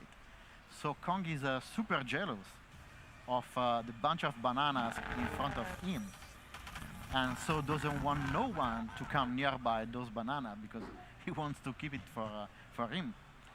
And the sounds player not good here from the will game. have really to understand how to deal with the boss. Right. So there is a little bit of observation going on here for the player. So we start to see what we saw yesterday, but a bit more advanced. For example, here, Rabbit Peach, thanks to the skill tree that we just saw before, she's able to double dash. And has her dash damage is at 20. It's a good damage, for starting to hit the enemy. So I can press again and continue my movement. And that's just the movement phase. So you Exactly. can actually damage the enemy in the movement phase and then still attack. Yes. Exactly. I could attack right away the enemy, but I'm going to show you the second character here with Mario. So we saw, of course, Mario can dash. He can do something like team jump just before, so with Rabbit Peach. Team stomp, as I just shown in the skill So tree. it's all about changing those ability that you are upgrading in your character skill tree. And being and efficient as with each your hero choices. has its own, it's really up to the player. And there's so many different varieties of chaining these attacks. Yeah. And then I just can press A, he goes, 20 damage, team jump, team stomp, defeat the enemy in the process, and then I'm well positioned to flank both enemies actually. And here, for example, this one with the piston panic gun that we have here. So the damage is way over than the enemy's remaining life. So even if I apply the bounce effect, it's just going to be cool because anyway, he's going to be defeated. So we'll see. Got him. There we go. Finish. And then Luigi, he's starting to be far away, but he doesn't care because he's really good with range. Look at the range. He can, shoot at enemy for the whole battleground almost. Yeah. Maybe on the left, top left, he can't, but he's the one he can shoot anything from afar. The weapon looks like a Hoover. so seems like a citation going on in the sniper. And just before we see the sentry here, and we start to see, where the sentry could go, and it says with the red dot that he won't be able to reach that enemy in the first round. Gotcha. But what is cool is that if the enemy comes nearby by mistake, it's going to explode, it's going to wait for the enemy to enter his zone. So I can try to show this, you'll see. So it's really different.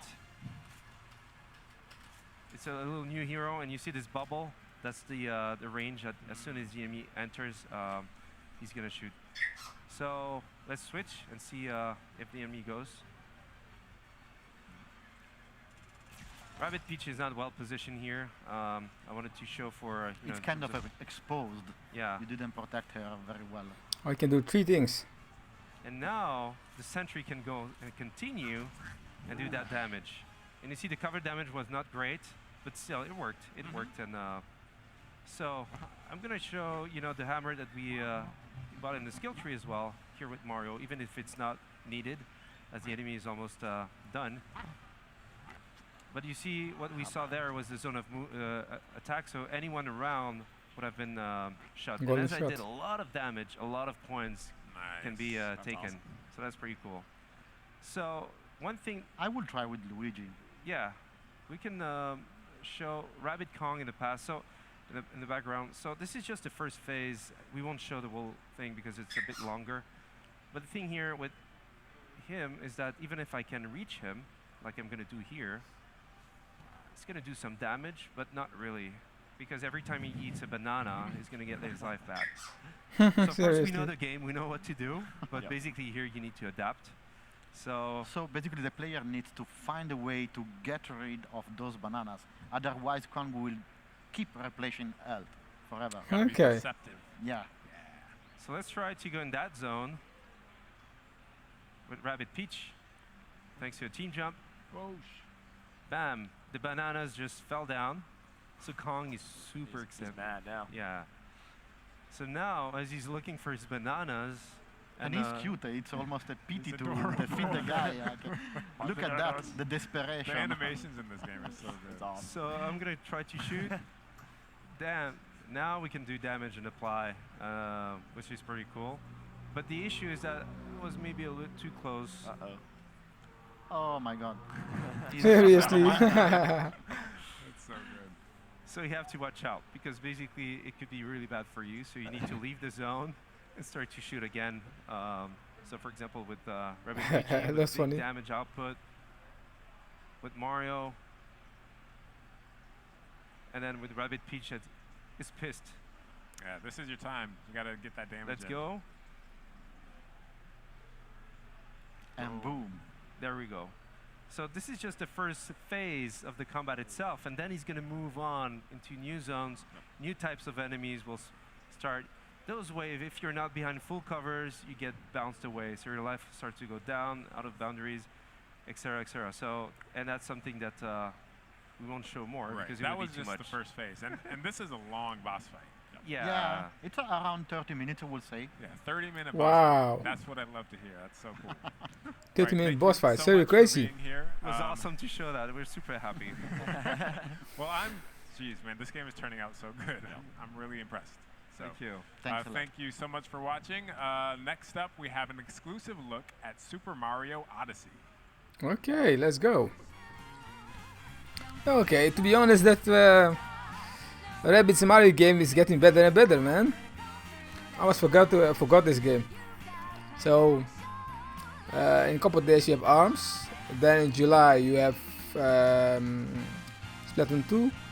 August Mario Rabbids game. October Mario Odyssey. November and December not confirmed yet, but I think Xenoblade and Fire Emblem will be the two games.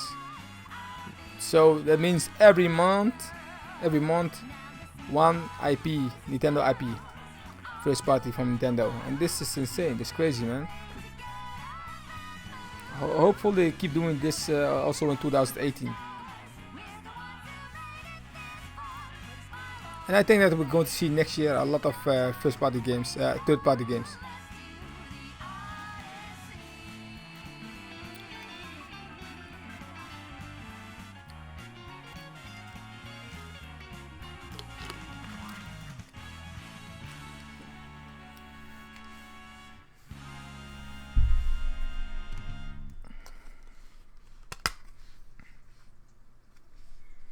So a new look, a first look on Mario Odyssey. So another level, I think.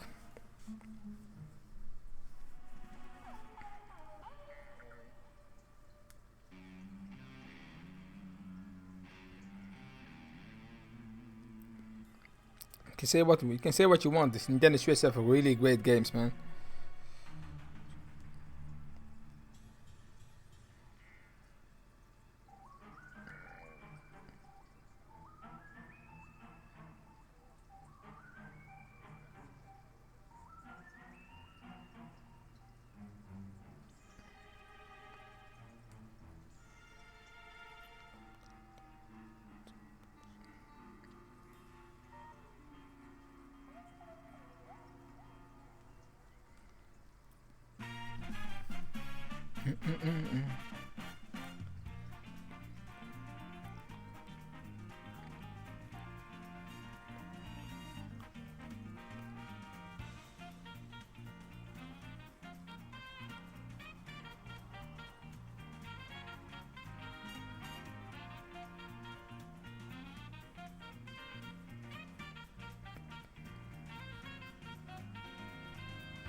So Miyamoto confirmed Pikmin 4. So another game we're going to see in 2018.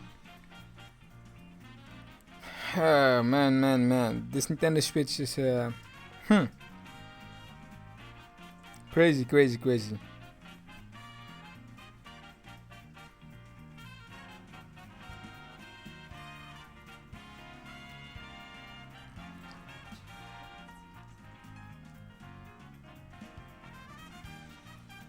So what I think is happening here is that the reason we didn't see Pikmin 4 is because of Hey Pikmin.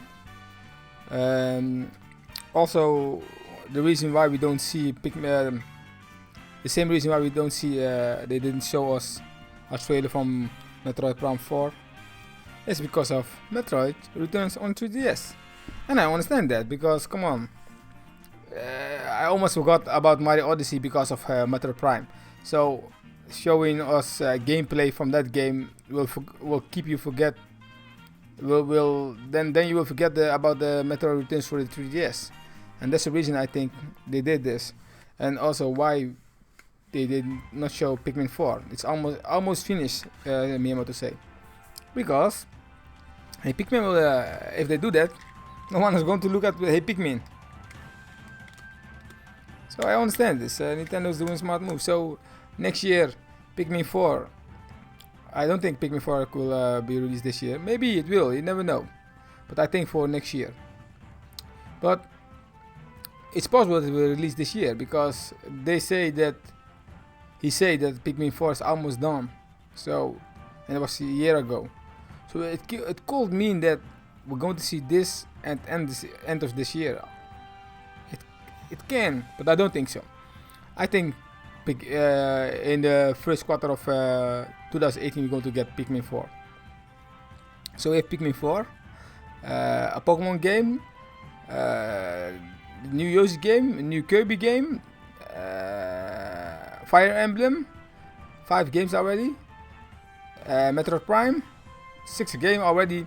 What can release in 2018? So 2018 is looking good already.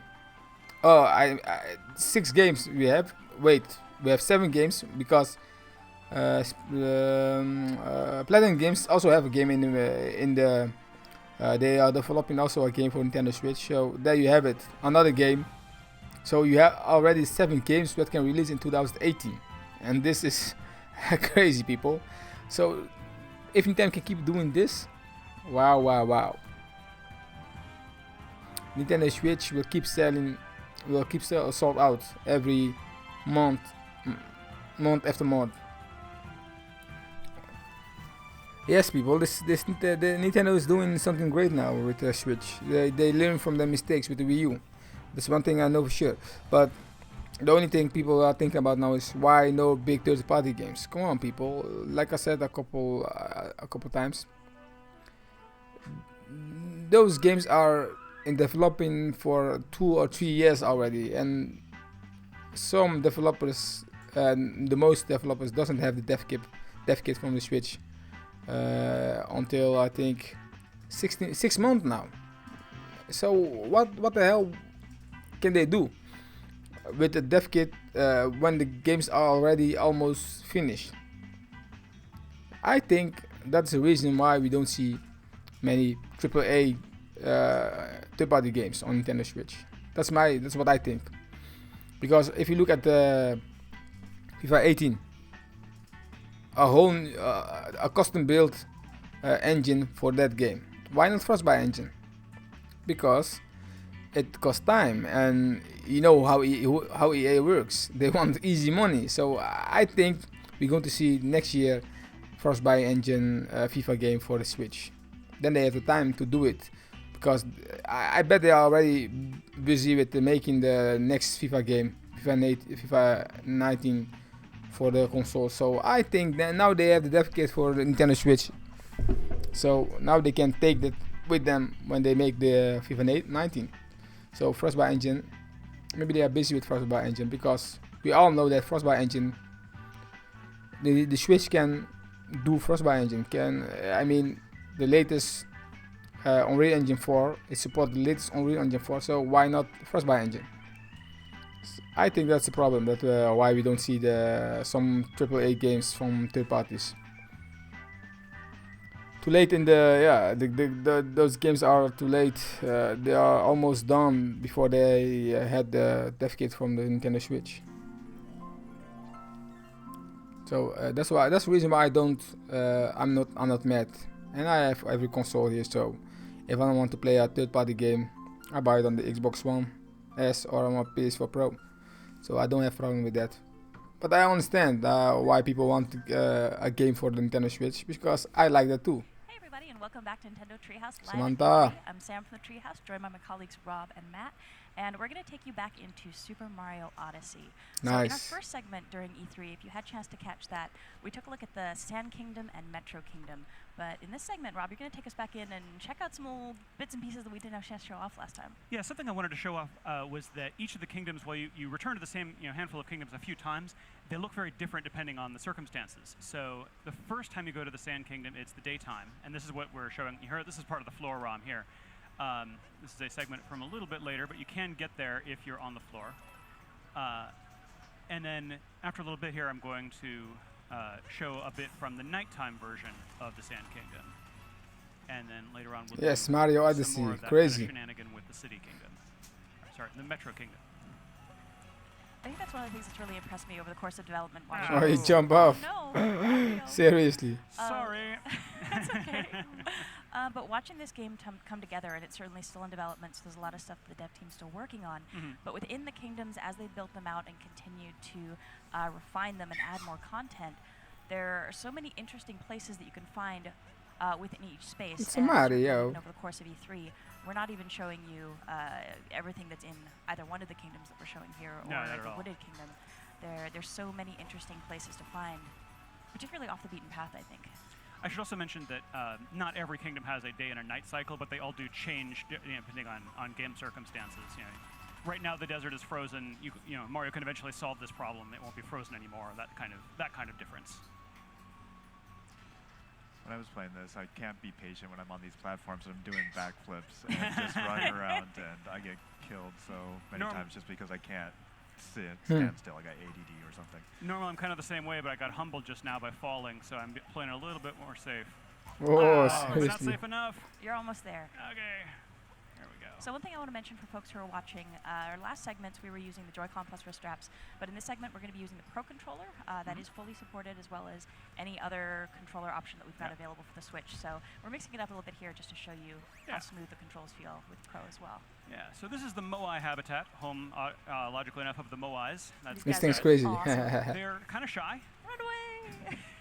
Also, this here is a moon fragment, or, yeah. You need 5 of those, as you can probably tell by the little counter on the top middle of the screen, to get a power moon. But they're scattered around here. And the other thing that's significant about Moais, besides they're being extremely shy, and having fantastic fashion sense. Yeah, they are capturable, and which means mustachable. Seriously? Wow, insane. Oh, that looks glorious. Yeah. You'll notice my control prompt there crazy. is put on takeoff shades. Why would I want to put on my shades, you say? It doesn't get too bright here. Moais can see invisible stuff. So that little moon fragment there that's hovering over the poison lake of awful is totally gettable. But also, you saw this already, though. having your sunglasses on makes the Moais walk slowly. So okay. that's the reason you don't just keep them on all the time. They're just kind of chilling out when they got the sunglasses on, like just kind of taking it easy. How But do they it's also really keep cute when they're doing that really slow stroll? They have this really cute. add new things in Mario games, man? I don't understand how those people are thinking, man. Crazy. Let's see if we can pop the sunglasses. Crazy power-ups that with the head you can change. You can be everybody. Well done, Nintendo. Well done. Yeah. So it's also going to point out that there's these birds here that are hovering, or apparently hovering in midair. But of course, the Moai can see that they're on this thing, and there's some collectible coins over there, but the Moai can't jump. So if you want to get them, the birds are giving you a hint of what's going on there, but you have to be brave and trust your analog stick skills to rock in a relatively straight path. Yes, okay. Wow, you did it the hard way. Come here. What's the easy way? Turn the camera, right? And then just go straight forward. I suppose. If you want to take all the sport out of it. And actually, just coming back to those birds, one thing that's worth keeping in mind in this game, birds seem to know what's up. If you're not sure where to find maybe that next moon that you need, keep an eye out for birds and see what they're getting up to. Yeah, you can see the shadow of a bird up there, and experience tells me, oh, look, it's glowy. He does look a little unusual for a bird. Yeah, pay attention to birds. There's several kinds in this game, and they are all meaningful. Except maybe pigeons. I'm not sure they do anything. I think they just make the world a better place by just being there and bouncing around. They might just be decorative, but they're pretty cool. Yeah. So looking around. Another masterpiece, man. Moon fragment. Oh yeah, we've got Bowser's footprints there as well. Yeah, Cappy is, if you haven't seen our earlier segments, then that's Cappy, who is your actual hat in his native form of a white top hat. These birds seem to be reminding me, oh, there's a moon fragment up here. One to go. And then let's head over to this conspicuous elevator spot here. So remember that? Sorry? Oh, no, you go ahead. I was just going to remember, Moai can't jump, so they need these elevator things. You can see the birds. Hovering. Yep. So just as a quick recap for folks who are maybe coming to us a little bit later on over the E3 process here and not sure what Odyssey is all about, this is a Mario game that's really in the spirit of Super Mario 64 and Super Mario Sunshine.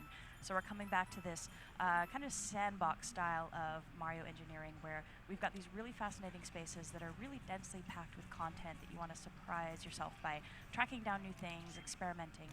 And if you're interested actually in the background of that kind of sandbox Mario style content, we actually just put up a post on the Nintendo Treehouse Tumblr. Bill Trinan talking about this concept, hakoniwa, in Japanese, this kind of walled garden concept that came about with bonsai. And it's a really interesting way to understand how the developers are really thinking about the sandbox space that they're building. Yeah. So I just got the last of the moon fragments, which caused a power moon to appear. And now I'm going to abandon this guy up here where he will never, ever escape. How's he get down? He doesn't. He might have a family down there, man. And I'm just going to be heartless about it. He's sorry, cool. buddy. He's put on his shades. He's chill. We won't forget you and your sacrifice. I will. Oh, dude.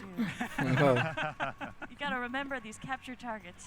And I like the same rules still apply, even if Mario didn't capture them. They still move in the same way, where the shades makes them move slow, and then they have to take them off to run away. It looks surprised with his little shades up there. It is interesting for a giant creature made of stone that they are as bashful as they are. They are. Pretty sure they could just walk across you and deal with you if they had a problem with you. So that was where that was the daytime segment I was going to show you. Now I'm going to switch over to the nighttime segment. So this again is another point, and we can't really talk about where we are in the story, but a different spot. Yeah. Right. What I really liked about the desert here is, I'm not sure if this was the intention or not, but there's a lot of throwbacks to Super Mario Land for me. I saw the Moai, and that's in the original desert type levels of that game. And we're going to see something else in this upcoming segment too that I think might remind people of a certain boss in that game. So here we are in Toasted Arena at night. It is of course cold as it's still frozen. Like I said, Mario can fix that later, but the undead haunt these lands. So these little guys are Chinchos, and they make the desert sand situation much more challenging because they keep springing out, particularly when you're in wide open spaces, and they will just keep gathering. You have to be very careful to keep an eye on your surroundings because you can have a whole bunch of those guys sneak up behind you if you're in the middle of something else and you won't even realize they're there. And there's an infinite supply of them. There is no way to like deal with them so you can like explore in safety. So I also wanted to highlight a few of the fast travel options. So because the worlds are huge, you have to be able to get around quickly. One thing, if you've activated a checkpoint flag, as Cappy helpfully explains, you can go straight to it. This map, I haven't done much in this particular map, but I also wanted to point out the sort of travel brochure thing we're doing here. I like this, how this looking, man. It looks, man. Highlights of the. It's insane. It's really like areas. Next gen Mario exactly game. Like it was the sort of travel map you might get at the hotel lobby. And if you peruse that text, there might be some hints in there as there well. Are, yeah. It's worth reading the brochure. Yep, it is. So this is a Jaxi, and I think this is what Matt was alluding to. Right, yeah, this is it. Yeah. I love his voice. Voice? Yes. So Jaxis are a very fast way to travel and not entirely relaxing. Exhilarating. Yeah, let's go with exhilarating. Giddy up. So they are very fast. And they can just plow through the chinchos, which is nice. But they're okay. You can, as the button tells you, you can break. They're immune to the poison. You can break, but you can't break for very long. So you basically just use it to make quick corrections. I wonder if you can swing the camera around to show when he breaks, because his animation when he breaks is really cute. Yeah. Why are you making me go Seriously? And Mario just barely holding on. Yeah, his facial expression when he's riding the Jaxi is pretty priceless. Yeah. So this and game these is little spots that we'll huge. see here with the bench and the little signpost, those are actually Jaxi stands. Yeah. So if you need to call back your Jaxi, that's a convenient way to do it. Yeah, if I go into this building and come out, the Jaxi won't be there anymore, but I could summon him again at the Jaxi stand. And it's honestly really fun to just like whip around this kingdom on the Jaxi. Yeah. Jaxi stand, okay. About edges and cliffs. There's also one Jaxi-specific sublevel that I am probably not going to attempt today because I'm terrible at it. But you'd have to have really good like Jaxi steering controls. Yeah, I think if you thought that whole penguin slide in 64 was hard, wait till you try the Jaxi maze. It is not for the faint of heart. To get an over, So here's you have to bullet be bills. in the. Got to capture those. As we mentioned earlier, bullet bills are one of the capture targets you can't hold on for very long because they do tend to explode. And they have this nice little headlight up front, which is really nice when you're trying to do this precision steering in a space like this. So you can kind of line up your positioning, and then maybe you want to give yourself a speed boost. You can do that and feel confident about where you're heading. Yeah. Oh, so what's now? I was thinking, what now? Over here. Basically, every time you see a platform in this particular area, you want to trade out your bullet bill because you need a fresh one. And I decided to be a daredevil and grab this, and conveniently my enemies destroyed each other. But you really do want to grab all these coins. Yeah. Another little bit of recap. So we've got two different kinds of currency in this game. We've got the gold coins, traditional Mario coins, which you can collect in any of the kingdoms, and you can spend those in any of the kingdoms as well at the Crazy Cap shop. But then those purple coins are the regional currency, and you can only collect those and spend those in the kingdom that they're from. Yeah. But there's a lot of good stuff. Dang it. Oh, Mario, no. I got confused about left and right there for a sec. I was about to say, like, Motokuro-san yesterday talked about the reasoning behind that, and me going to foreign countries myself and dealing with different currencies depending on where I'm at, I thought really made sense, and I thought it was a really cool touch. Yeah, I remember I was in Japan for the first time, and I was completely like, I don't know what to do with any of this money. Like, is this the correct? Yeah, I just gave bills every time, and I collected this huge amass of coins that I didn't know what to do with anymore because I didn't know what they were worth. Yeah, I know when you always feel kind of guilty going to a new place and you're just holding out your money like this. Mario, Nintendo's getting to the Which ones do you need? open world games again, man. Zelda was crazy open. Zelda is a crazy open world game. And there's a lot of cool stuff. You Now can buy Mario with the again. currencies. So different outfits for Mario is certainly part of it. Oh, there you go again. This is difficult, this You one. can use to decorate the outside of your Odyssey, and also you can decorate the inside. And some other goodies in those as well. So it's worth hitting every Crazy Cap you find just to see what they've got in stock. Yeah. It also occurred to me just as you said that, Matt, that the money here is upside down. Maybe this isn't fated to be. That's all right. The money here is upside down triangles, We'll get and this. it's probably a reference to the inverted pyramid, which is one of the big local scenes. I'm going to try this one more time, and then we'll just move on to the city material I had planned. I believe in you. You got this. Thank you. Thank you. Boom. No. I believe in your next attempt. I believe in your next attempt. Maybe we'll skip those coins and go for the wider one. All right, there's a slightly wider door there. Let's try that, and then I'll give up. All right. One other thing that I know Motokuro-san mentioned earlier on 83 as well, I don't know if it came up in the stream, but just through a conversation earlier, is the fact that in this kingdom in particular, a lot of it was inspired by his own trip to Mexico and how much he loved it there, and the architecture and the aesthetic there. And I think the development team has actually drawn a lot over personal travel that a lot of them have done into different places. Oh, cool. Oh, that's awesome. That was not on the stream because I didn't hear that. That's neat. It's a bit of a love letter to their experiences traveling. Another thing I love. This one is difficult, man. Seriously. It's a lot like driving a car. Wow, but insane. Yeah, and it's a lot like. Oh, you got it. You're good. Shooter games. Yes. On there like, we go. It was difficult, man. Or 8-bit era. Where there was a moon also on the other side. Yeah. So I love how this game has the 3D adventure. It has like the 2D platforming with Mario, and it also has like these little just nods to different genres. And it's all in the same game. It's so great. Yeah, it's fun as you see the surprises that come up as you're going through these spaces too. What's he doing? You never He really hit know what to every expect, even when you go through a warp pipe. Right. And yeah. it could really button. be anything, and it could be something very strange or very unusual that you hit there. Okay, what did you do? I don't know. It makes you want to explore. I mean, you could just like race through and finish the game and save Peach, but you know, she's hopefully okay to wait a little minute while you. She's done this before. Do some traveling. She's good.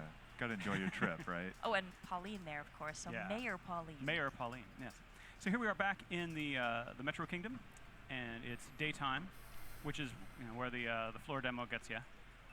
And we're going to use some regional coins here because there is a level that you can only get to if you have a certain outfit. So I'm going to grab all my regional coins that I can find. And there's actually a really interesting little audio cue over there a little further. I wonder if we can go back and hear that. Back over this way? A little bit further back the way you came, but that's actually a little audio cue that tells you a moon is nearby. Little sparkly I don't know if sound. we want to go hunt it out now, but it's worth keeping an ear out if you happen to be here at E3 and you're playing the demo. Oh, another moon there. This little noise? Oh, I see something spinning around there, He broke this. Oh. Yeah, it pays to play this game with headphones. All right, so here I am turning myself into electricity to travel by wires, as everyone does in the city. And let's see, here's a couple of regional coins. And I believe that's actually a portrait of Mayor Pauline on the coins. Right. Which is cool. Yeah, I think she's a very beloved civic servant. When you talk to folks here, a lot of folks in New Donk City have lovely things to say about Mayor Pauline. And yeah, she seems like she's doing a great job running the city. Yeah. Right. There's one lady who wants to talk about how much she loves her hat because it's just like Mayor Pauline's hat. Ooh, nice. She's inspiring fashion, trend-setting. But I like that there's so many little nods to Donkey Kong in this space that you got to think, okay, Pauline, like they're on good terms now. Yeah. Oh, and I was mentioning fast travel options here. Another one, of course, is the motor scooter. This is cute. Which is crazy, man. The most They go all out. They go really nice all in with this. Unfortunately, we can't really communicate that Mario clearly to game. folks who are Seriously. watching, but it actually feels like you're riding a scooter. You feel that rumble in your hands as if you were holding onto the handlebars. Yeah, it's pretty lovely. Seriously. He's no. Well done, well done, well done. His practice is all in You see driving the bullet little rat bills. there? Yeah, there's rats here in this otherwise fantasy city, which is very strange to me. Oh, I know where there's some regional coins. Let's go over here and become one of these guys for no really good reason except that it's super fun. Oh, actually, while we're nearby, should we maybe pop by to show folks why you're collecting these coins? Oh, the crazy cap? Because we have a purpose. Well, I will show them when we get the outfit. Okay. Yeah. They'll figure it out. They're smart. Pauline. Yeah, so Pauline, as we mentioned at this point, in our first segment, we talked about how the actual story objective here is for her, help her collect up a bunch of musicians. And I guess I have choices. There's lots of collectible coins all over the place. And I've over-prepared, and I know where they all are now. Actually, not even remotely all of them. Nice. All right, so I needed 15. I've got 15. Get one more for good measure. One more for good measure. That way I can tip the guy. All right. Zoom. Oh, that was another new move there. Right. Sort of power tackle. I can't remember what it's called right now. And you can go into a roll after that, right? Why, yes, you can. Yeah, this is my favorite new move. I love that. Yeah, the roll is fantastic. Yeah. It will quickly become your favorite way of getting from A to B. All right, so Crazy Okay, Cap what's this? stores, all of them are divided Casino. into two. There's the place where you spend your yellow coins and the place where you spend your purple coins. And this is actually the original location. Okay. So this is, I think, the flagship store. Exclusive. Okay, yes.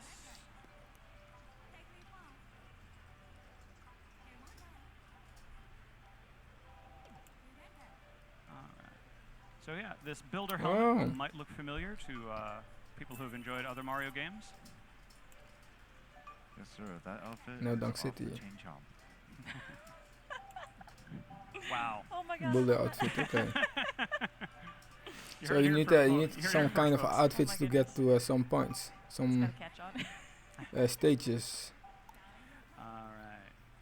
So now I am fashionably dressed. Oh wow. Nice. That's really nice.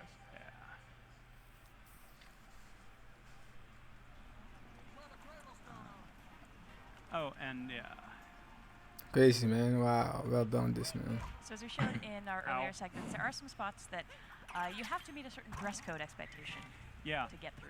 Yeah. And Yes, the dress code to get through. and rolling. And this guy. Okay, see Hi, which this point. guy.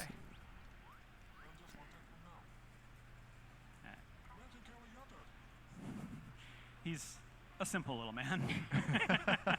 I do like the fact that he has no concern at all that you were like running and Okay. rolling and bounding over to him, as you would expect a building inspector to do as they're on their way to work. So this is what building inspectors in New Dunk City do. They check out the electrical wires for fuzzies, I guess. Oh, fuzzies. Oh, and these guys, I can't remember what they're called right now, but they're bad. Oh no! Dang it. Okay. So this treasure chest A is chest. filled with coins. A fair number of coins. A lot of coins. A lot of coins. Nice. Wow. They just keep coming. Oh. Yay. Coins, of course, are also how you come back from losing a life, so you definitely want to have as many coins as possible at your disposal. And there's also some really cool stuff that's available in the yellow Crazy Cap stores, especially in the late game. They start adding more product later on, and some of those are super fun. All right, so I have to be careful now. I'm down to my last part. All right, zoom up here, and then over here, and then back down here, and zoom. A lot of zooming. It is. Okay, this will get crazy. Okay, he's going to die here. And then over here, all right, we've got moon fragments. This one, this one. And got This of course, one. watch Okay. that timing. Cool. Super carefully. Almost. What? Oh, that was too There's much. one more down the There's corner one more there. down there. All right. Okay, probably. It's the moment of truth. Yeah. Oh, seriously. No. Oh. Oh, dude, good job. Oh, seriously. Alright, This one's crazy, man. Or the This moon game go. is insane, people. Thinking about hearts, 'cause I'm down to one. Wow, another That moon will crazy. recharge you once you grab it. Yes. So. That is an Yeah, that we can go the other way. And Yeah. Nice.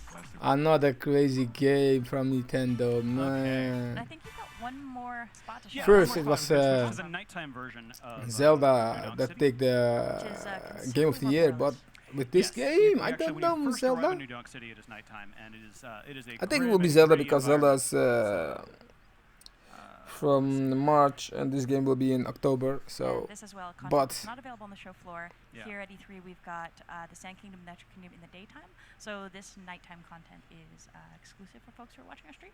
So thank you for watching, by the way. Yeah.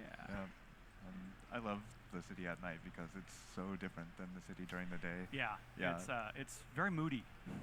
And maybe Okay, people let's are thinking, see. oh, maybe it's the club scene, or maybe Let's just see what that you people mean. are out, but No. you'll get a good idea of. It's grosser. Yeah.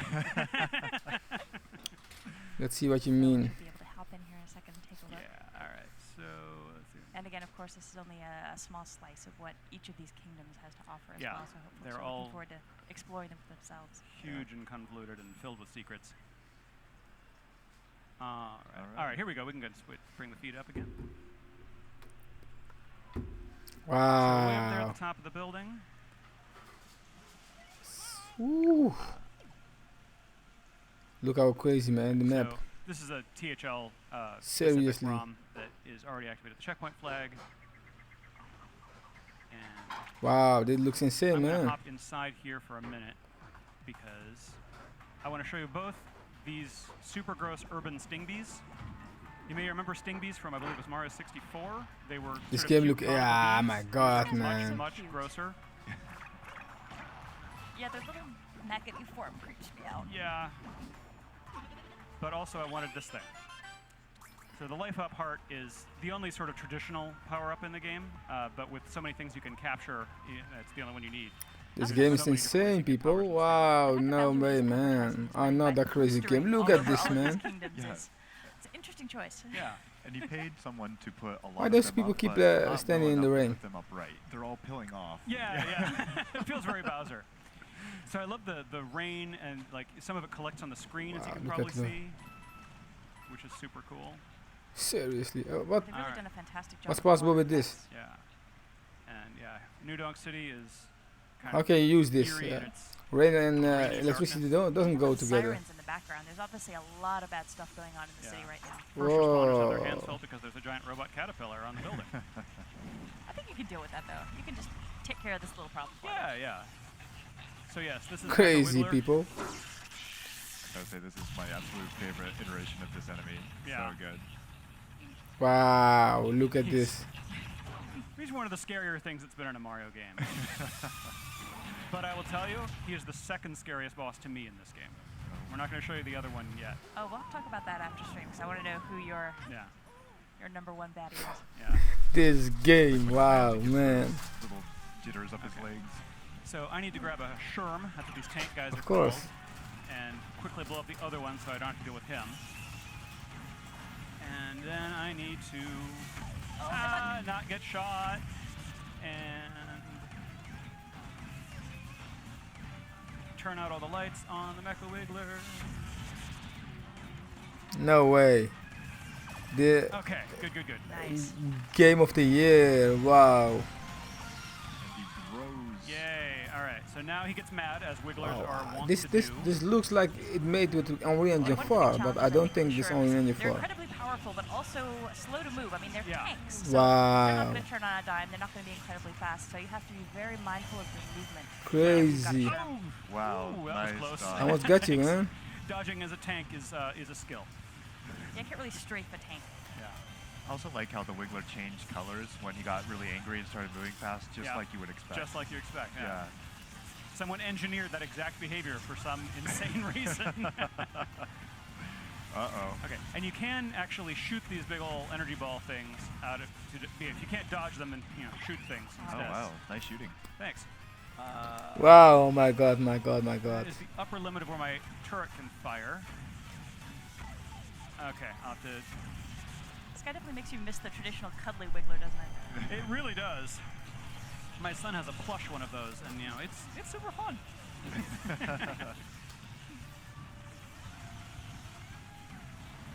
Oh, good luck now. Oh wow. There will never be a plush of this thing. Oh, down to regular Okay. health. Oh, nice. One more. Oh no! Missed it. Oh, and I'm down to 2. Hopefully one of those has a heart in it soon. Yeah, some of them have hearts. I'm used to having a little more gyroscopic aiming from the separated Joy-Cons, and I'm missing it.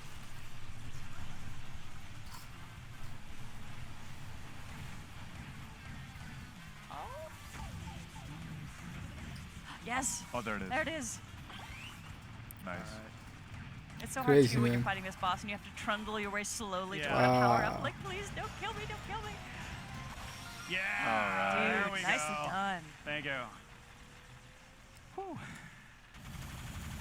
Wow. And we got our Grand Moon.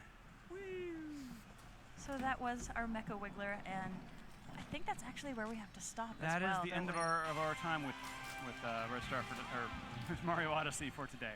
Well, thank you so much for swinging by and showing us a bit more game content. Yeah. Folks who are watching, please stay tuned. We're going to have another segment coming up in a few short minutes.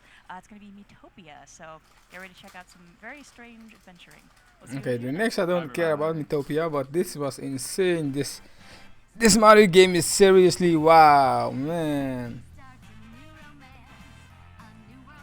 Nintendo, this is how I know you. Crazy with games. Why in the hell did you wait so long for this, man?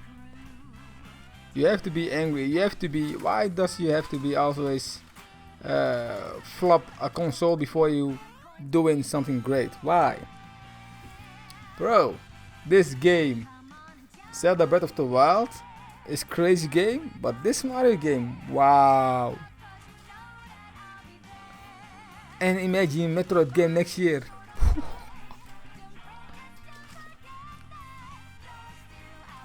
People, you need money. If you're a Nintendo gamer at this moment, you need a lot of money. Crazy. Mario Odyssey. Wow.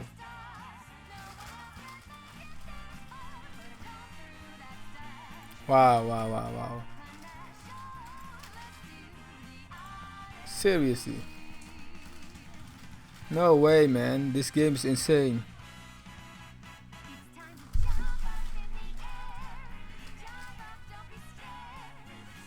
That boss fight. Wow, man.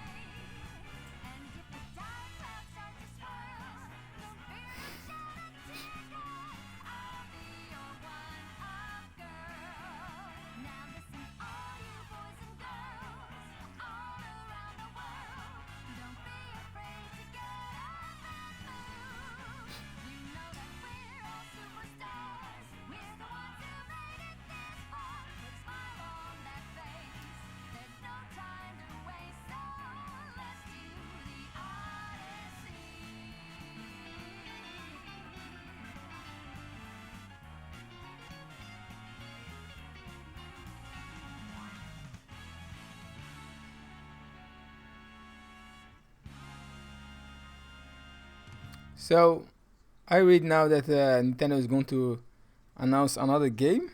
Seriously, Nintendo? What kind? Or today and tomorrow they're going to announce something new. Wow! That's what I'm hoping. That's what the first thing I say today when I start the stream. I hope they show us something new. And they're going to show us today and maybe tomorrow also. I hope every day something new.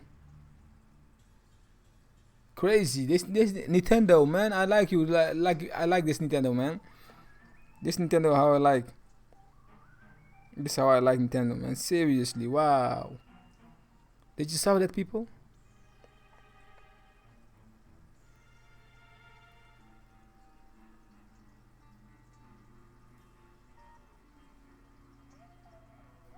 Crazy Mario Odyssey.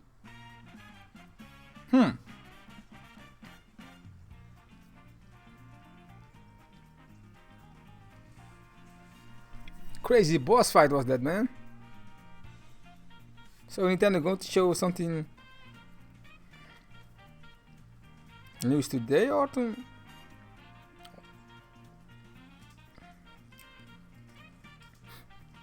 wow, man.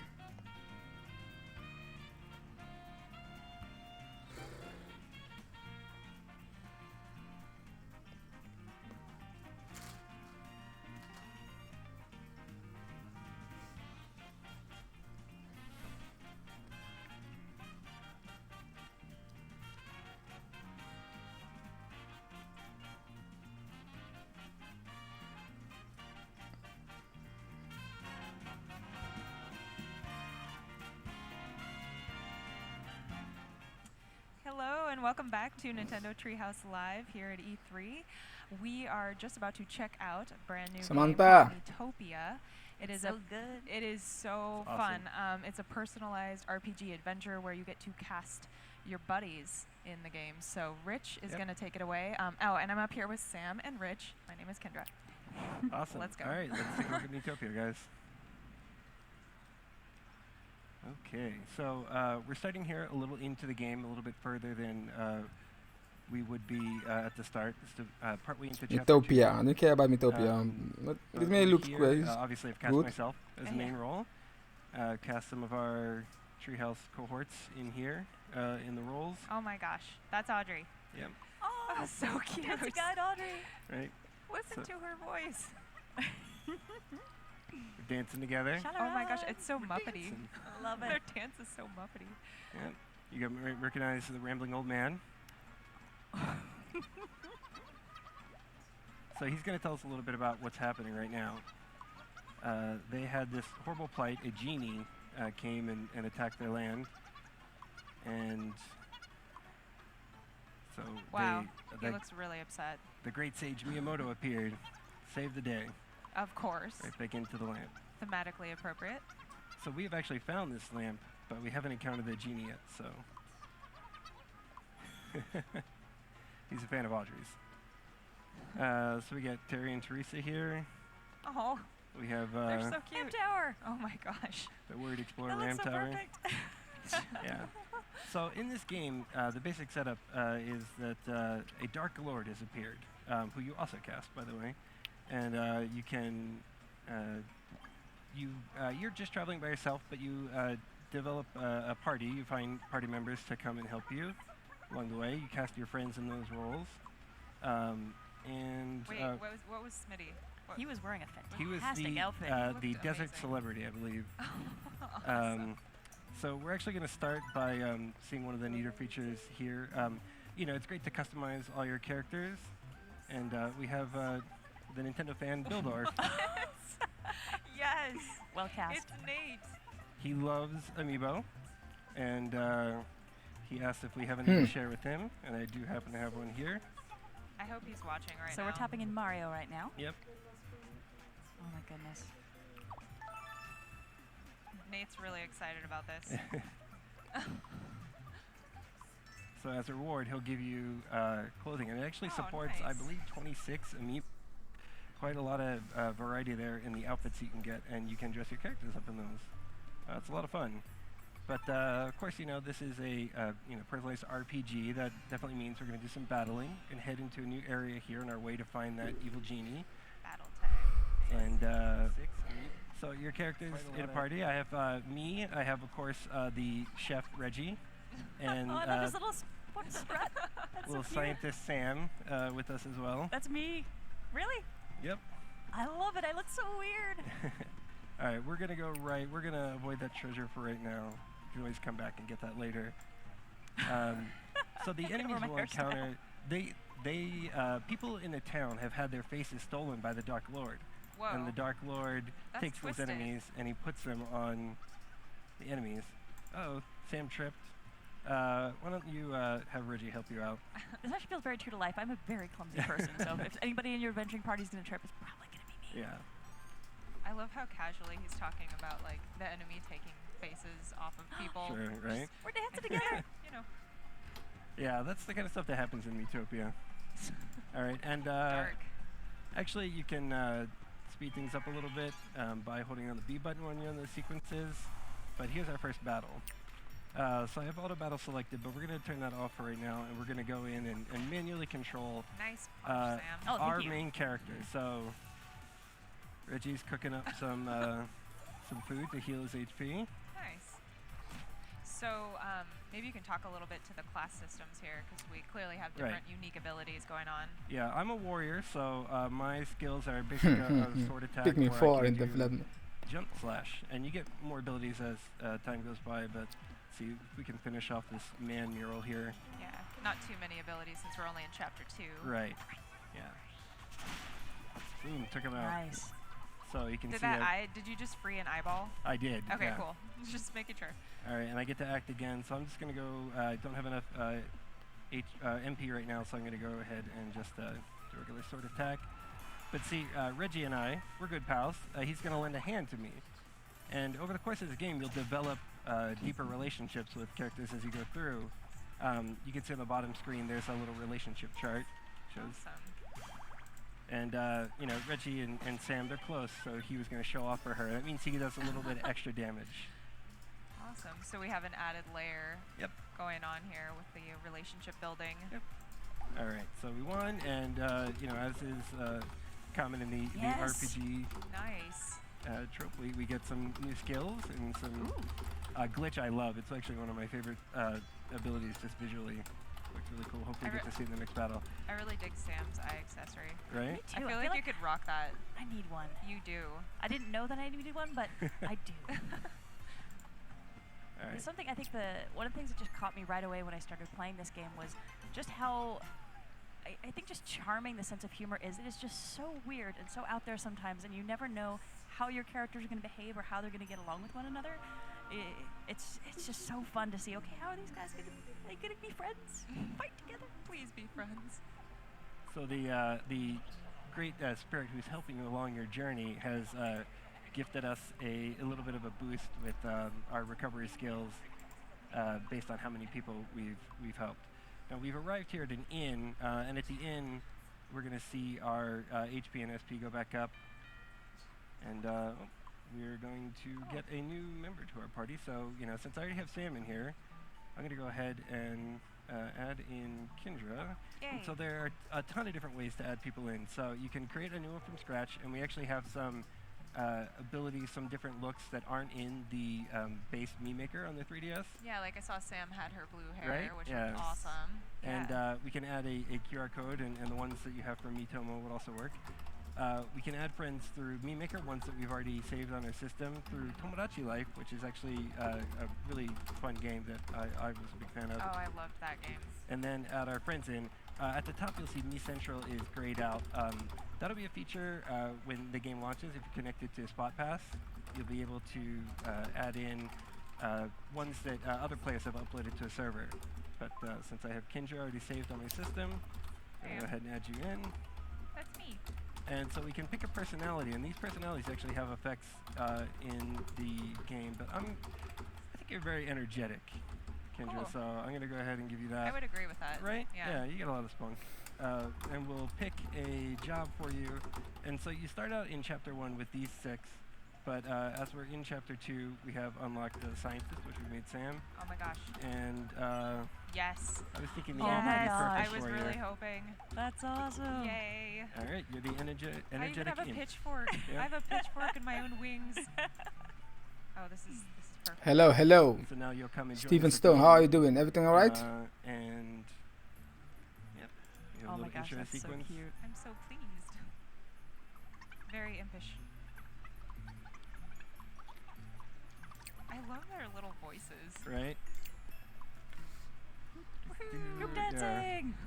Happy Yeah. times. It's a very happy game. So in the end, we can actually, put each other in rooms with one another, and that actually will increase your relationship little by little. Oh, it looks like I'm That's a good hungry. thing. That's also Yeah. appropriate. So I see Reggie and I, we have a little event going on in here.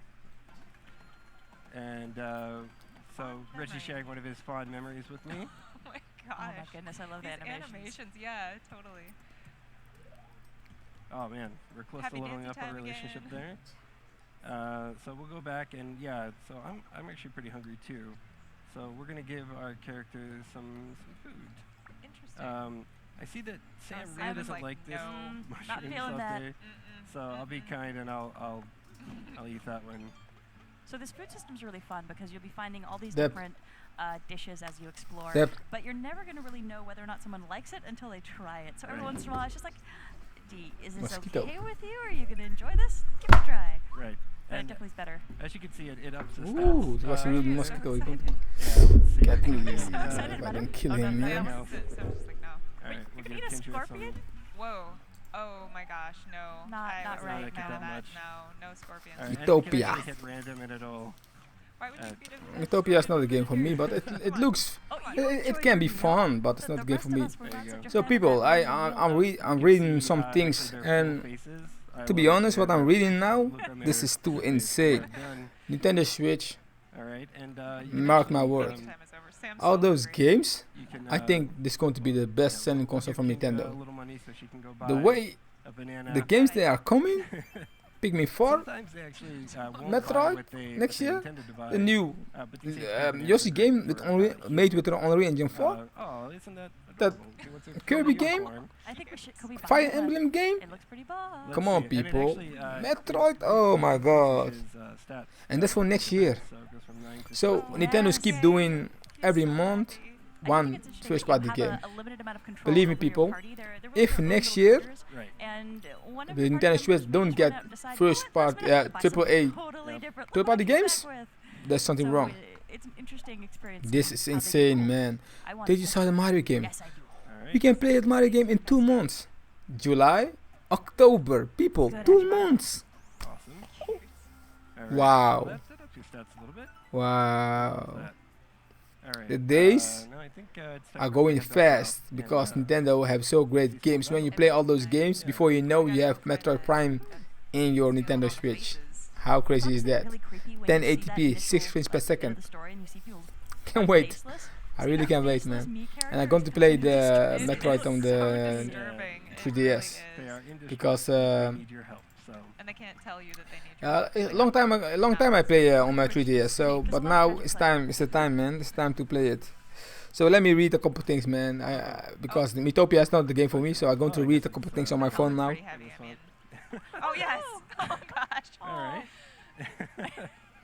Oh, there you go. Are we bonding over our clumsiness? That's cute. Sweet. That's adorable. All right. So obviously there are random elements in here that are at play. Yep. I love watching the conversations just as you're traveling from A to B because some of the interactions between the characters is really fun. Okay, and speaking of disturbing, we have these moths that have like facial parts on them. Right. Like you just fought a moth that had a mouth on it. Oh my gosh. Sam made short work of that. Ooh, hey a lot of damage. Hey man, watch it. So I can actually pause I'm not doing too hot. action here a little bit once Reggie takes his turn. Aw, he's such a sweet guy. He really is. He's a really big, tall guy, but he's a sweetheart. It's true. And our relationship has grown deeper. And that actually healed me up too, which is awesome. Sort of likes. Yeah. Get well soon. Oh my goodness. All right, so I had pushed the sprinkles button because I see that Kendra's I'm dying, man. is pretty low there. I'm dying over there. We're gonna shake some HP on her. Thanks for the sprinkles. And I see Sam could use some. It looks fun. So let me read a couple things, man. And just see from those numbers there, the sprinkles are not infinite supply, so you have to be a little bit strategic about how you're sprinkling your party members. They'll recharge sprinkles. Yes. later on, but all right, I'm gonna take out this butterfly while I can. Show off for Sam. 12 damage, it's pretty good. Good job. Nice. Why are they, dude?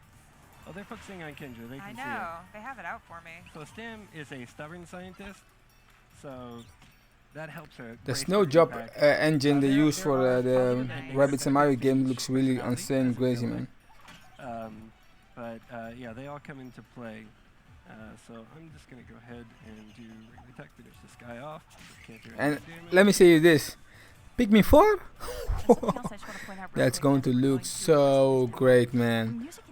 Wait until you see it. That game is going to look insane good. Great, beautiful.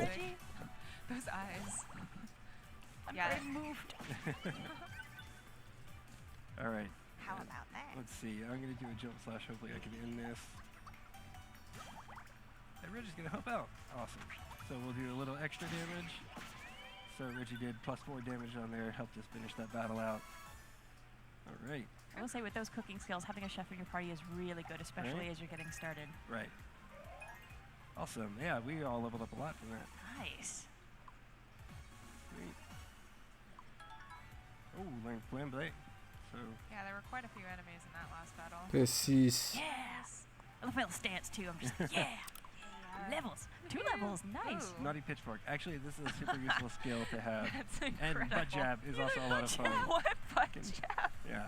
That's real? Wow. Yeah. Gotta save the world. Oh my gosh, one butt this jab game at a time. is incredible. All right. So I'm gonna just holding down B to sometimes you don't have a lot of time between segments. So and we run into the great sage Miyamoto. Miyamoto-san.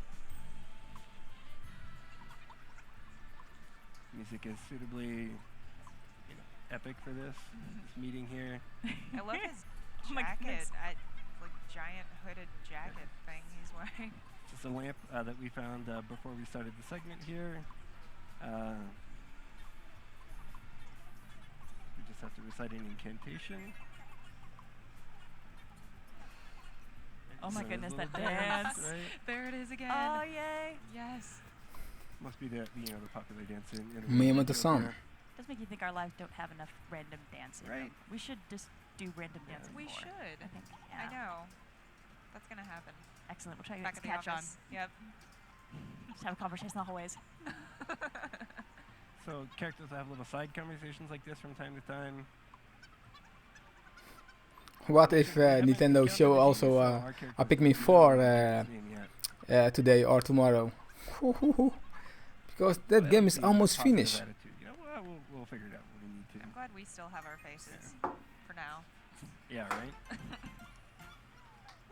All right. Yeah, I love the fact that when you actually get into it, this is actually Let me get my 3DS to watch the Metroid game At the same time, all of it has this really in 3G. lighthearted, silly tone to it that just makes it so much fun to play. Every time I'm in this game, I don't want to come back out. I just want to see what silly conversations are going to happen next, what I'm going to find next.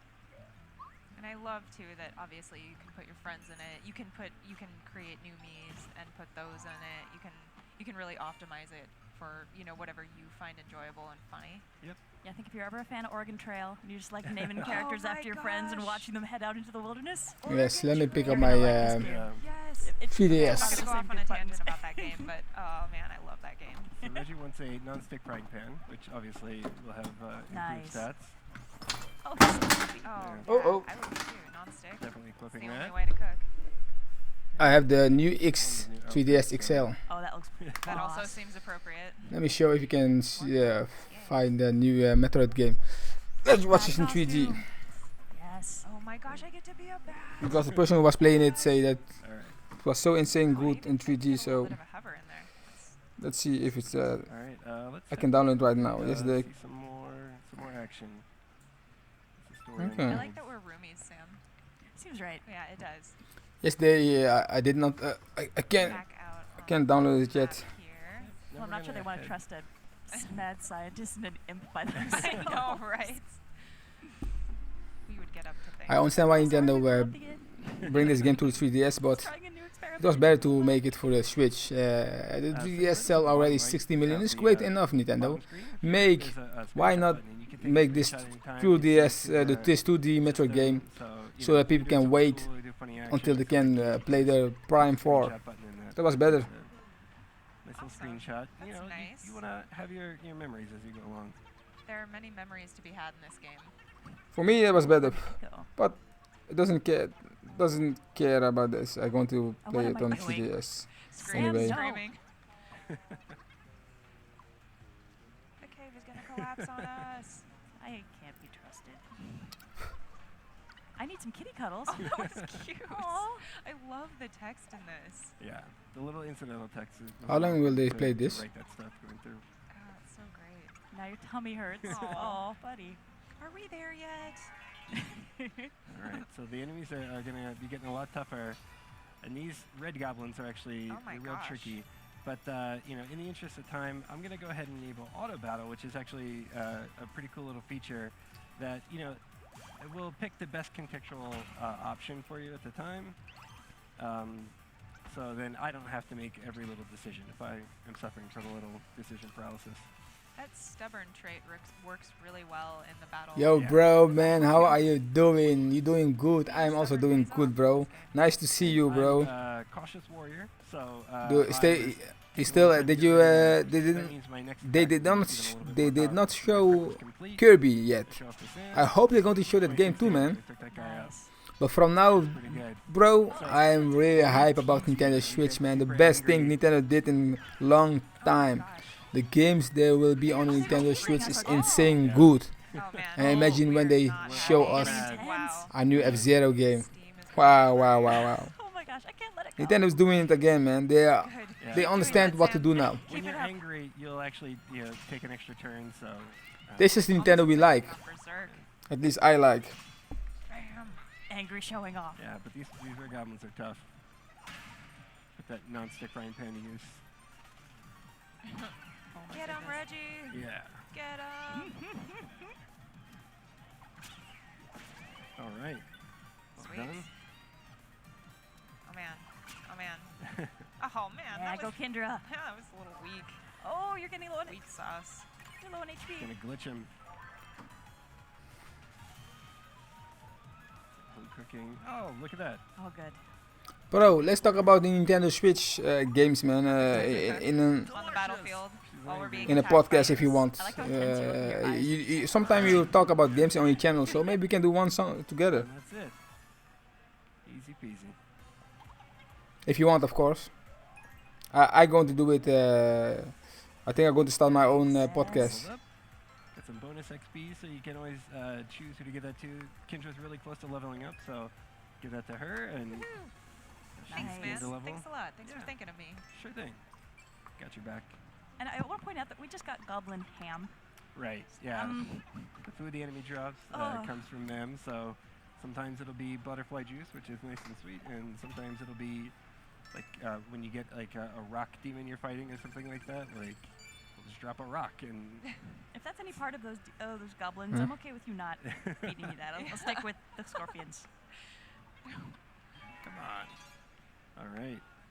Ready for another battle here.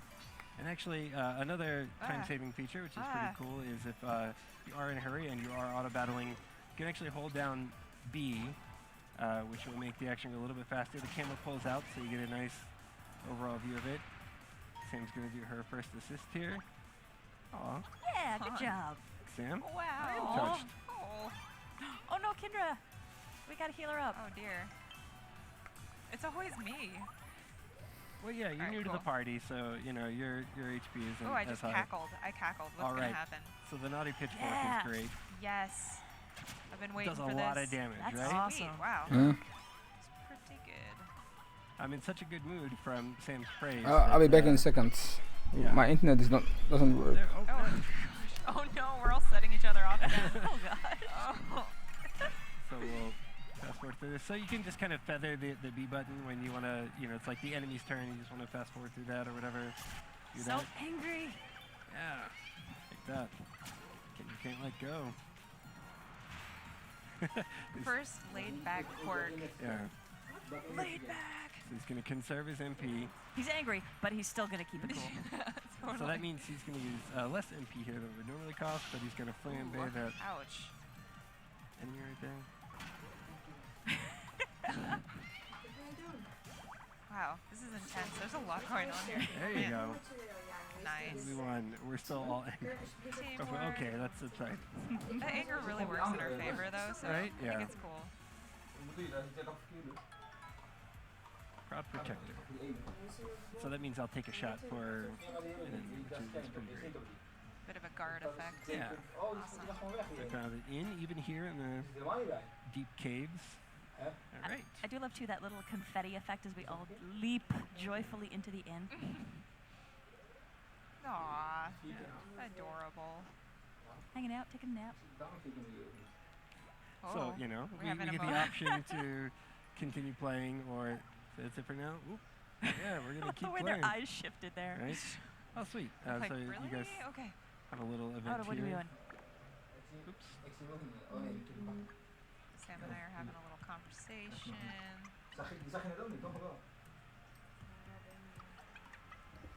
Uh-oh. Time for a new look. What? Kendra wants a makeover. What? Oh. Oh gosh. What color will my hair be next? I was right. I called it. There you go. Wow. It looks like you got a haircut too. I did. You look like a new person. Sometimes it doesn't go so well, and you know the reaction won't be as great, but I'm glad we're still on good terms. Oh, We know we're acquaintances. Well, then we. I'm back. I'm pleased to make your acquaintance. Nice to make yours as well. all right.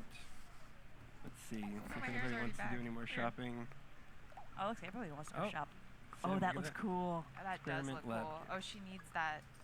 Yes. Okay, Sam, go get the right thing and come back. Go forth. Go forth, little Sam. Sweet. Oh, that looks so cool. Let's see. My Wi-Fi doesn't I work. have to change up the color, but there we go. We'll stick with default there. I Green like looks it. good. Okay. I don't understand what the problem is. I have to figure it out another time. It's like a nice sharp stinger. So basically, you're going out. You're providing them with money and allowing them to go out and get these items that that you can then use in battle and whatnot. And just hoping that they come back with what they said they were going to buy. Yeah, exactly. So it's not Right. just so you can look cool. Oh, that's so cute. That really ups his attack, actually. Wow. So I need definitely that in gonna real give him life. that. Where has that been all my life? Sweet. Donut frying pan. Yeah, that's good. That's really gonna help out. So definitely gonna equip that. I love his outfit, by the way. Oh yeah, he I'm looks happy with fantastic. the color choice. So fuck is this, man? The Again? uniform. All right. Man. Yeah. Well, That you know, is- you're a Come very on, Little fashionable Kendra. person, so. Little Kendra is being really demanding with all Yeah. these outfits and stuff. That's cool. Oh my. All right, and we'll equip that. Look like you're ready to Well, go she's to. happy, I'm happy. Right. It's all good. Yes, it works. Whoa, man. Let's head out and let's see if we have Okay. time for one more battle. But you can see up here on the top chart before we head out, you see the relationships. You know, Reggie and I, we've been together for a while, so our relationship's a little You've bit deeper. seen things, Yeah, the two of you. We're roomies, so that helps out. But Okay, hopefully the internet's working now because I want to see that Metroid in 3D, man. reaching paths, so it's definitely Metroid reason to go and play Returns. without. Crazy. So, Nintendo gave people a 3DS game to a reason to pick up your 3DS and game again. But I can stream the 3DS games because you have to do something that's really expensive, and I don't have the money for that, man. So sorry for that. I stream a game on my channel, but when the E3 is finished, I will start over to stream the game. But I can do it on my 3DS. And that's hopefully there's something new to do yet. You have to bring give your whole 3DS away. I'm gonna warn you, and this is. We're like looking at each other. We're having a conversation. Oh Let man. me see where videos. Bad idea. Laid back. Reggie, I could use some cooking. Please. Please. Let's see. Oh, good. Metroid Returns. Wow, that This was game 40. is actually making me hungry. Haha. Ooh. Yes, No butt jab. sounds. The butt jab. Wait, Let's I see thought you if were this gonna works. jab. Wait. Wow. Yeah. I guess that makes sense because I'm an imp. Right? I'm impish. Yeah. That's amazing. I'm not sure I want to room with you anymore. No. I'm not sure I feel safe. I won't do it to you. But you're probably. probably into action, so.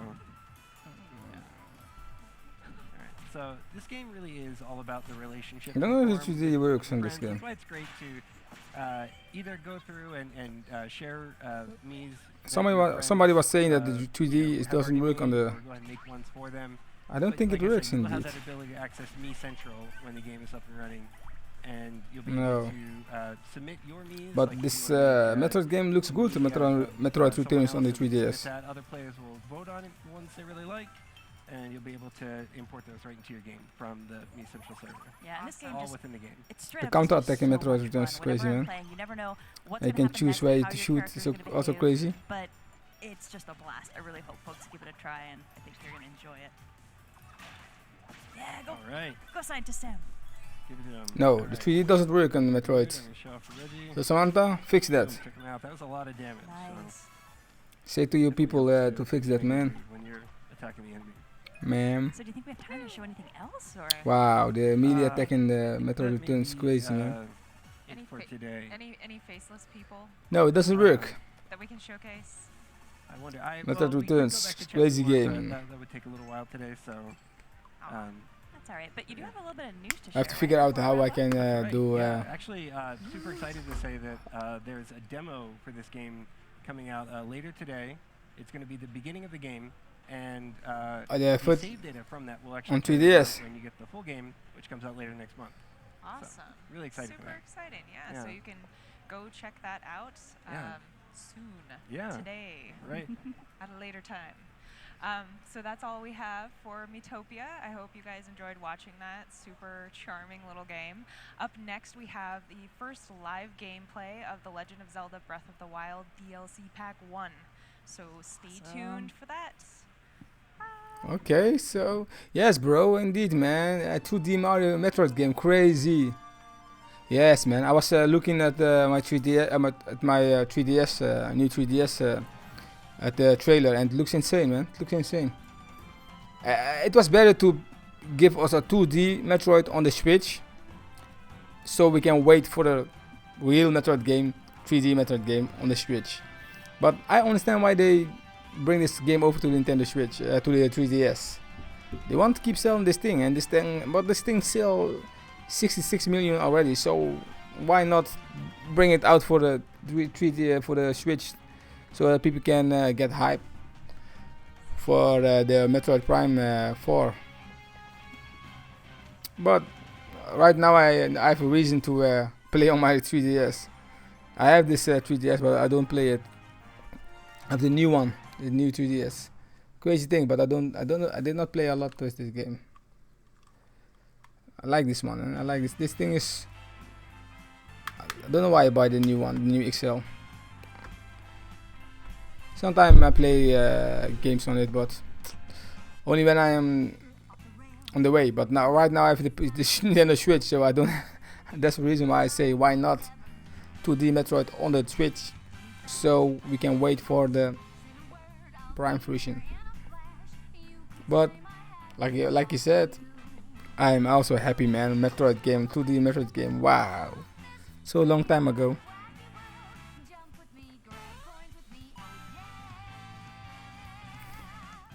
So we're going to see DLC from Zelda.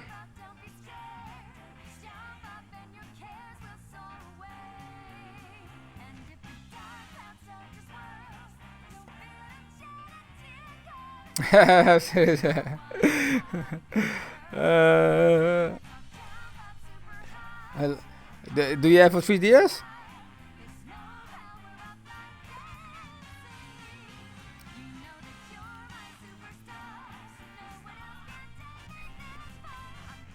My son has a 3DS and my other son has 2DS, so we have 3 of those things in the house. But if I will give this thing away, you are the one I'm going to give it to.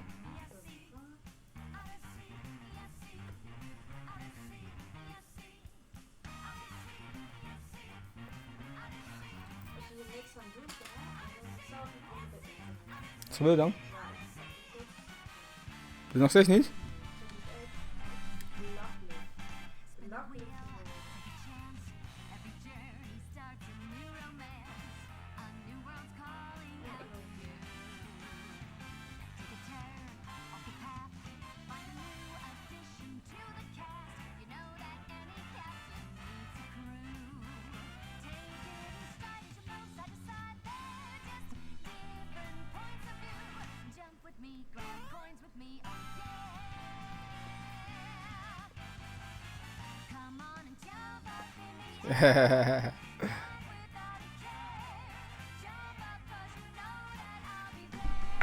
I'll be right back. Weet je wat ik graag vind?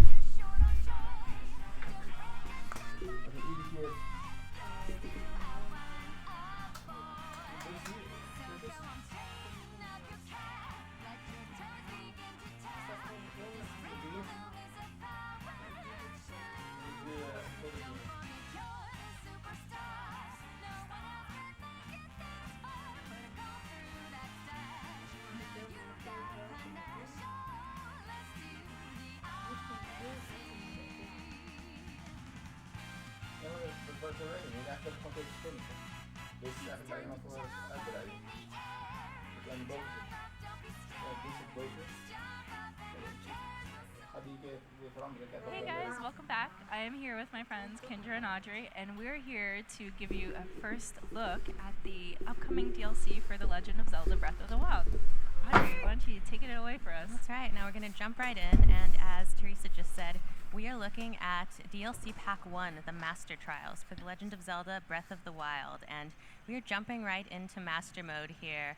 And if this area looks familiar, it should. This is the Great Plateau. It's from the very beginning of the game, and we showed it off during last year's Nintendo Treehouse Live, but it's a little bit different now. It's not quite as friendly, perhaps. A little bit, a lot bit. Yes, so we're in, oh gosh, so there's one way that Master Mode has been upgraded. Do you see how quickly that blue bokoblin there spotted me? Yeah. Normally, you can kind of be a little bit stealthy. You can sneak up on these guys from a pretty far distance, but here, he's on the lookout he's going to see me right away, and so you're going to have to be on your game, especially when you're starting in the Great Plateau with only 3 hearts and a stick to your name. It's going to be pretty hard, and you might be wondering why there's a whole big group of blue bokoblins. That is because the enemies in Master Mode almost all of them have actually been tiered up. So instead of the Great Plateau being overrun by red bokoblins, for example, now instead of like a camp full of red bokoblins here, we have a whole bunch of blue bokoblins to contend with, which is, you know, just a little bit more difficult. Just a little bit. And you, I don't like. I'm going to take you Nice. out. Oh, nice. Yes. Shot. Give me your arrows and your guts, please. Thank you. Oh, the guts. But yeah, I mean, I can't reiterate this enough, but I have quite powerful weapons here. I've got my Master Sword, I've got armor, but when you're in the Great Plateau, usually you've got nothing. And the whole game has been scaled up in this way. Almost all the enemies have been tiered up. So it's really hard. It's very, very difficult. For those looking for a challenge, this is definitely where it's at. This is going to deliver, and I mean, myself included, as well as other hardcore Zelda players in the office, it's going to make you cry and weep at night. Oh, yes. And you can actually access this mode immediately. Like, you don't have to complete normal mode in order to play master mode. That's really true, and that's the great thing is that once you have this game, you can have your own save file of master mode. You don't have to save over your normal save file, so you can go back to the wonderfully less terrifying land of normal mode whenever you please, and you won't have to say goodbye to your save file. I also want to point out today. So I'm going to see if I can find more enemies, but I also want to point out that we got a glimpse of them during the Nintendo Spotlight, but there's a new tier of enemies. Since all of the enemies have been tiered up, that means that silver enemies are not the top tier anymore. They're actually new gold enemies, and that includes Lynels. So awesome. There are gold Lynels in the world, and they are very cranky and very, very mean. Are we going to encounter one here? Oh gosh, no. I'm not going to do that to myself. That would be terrible. Or are you? No, I'm not. Dun, dun, dun, dun. So yeah, one thing I do want to show though is a brand new thing that we're going to have in this mode, and that is the travel medallion. So this is available not just in master mode, but you unlock it with the DLC Pack 1, and once you get the travel medallion in the chest hidden around the world, you can place it anywhere you want and instantly travel there. So this is really handy. Say if you come across an enemy camp and you just don't have the resources to beat them, you're low on weapons, you're low on food, you can actually place your travel medallion there, go home, stock up, and then go right back and kick their butts. So it's going to be really, really handy. Yeah, that is a really cool new functionality that they've added. Yes. Especially in this mode.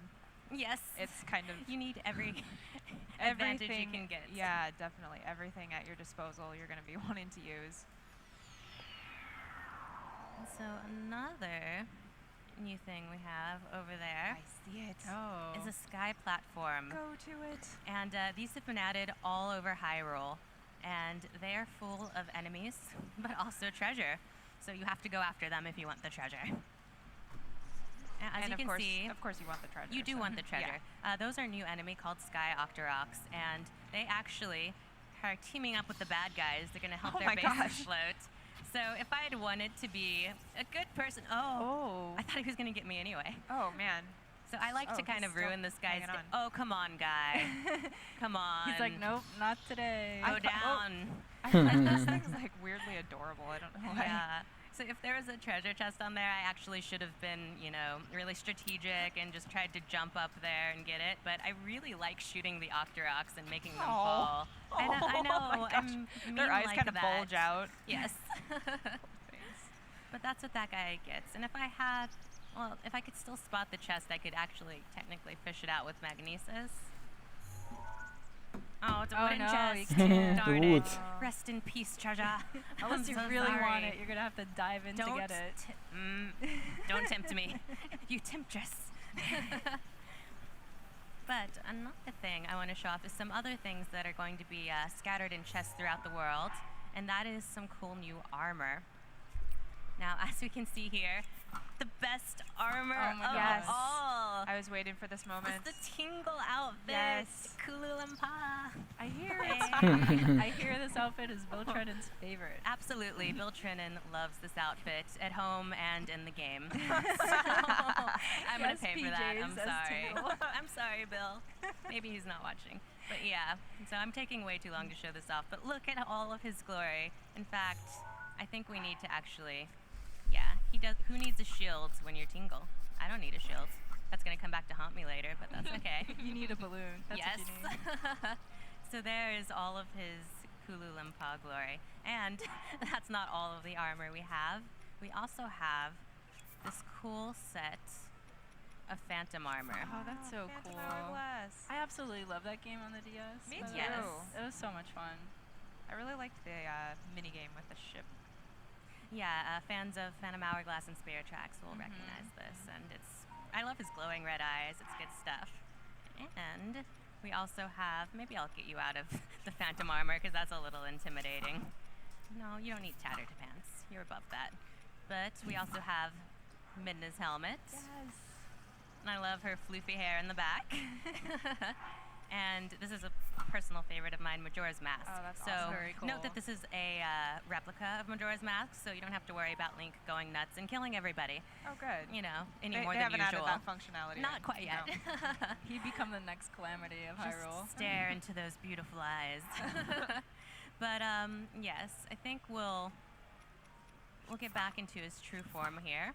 Perfect. But we also, I want to show off the Yay. Korok mask. I love okay, that's my personal favorite. Yeah, Yeah, the Korok mask not only looks adorable, but it also has some added functionality in that it helps you track down Koroks. So we're going to run around and see if we can oh, hello.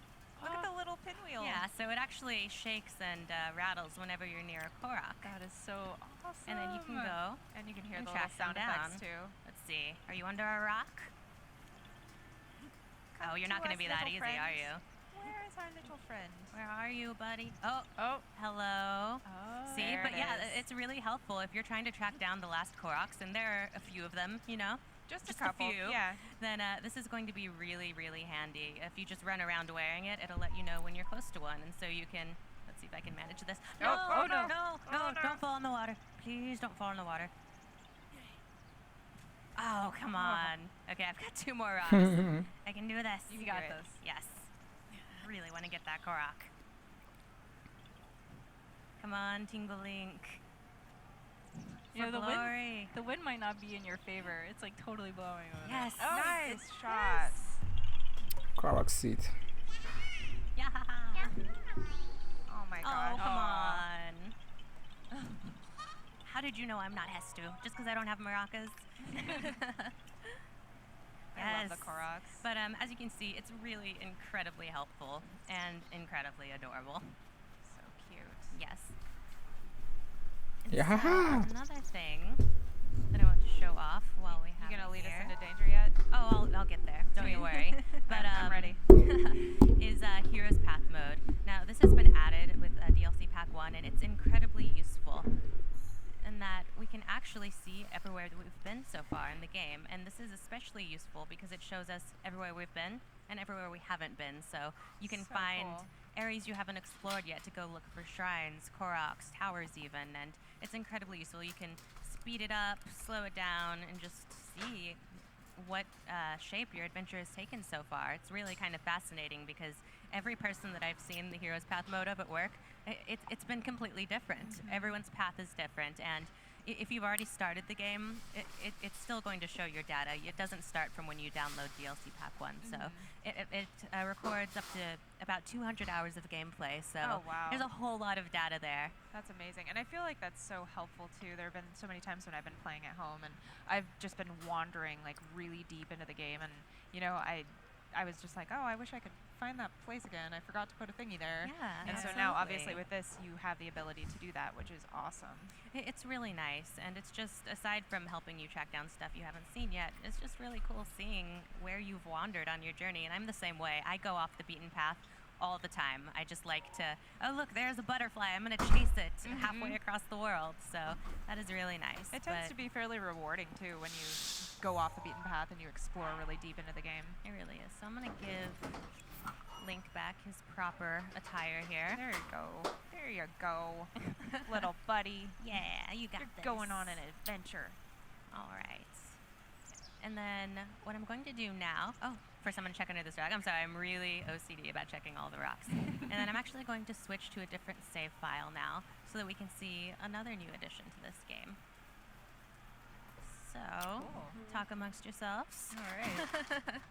Actually, the one thing that I really liked about the map when you were doing the live stream of the path that you were going, it also showed where you died, and it on top of the X mark, it actually did a little play of the Link sound effect of dying. Oh, you like to hear Link die? Funny. No, I don't. I'm not that mean. But I thought it was a really cool attribute, just that little sound effect to it. So yeah, super cool. What was your favorite outfit? Oh, Tingle. Come on. I'm It's the only correct answer. Tingle's I'm a close sorry. second. You're I like allowed the your Korok. opinion. Yeah, I like the Korok mask a lot. The Korok mask is great because it has functionality. Yeah, but we'll have to talk later, so you can sell the Tingle outfit to me because I'm still. That's true. Or borrow it from Bill. Oh, yes, that's true. That's true. All right. Let's see if do we have the Tingle outfit here. No, I was going to go into the Trial of the Sword here, but we're going to go actually and see another new edition here, and it's called Trial of the Sword. Now, first I'm going to show the first 3 rooms, and this is actually, if you're looking for even more of a challenge than Master Mode presents, here you go. Oh, yes. We're ready. Yes, so Link goes back to the place where he got the Master Sword to take part in this trial, and as you'll see in a moment, it strips him bare of everything that he's earned so far. It takes his weapons, it takes his clothing, it takes his food, and he has to prove himself as a hero, and he actually has to temper his mind and body and soul so that he's able to wield the Master Sword at its full splendor at all times. And what that means is that the Master Sword, hi Link, sorry. Your favorite Hello. costume. Yes, I call favorite this trial. way that he should wear his outfit. Yes, this is Audrey mode.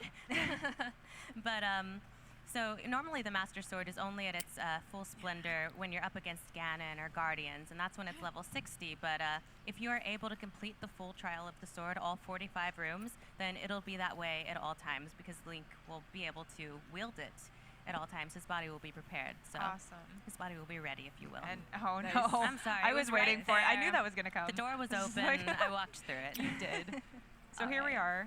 Link is half naked and has no weapons and he no way always to defend finds himself. in this situation. He really does. Yeah. So Poor I guy. have nothing. I have my Sheikah slate, but otherwise I have no food, no materials, no armor, nothing. I have the stick that I found. So thanks, world. That's helpful. Candy tree branch. And I also want to take a moment to point out that I switched to a file that's actually in normal mode because you can access this in normal mode. You can also access it in Master Mode, and it does scale up for Master Mode. So if for some reason you think the trial isn't hard enough in normal mode, you give it a try in Master Mode and see if you can still say that, because you won't still say that. Nope.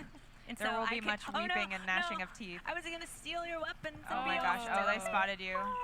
Okay, I was going to be real sneaky and stealthy and steal their weapons, but instead they're scaring me, and so I'm going to run away in fear. I'll just go for it, Audrey. Yes. No, you're a bad influence. Just face it with the Terrible tree branch. influence. Just Go. face your fear. I'm going to climb a tree and be friends with my tree.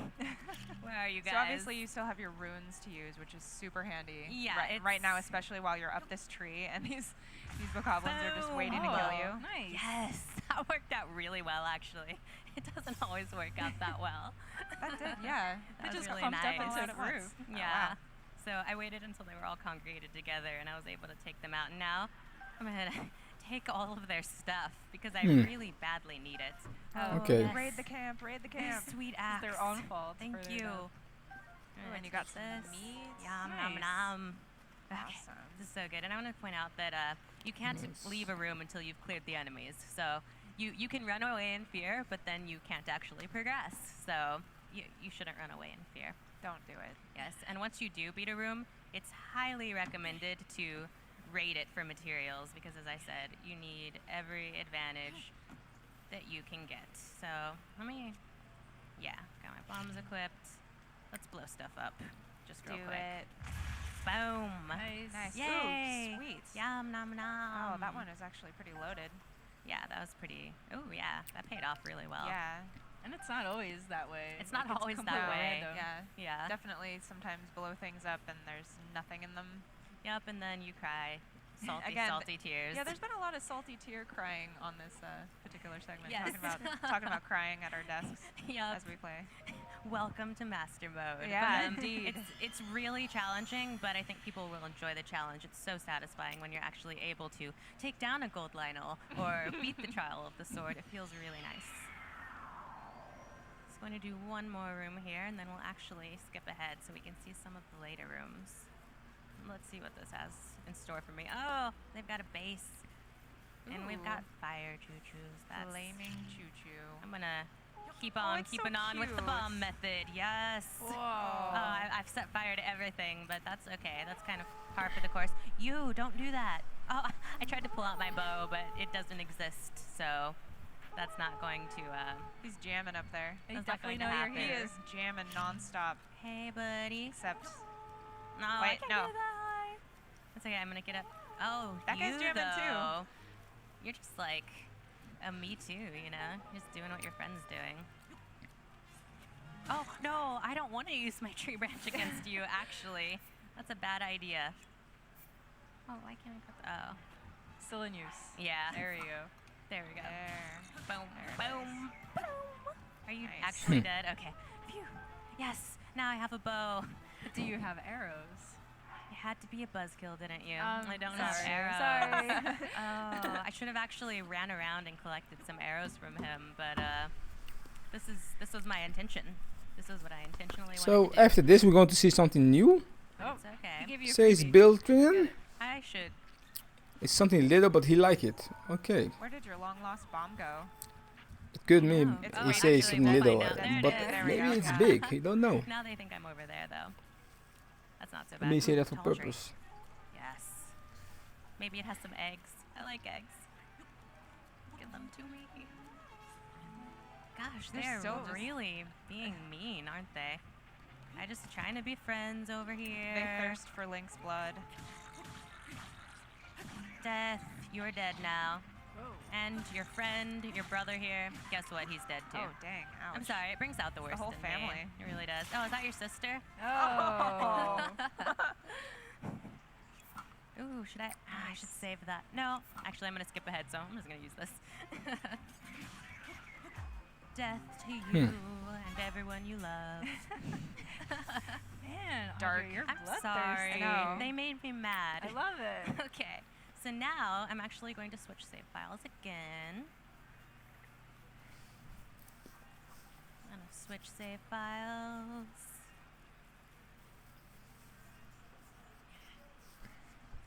All right. Sweet. And we're going to jump actually further into Trial of the Sword so we can see some of the later rooms. So Because they cool. actually get pretty challenging the further you get, so. Perhaps we'll have some clothing on this time. No, Kendra, you don't understand how this works. Sorry. That's not how Audrey Shame on plays. you. No. But these rooms, it's like you have to play from the beginning, complete those in order to unlock the later rooms. Like you can't immediately jump to the advance by buying. Absolutely. You have to. You start off only being able to go to the first room, and you unlock sets of rooms. So if I completed the first set of rooms, then I would be able to jump straight into the middle set of rooms. But as we're about to see, that's not necessarily a good advantage because you may not have to replay the first rooms, but you start again with nothing. So it's perhaps even more challenging to go back rather than to beat it from the beginning, because if you start from the beginning, you amass slowly a bunch of weapons and items and food and all kinds of things to help you. But if you do it the way that I'm doing it, you start again with nothing, which is really difficult in these later rooms. So you can, yeah, like you said, you can scale the difficulty to what you want for yourself. You can optimize it and make it Absolutely. extremely challenging so that you too can cry salty tears. Yes, we can all cry together. Yay. It'll be great, right? Great. Yeah. Should be the new tagline for this Yes, mode. cry salty tears. And here we are. And we've jumped into the middle set of rooms. And again, look at that buck, naked. Nice. As There he God is. Very intended. nice. As the goddess intended. Oh, Whoa. you just jumped right into it right away, didn't you? So as I He's said, eager. the difficulty scales up, and again, I decided to jump in the middle here, so I have nothing. I'm gonna have to just use my, but then I have this wind here that's gonna make it really difficult to use my bombs. So he's right on you. He will not let you go. Yes. Oh, yes.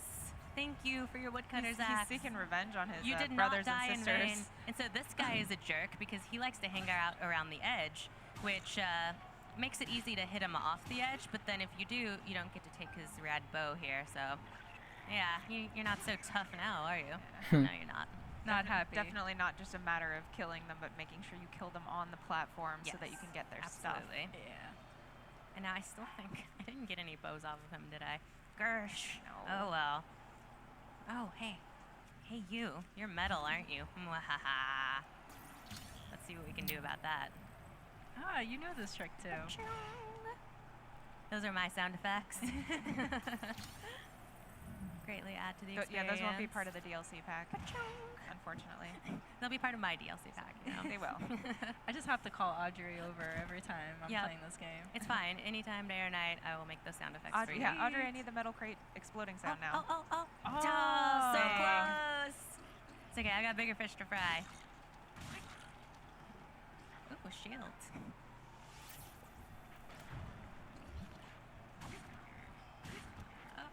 It would have been really nice to have some powered up weapons by this point, but I'm making do all right here. Wait, I need that palm fruit. Wow, I should have waited to get the palm fruit. I'm so impatient. Oh. It's really, you. Oh my gosh. Oh my gosh. No. Wow, he's being really cocky about it too. What a monster. I'm gonna really enjoy knows what you killing did to his family members. Oh, someone told him. Was it you, Kendra? I mean, it might have been. Okay. I have a secret alliance with the Bokoblins. Death to you. That's what you get. Oh, that guy with the fire arrows. Oh my gosh. Hi. Let's be friends, not. I don't need your bow that bad. No. Get out of here. There it goes. Let's see. I got some palm fruit. Wow, this is really gonna make a difference here. Oh. Yeah. Oh my gosh. Let's see. We're not. Yes, I got him. Nice. Phew.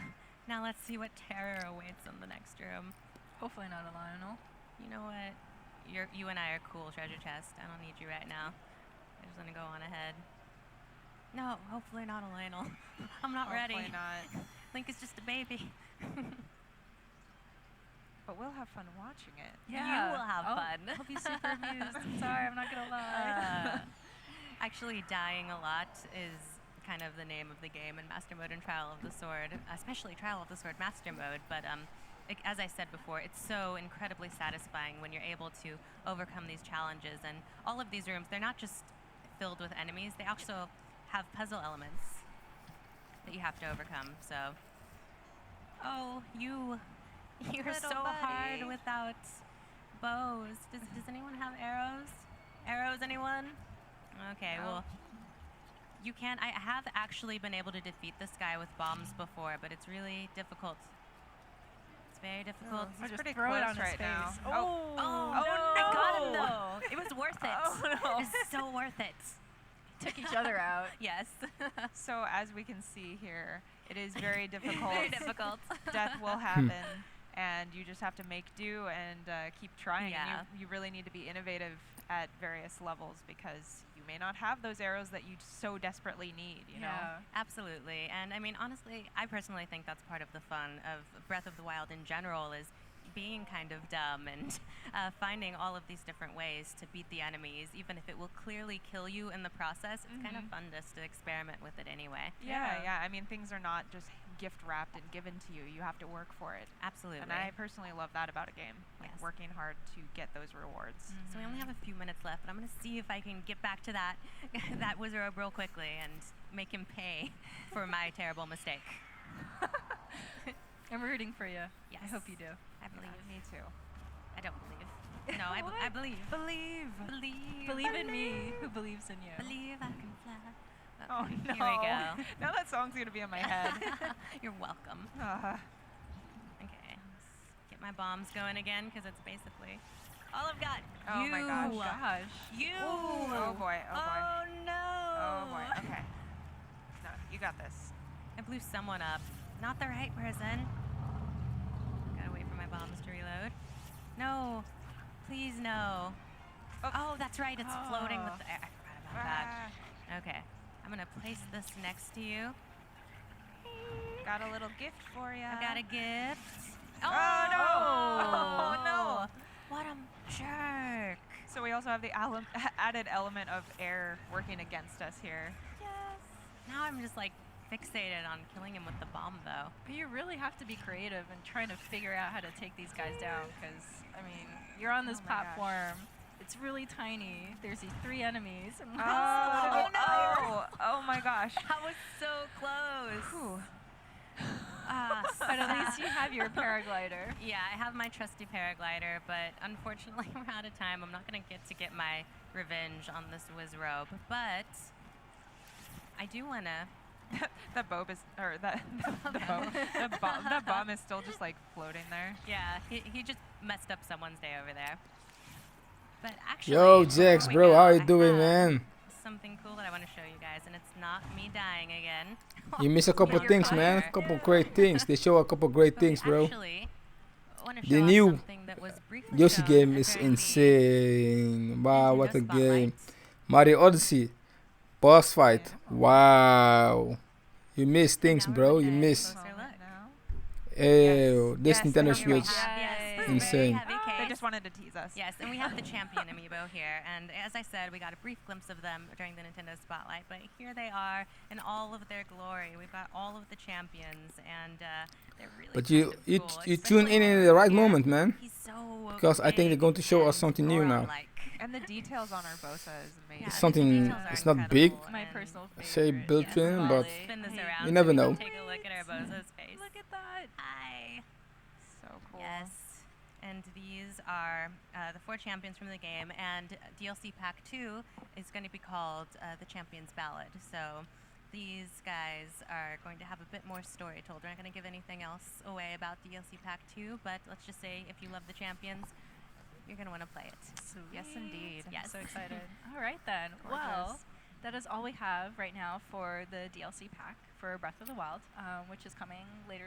Yes, it's actually coming on June 30th, so you don't have much longer to wait. Yes. All So right. soon. So stick around. We actually have a new game on Nintendo 3DS to reveal. So Of course, 3DS. stay tuned. Don't go away. That's what he said. So a new 3DS game. Why, man? We want a new Switch game. So Bertrand is right. New 3DS game. New something new.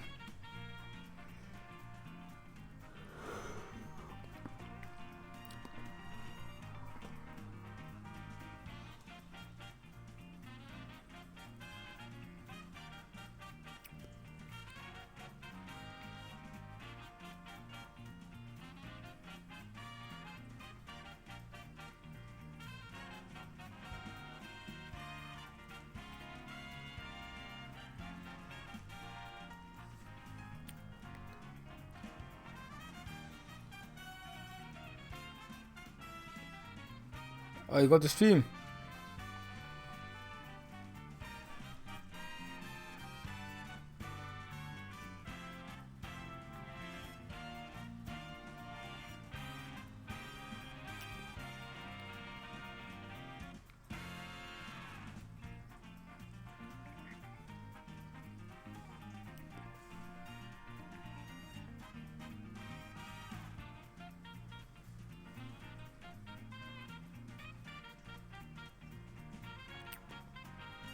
What will you play?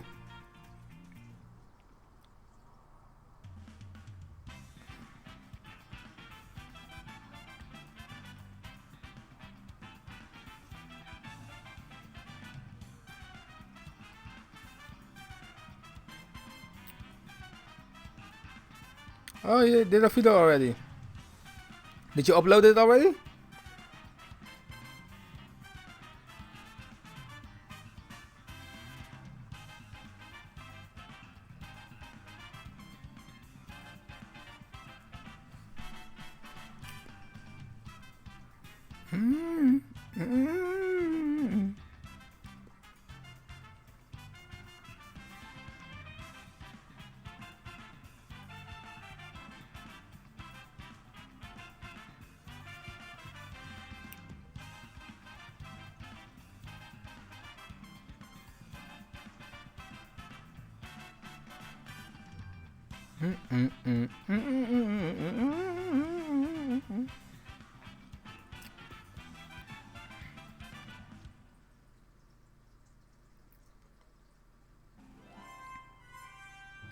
I like this music, man.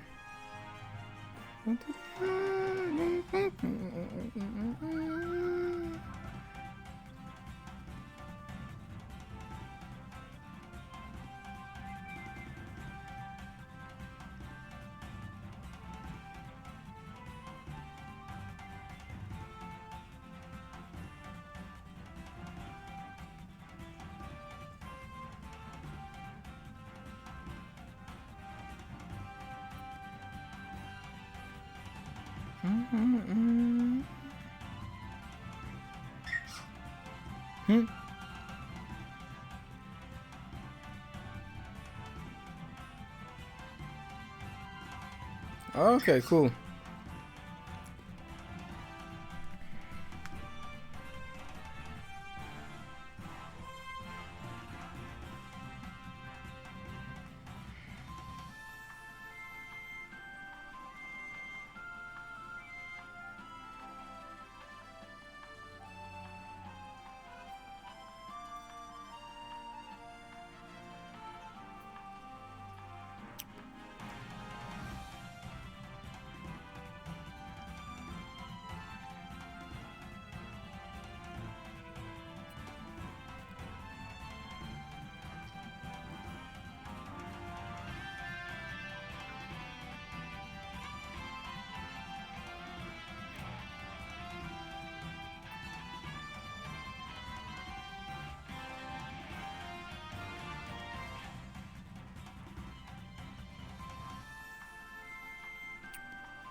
Hi, welcome back to Nintendo Treehouse Live at E3 2017. We're going to take a look at a new game, Sushi Striker, The Way of Sushido. Yeah! Seriously? It's a little bit game.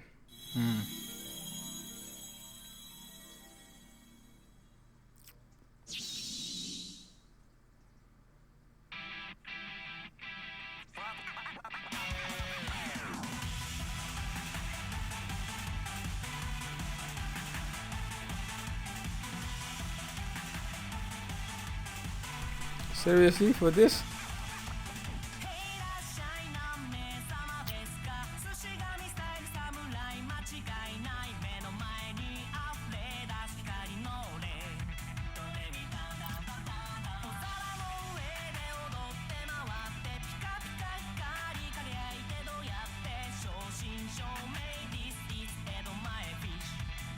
Sushi Striker, no. Okay, going to upload tomorrow.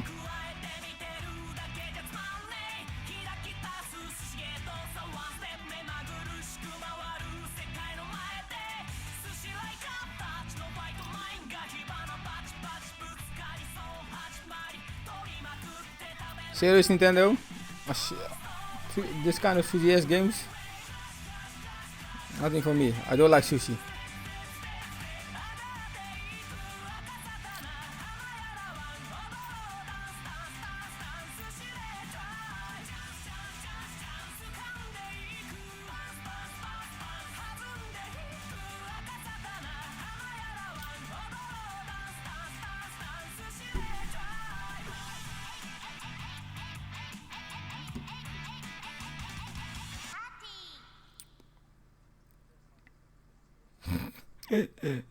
Oh, they're going to show new things, but who like this? Me not. That is so much Striker. fun. That is the coolest intro to a game I could ever imagine. I love that song. Yeah, I want to make it my ringtone. I'm Rich. I'm here with Teresa and Corey, and yeah, everybody's a fan of that song. We have to get that. But yeah, so why don't you go ahead and introduce this game to us? Yeah, Teresa? so this is Sushi Striker, The Way of Sushido. The developer is Indie Zero. You might know them from NES Remix. And so the game you could either play as a boy or a girl, but I'm going to pick a boy. And so as we go, you can see here that the map is actually pretty substantially big, but obviously my save data hasn't been played up very long, so I'm actually going to start here in the first area. And the story is in a post-war setting where two sides have been fighting for the rights to sushi supply. And these mystical beings that really love sushi, or are masters of sushi, exist. This boy, or girl, Musashi, they leave their village on a really empty stomach and they encounter this man that ends up feeding them sushi for the very first time. And Musashi thinks that this thing is the most amazing, delicious food ever. Right, he's never had it before. Yeah, and it never. just blows his little mind. Yes, and so, but unfortunately their encounter gets, disrupted very quickly due to a notorious organization. But that becomes a catalyst. 20 minutes long. Okay.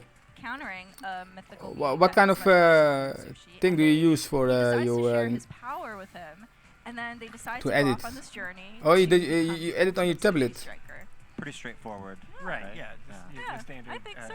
I think it is. Yeah. Anyway. Now I should say that this game is obviously it's all in Japanese and very much in development right now. So we're pretty lucky to take this early a look at it. But I think it's really rad, and I think you guys will really enjoy it. So let's go into our first sushi battle. All right. So this is a puzzle action game, and as you can see here, both myself and the opponent have 3 lanes of sushi, and similar to real-life conveyor belt sushi. The plates symbolize, well, in real-life conveyor belt sushi, the plates symbolize a price. Right. But here, it actually amounts to the amount of damage that you can inflict on your opponent. Yep. So what you're trying to do is actually chain plates to make a really big stack. And you're going to have the touch screen on the bottom screen there. That's right. Okay, this look. I think this is fun. The person has 3 conveyor belts, but there's actually one on top of my screen that's a. This look fun. This look fun. So either myself or the opponent can actually take from that belt. And the other thing too is that you have 7 seconds to create your chain. If you try to hold on to it and try to make a stack as much as you can, you lose that stack. That would have been an awesome stack. You had a lot of sushi there. I just wanted to prove a point. Right. Yeah. But the other thing too is that you can lose it if it goes off screen. Right. So you gotta act fast. And so you're hurling these plates at the opponent, and it looks like your health is at the top of the bottom screen. So that's right. You've got about 4,000 or so. Your opponent's got a little over 3,000 in the red bar up there in this sushi battle. And I definitely want to strategize. Like, I see that there's a lot of green plates here, so I'm going to try to make, or blue plates, and so I'm going to try to make a really big plate. And you'll see that I'll start accruing 5 stacks on the bottom screen. And so if I make an actual 6 stack, that automatically curls to the opponent. But I could also just grab it and throw it at him. Right. Yes. The change that I make great combo. Build this lantern meter. It looks fun. It looks fun. The touch screen. And so once it fills up, which I'm going to try here. Nice. Almost. There we go. Oh, not combos. Yet. There we go. Musashi gets like super empowered. There's more plates of similar color, so I can make chains a lot easier. And then there's also a multiplier added to the stacks that are on the bottom touchscreen. And with that, that means that the multiplier and the stacks do much more damage. So I'm actually going to end my opponent here.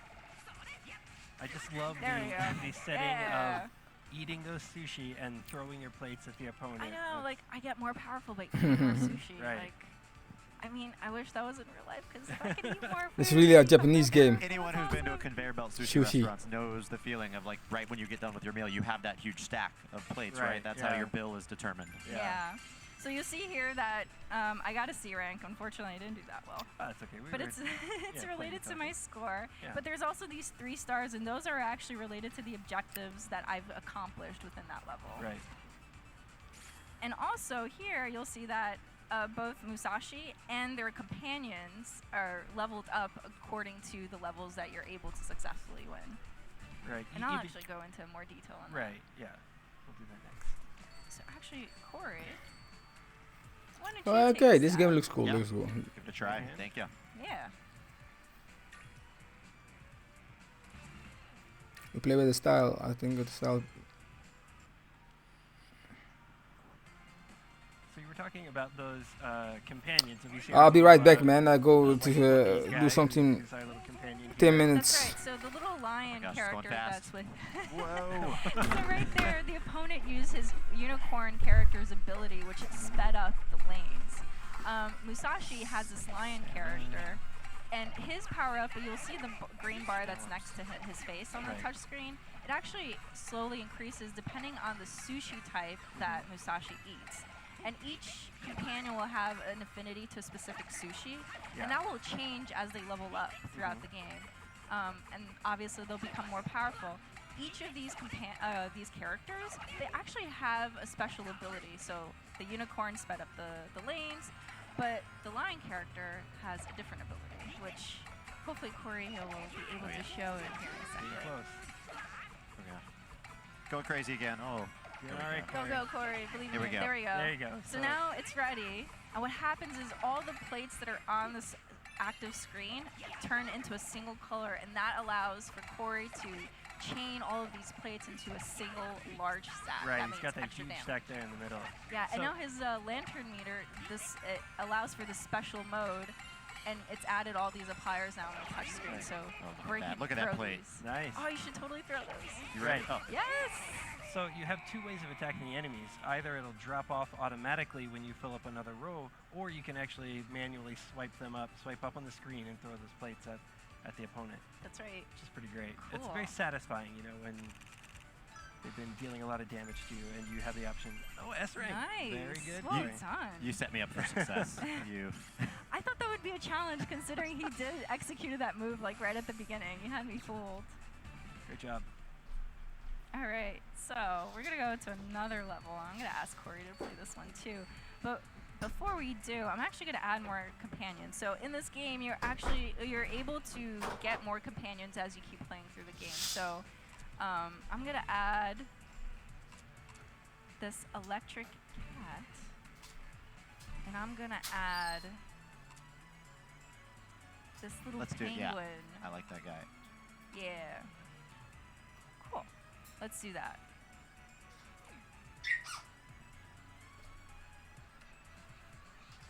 And each companion has their own ability, so again, you have to keep strategizing as to, if you find that a level is too hard, you might want to keep going to previous levels and keep, leveling up so you become stronger.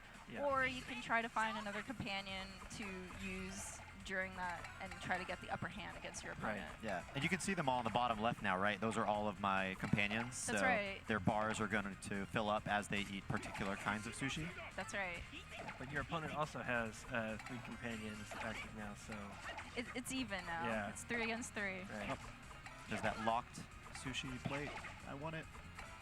Oh, that's right. So you'll see at the gold conveyor belts at the very top of the touchscreen, there's these covered plates. And that actually has a lantern, and you definitely, it's Just got it. located. So you have to get that certain number of plates in order to grab onto it. And you definitely want to get it before your opponent, because again, it turns, All right. it I've got my automatically yellow throws cat. that lantern. Yellow cat is ready. Oh, use it. So what he does is, if you throw the plates, it has an electric buff that when you throw it against the enemy, it does that extra damage, which I personally like. That's my favorite one. That's awesome. And so you'll see in the bottom right-hand corner of the bottom screen, you have like a live camera feed that shows you sort of a different take on the action. You can see the enemy eating his sushi. All right, my penguin is ready as well. Ooh. Get some desserts. Awesome. So tapping these desserts will replenish your health, and that can be handy, especially when you're in a tight spot. Absolutely, yeah. The enemy just unleashed some electric attacks on Corey, so that extra HP will come in handy. Yeah. So you're saying that live feed, yeah, that actually interchanges between you and the opponent depending on the highlights of the battle. Yeah, it's really fun to watch. You don't have necessarily all the time in the world when you're playing this game. It is pretty hectic when you're in there. You got to focus on your lanes, but yeah. Nice. Great job. Well done. Making me hungry. That is an effect that this game has on people. OP, nice. Not bad. It's fun to identify some of the sushi in the game too, right? You've got like your traditional salmon, you've got your California rolls for fans of sushi here in the U.S. You've got your egg, tuna, my favorite eel. I'm telling you, man, playing this game will make you hungry. I'm already hungry just talking about it. Okay, so I'm actually going to switch it up and put in different characters, but I also want to show, I'm actually going to keep my electric guy because I really like him. He's my favorite. I'm going to put the cactus character. And I'm also, so this screen here, actually, I can put 2 other characters that I'm not really using, but so what will happen is that they're in my party, and even though I'm not actively using them, they will level up as I'm playing a level. And that's actually very handy because in the circumstance that I decide to switch companions later on down the road, I could just easily swap them out and not have to worry about leveling them up because they're already being leveled as I keep playing. Yeah, that's awesome. They level in tandem, so yeah, that really adds to the diversity of what you can do in battle. It makes strategizing a lot easier. Yep. So this is a boss battle, and he is really, really brutal. I don't know if I'm going to make it, but I'm definitely going to try. Awesome. Good luck. Oh my gosh, he is making massive stacks. Yeah, Look at that play. Oh my god. He has special characters that are pretty OP. He's also not wearing a shirt. That's how he rolls. Yeah. Nice stack, there you go. Thank you. So you got some companions ready. Oh, that's right. Yeah, one thing I think you mentioned is, it's tough to know whether or not to get that multiplier by sticking with the same type of sushi, or should you just say, no, I just need the plates and just go for the same color plates? Because sometimes that multiplier will actually do more damage with less plates than the same amount of plates with different sushi. Nice. Oh, there we go. Oh, you're holding your own there. Yeah. I'm trying. And of course, we're showing single player right now. There will be a 2-player mode in this game. Oh my gosh, I'm mesmerized by your stacking skills here. Get the eel. Oh, you're right. Just a little bit more. Yes! Wow. Get it. Oh my gosh. Nice job. I still have not beaten him. Thank you. He destroys me every time. He's Awesome. pretty challenging. Yeah. For sure. Well, please look forward to this game coming out in 2018. But for right now, do stay tuned for the 2017 ARMS Open Invitational. It's going to be some pretty awesome ARMS gameplay going on. I'm excited to see that. Look forward to it. Thanks, guys. Thank you.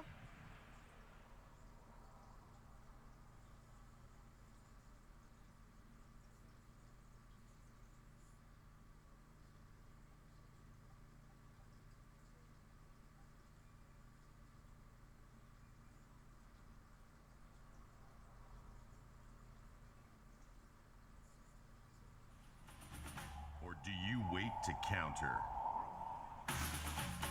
Will you be quick enough to take on the best?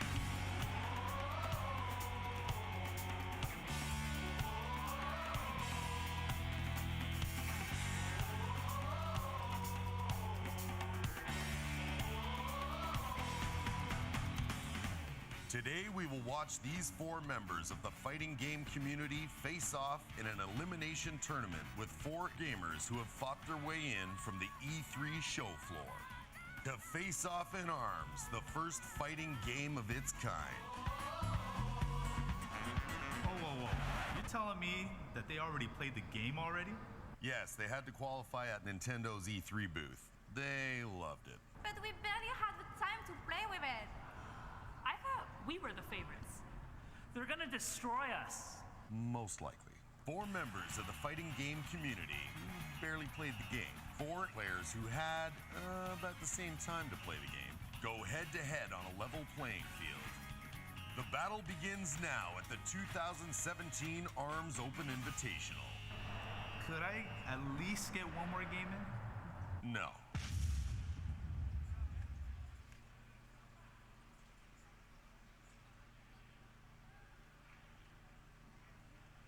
Ladies and... Actually, let me do that again. Sorry, just had a big glass of milk. A lot of dairy in my throat still. Me, mother... All right. Shall we go ahead then? I'm sorry, what? Yeah, that would be funny if we were live right now. Wait, we are? Oh, Ladies and gentlemen in the Nintendo booth and watching at home, welcome to the 2017 ARMS Open Invitational! On behalf of the ARMS League, I have the pleasure of introducing your host and commentator for the evening, Jordan Kent. Well, thank you for the introduction. Good afternoon and welcome once again to the 2017 ARMS Open Invitational. I'm your host, Jordan Kent, and joining me, we have Vicky, Kitty, and D1 breaking down all the action. Our tournament format, we have 4 open qualifiers that were on the stage here at E3, taking on 4 professional invitees. How it will work out in the first and second round is going to be a best 2 out of 3 games to advance in the match, and then the grand finals will be the best 3 out of 5. But before we get to more tournament details, Vicky, what is ARMS? This is a game that many people have got their gloves on for the very first time. What are some of the core gameplay mechanics our players will be focusing in on this afternoon? Well, wrap up your gloves because something you need to know are punches beat throws, shield beats punches, throws beat shield. A simple method of rock, paper, scissors. And D1, this is a game that it's very easy to get into, but there is so much depth. There are some more advanced mechanics that we might see from these pros, and similar to some of the competitions we've seen, we might see the play styles evolve throughout the tournament. Yes, looking at ARMS, there are different weight classes when it comes to these arms. Heavy arms beat medium arms and light arms, and the medium arms beat the light arms. You also have to take into account the different types of gloves there are too. Certain gloves actually curve around way better. Some also actually guard against attacks, one in fact. And there's much more to talk about. Also, even the special abilities of the characters, and we can go on and on, but you know, we might as well just continue. Well, we've got more items to throw at you as well too, so let's take a look at the items that will be placed on the battlefield between each match of these players. You start off with a bomb. You don't want to be near a bomb. Typically an explosion is not a good thing that you want to be a part of. Then you have a shock bomb that will shock you. And Vicky, you look at what happens when a player gets shocked. What happens when you get shocked, and how does it open the window for your opponent? Unfortunately, your arms just happen to not work at that very instant, and that would give you the opportunity to push pressure on your opponent and take advantage of the fact that they aren't allowed to attack you back. The game is ARMS. If you don't have your arms, you're going to have a bad time. Meanwhile, we have an HP bottle and some super juice. D1, what will that do? So there's a great area of effect when those items hit the field. If you see the HP healer, you basically get more health. And when it comes to the rush, if you get inside that area, you get more meter, which will allow you to unleash a rush, which does a lot of damage to your opponent. Well, let's take a look and be introduced to our 8 players that will be taking center stage here. And let's start with our open qualifiers that were right here on the floor. It could have been any of you, but it was these 4. So we have Skyward Wing, Spring Guy, Gaming With Me, and Zerk. And Vicky, your thoughts on our 4 open qualifiers? Well, they all worked very hard to get to where they are right now to be able to be considered qualifiers. I actually recognize some names over here, Skyward Wing and Zerk, you know, Zerk being part of the fighting game community himself. They will be facing off against fighting game professionals that were invited here and given per diem even on top of that. So we have Alex Valle, Supergirl Kells, Tafflekins, and Kayane.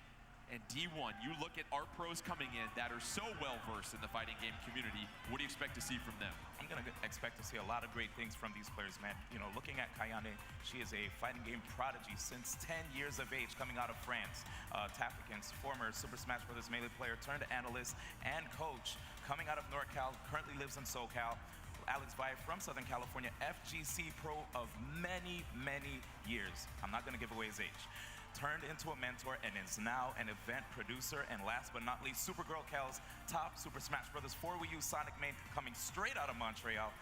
These guys have such amazing fundamentals. I can't wait to see how they're going to apply that to ARMS. Impressive resumes indeed. Let's take a look at the bracket, and we'll see how the action will get started in this 2017 ARMS Open Invitational. And with this bracket we mentioned, we're going to be pairing one pro with one of our invitees in every single round. And as we mentioned, that first round matchup is going to be Alex Valle versus Skyward Wing. Meanwhile, Supergirl Kells versus Spring Guy, Tapakins versus Gaming with me, and then Kayane versus Zerk. This is single elimination, so you lose. You're going to go ahead and take a seat and watch the rest of the field advance. And so, as far as what players to choose, what characters to choose, well, we decided to mix it up a little bit and have a draft. And so we have a draft explanation. 8 competitors. To avoid any competitors choosing the same duplicate characters in the first round, you get a primary and a secondary choice. You go 1 through 8. They were kind enough to let the open qualifiers choose first. After that, you go the snake draft, and you can choose your secondary character. How it works is if you win with your primary character, you keep playing with your primary character. If you lose, though, Vicky, you're going to move to that secondary character. So we might see some duplicate matches depending on how things shake out. Yeah, it's going to be quite interesting to see how the duplicate matches are going to go. You know, this is still a relatively new game, so, you know, only us can see. And D1, as we get set for our first match here, mobility was a term that we brought up so much as we started to play with this game. We looked at how these pros and these open qualifiers were playing. What role does mobility play in ARMS as far as finding some success? When it comes to ARMS, you want to make sure that you're not an easy target to pin down. Certain characters, though, can actually benefit from standing still. Of course, we'll get into that later, but as far as the rest of the cast is concerned, you want to be able to just use your jumps, use your air dashes, and even your ground dashes to the best of your ability to make sure that no one either hurts your arms or even takes HP off of you as well. Let's get set for our very first match. From the pro fighting game community, please welcome Alex Valle and our first open qualifier, Skyward Wing. Please come take the stage. Our very first matchup in the 2017 ARMS Open Invitational. And so D1, you look at some of the mechanics that are sometimes universal in all fighting games, being able to read and react to what your opponent does.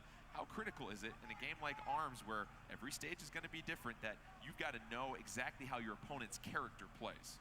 Well, character knowledge definitely helps out a lot when it comes to this game, but let's also delve deeper into the arms that these characters have. You know, certain characters may have arms that will help them catch somebody who is quite nimble, a character that jumps a lot, maybe even a character that has weaker arms that they can overpower. Our very first matchup, Alex Valle versus Skyward Wing. Valle gonna go with Helix. Skyward Wing going with Ribbon Girl. Actually, Valle gonna switch things up and gonna go with Springman here. Very interesting. So we have Springman versus Ribbon Girl, the title characters here, Vicky. And when you look at the arm selection here, you go with Ribbon Girl. Gonna most likely go with that Sparky and that Slamamander. Meanwhile, 2 toasters for Springman. Initially on Ribbon Girl getting the throw on Springman, and you look at a level like this, Vicky, and the fact that you do have some pillars for protection that might eventually be destroyed here soon. Those DNA pods that you're seeing right there allows you to hide behind them to prevent yourself from getting hit quite often, and you could also use them as a distraction to maneuver your arm around. That way you can hit them from behind if possible. Both fighters right now just getting a test for the stage. They're making sure they're getting everything squared away. You want to be familiar with Springman, make sure that you know how to operate with him. Meanwhile, Ribbon Girl, we've talked, every single character in this game, D1, has a special attribute. What is it about Ribbon Girl that is so unique? One of the things about Ribbon Girl is that she has 4 jumps, and also she is able to do 2 air dashes in midair.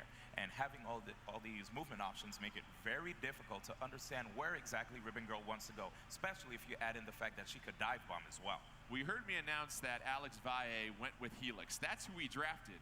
Unfortunately, he had an itchy trigger finger. He selected Springman, so we're going to go ahead and reset that, let him select Helix. We've got to stick to our rules of the draft. You don't want to color outside the lines here, essentially. But let's get to Helix, the character that he's going to choose here soon. Helix, one of those really unique characters that you've got to have a pretty firm grasp of this game to really understand. And Vicky, what can you say about Helix's ability to avoid all of those potential punches he might face? So we were talking a lot about mobility and how mobility is very important in this game, but you also have to take into consideration when you could kind of maneuver yourself away from the punches, and that is something that Helix could do. He could extend his body actually by holding jump, making him go straight in a line and kind of, you know, avoid all those punches, but at the same time shrink and crouch under arms by holding the crouch button, the dash button. Over 24 arms you can choose from, and along with the way that they're designed, they can hit you different ways. You've got your more traditional arms like the toaster. However, there are elemental attributes to every single arm here. In D1, let's start with fire. How is that going to impact a player if you charge that punch to use that element? So when you charge your punch and it has the fire element, this allows you to knock down the opponent. And when you knock them down, this gives you an opportunity to apply pressure with the 50-50s, the rock, paper, scissors game, which Vicky alluded to. And Vicky, let's sort this out right now. You've got stun and you've got shock. Shock we talked about a little bit earlier with that shock bomb, but remind the folks what happens when you get shocked if someone uses one of those electric elemental punches. So these are the two types of attributes that people tend to forget or mix up. Shock actually allows you to deactivate your opponent's arms, making them unable to shield or send an attack of their own, whereas stun stops the opponent's actions for a short amount of time. And you have that very brief window with the stun D1 to be able to throw, or if you've got a rush attack ready to go. And oh, we mentioned rush attack. How rude of us. Why don't we explain that real quick? D1, give me a quick explanation of that rush attack we're going to see most likely. Oh, absolutely. So if you build up meter, right, you basically build up your rush gauge, and this rush gauge allows you to cancel out any lag if you throw out a bad swing. If you go for a bad punch and then your opponent is about to counterattack, you could rush to cancel out that lag. You could also cancel out the lag from a grab as well. And this rush attack, of course, does a lot of damage. Let's get to our first match now that Alex Valle soberly chooses the correct character. We've got Helix with 2 blorbs. Those have the blinding ability. Meanwhile, Ribbon Girl going with that Slamamander and Sparky. Fire and electric elemental punches right there will be interesting. Ribbon Girl getting the throw on Helix, early damage in this one. Meanwhile, Helix ducked behind those DNA tanks that you mentioned, Vicky. Yeah, those DNA tanks really help you avoid getting hit constantly and allow yourself to make your opponent throw out their arms and leaving them vulnerable to attack. In D1, you need to time out your punches. A lot of times, people are going to throw out both arms. You can get double damage with that. However, it leaves yourself open. Exactly. You wouldn't want to do that because that could leave you susceptible to a grab or even a rush. Ribbon Girl getting the shock, deactivating the arms for Helix, getting the throw right now. Sizable lead for Ribbon Girl. Here comes another throw. Helix hanging on with just a sliver of life, and Ribbon Girl gonna get the left Slamamander on Helix to take the first round of this game. Helix going with both of those blorbs once again, and the blinding ability, how will that impact Ribbon Girl if Helix is able to connect? So what the blinding ability does for the blorbs is whenever you get hit by a blorb, your screen gets hit by a paint blob and you're unable to see anything that is happening currently on the stage. So that is something to take into consideration whenever you're playing a character like Helix, as he's the only one with a blorb at the moment. Ribbon Girl with the throw. Helix, however, has a rush attack ready to go. Ribbon Girl blocking. Gonna go ahead and take that blorb to the face, jumping up in the air. We see the mobility being used by Ribbon Girl. Helix connecting with another blorb. It wasn't charged, though. Ribbon Girl's got both punches charged, ready to throw that. Helix dodges to the left. Rush attack ready for Helix. Ribbon Girl gets the throw on Helix. Helix with less than half life left. That is Alex Valle trying to take on our open qualifier.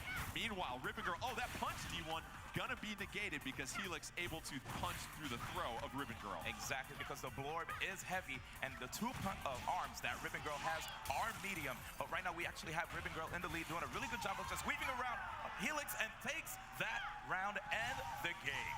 So I want to make a note right there that the reason why Helix took so much damage after hitting that DNA tank was because Ribbon Girl's throw damage is actually 150, but when you throw them onto an object on the stage, it deals even more damage. And Ribbon Girl curving that punch as well, too, and that can catch you off guard. So the first game is going to go ahead to our open qualifier, Skyward Wing, and Alex Valle had that rush attack charge there, D1, but just couldn't quite use it or find a window of opportunity to deploy it.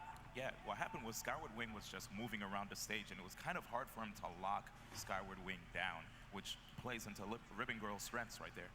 Alex Valle losing goes to the secondary character, Twintel, with dual Chillas right now, taking on Ribbon Girl with the Sparky and Slamamander, and yet another level now. This time, Vicky, we've got a little bit of undulation in the level, and character's going to try and get the upper hand. Absolutely. Getting the higher ground could definitely be crucial in the matchup, and hiding behind those pillars, as you see right now, Twintel doing just that, forcing Ribbon Girl to approach her. Another thing to note is that when Twintel is glowing yellow around her, she could actually slow down punches heading towards her. And that is a very important ability. However, the shock and the grab and the throw by Ribbon Girl gonna knock Twintel down.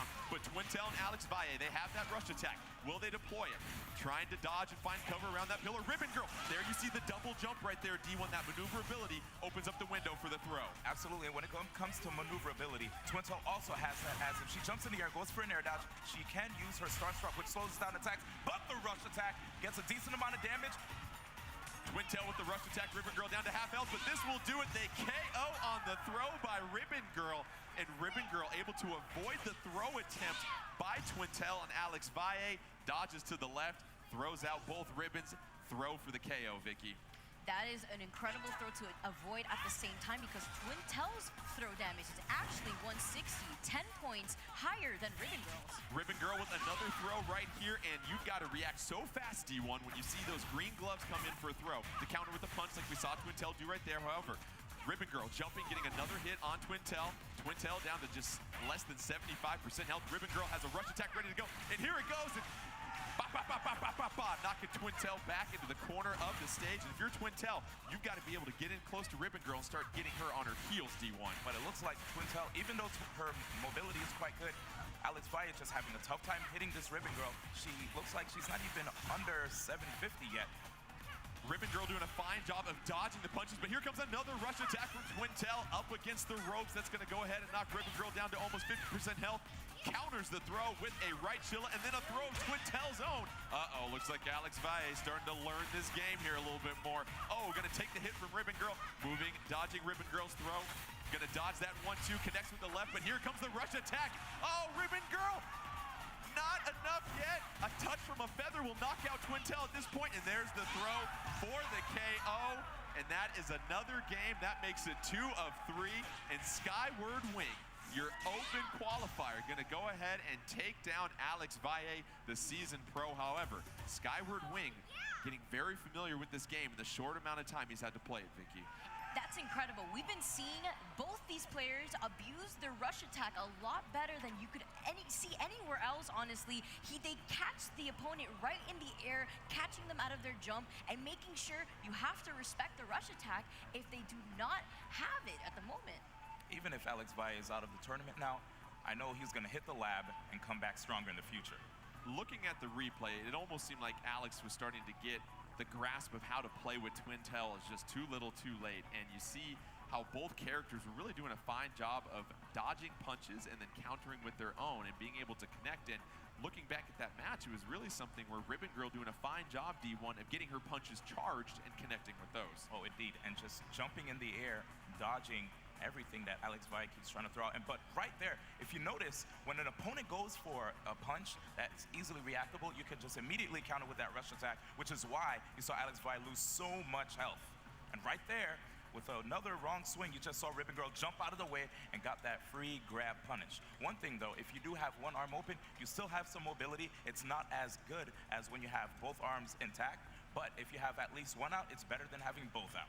We saw those 1-2 combinations from Ribbon Girl that helped lead her and Skyward Wing to success. Let's take a look at the updated bracket. You see Skyward Wing will advance to the semifinals with that victory over Alex Valle. Let's get you set for our next match that will feature Supergirl Kells versus Spring Guy as they take center stage here in the next round of our 2017 ARMS Open Invitational.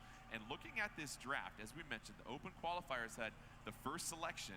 Who they choose obviously can make a big impact, because if you had the last pick in the draft here, Vicky, you may not get a character that you had a chance to get familiar with, and that can certainly make things difficult. It makes things difficult, but also interesting. At the same time, these are also pros that have a good understanding of the fighting game community and what they're going to look out for their opponents.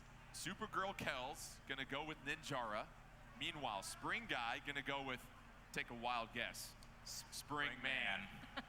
So you look at what Ninjara can do. We talk about mobility. What is so special about Ninjara and what he can do differently than everybody else, D1? So when Ninjara jumps into the air, if he goes for an air dash, you can't quite tell in which direction he's trying to go in. And that's what makes him really unpredictable. On top of the fact that if he's on the ground and you shield, he also teleports, which makes it very hard to want to pressure him. Disappears in a cloud of smoke. You can't predict if he's going left or right.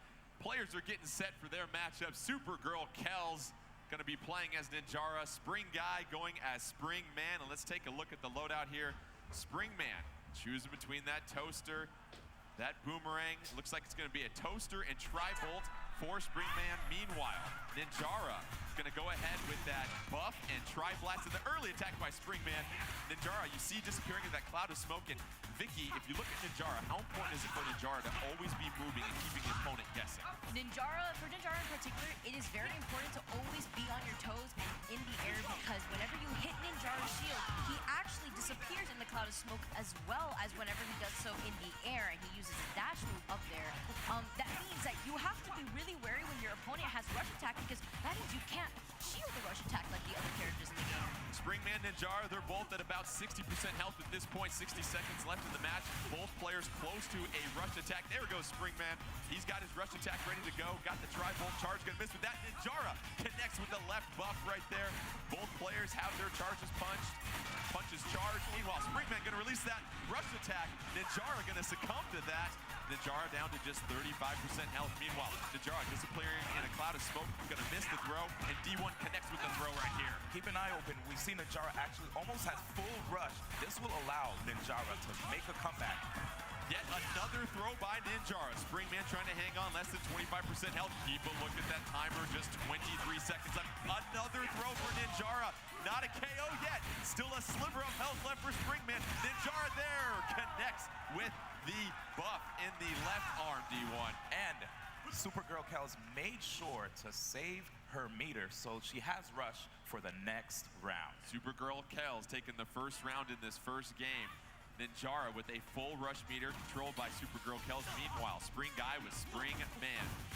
And Springman, D1, when his health gets low, he's got an attribute that kicks in. Yes, when he is at 25% health, it is quite scary because his arms are perma-charged. Ninjara with a rush attack and gonna do all sorts of damage to Springman. 240 down right there, Vicky, and those rush attacks are so important to connect on in these That is why you saw Supergirl Kels hold on to her rush for so long, because she wanted to use it to her advantage so that way she could progress within this match, as well as you see her right now just approaching Springman. But she needs to watch out. If Springman gets hit right when his charge is off, the punch will be deflected when a shockwave parries the attack, but he doesn't even need it. He's able to use his rush.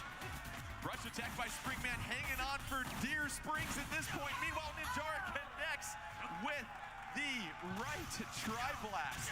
And you saw Ninjara and Supergirl Kels doing a fine job of jumping in the air, D1, reading the punches coming in from Spring Guy, and then disappearing into a cloud of smoke and countering with a quick attack. Oh, indeed. And the scary thing about the Ninjara's buff glove is the fact that when you charge it, it gets bigger, which means you basically have a bigger surface area, more opportunities to actually land a hit on your opponent. We talked about having some potential duplicate matches, so you'll be very excited to see who Spring Guy's secondary character is. But you mentioned the buff.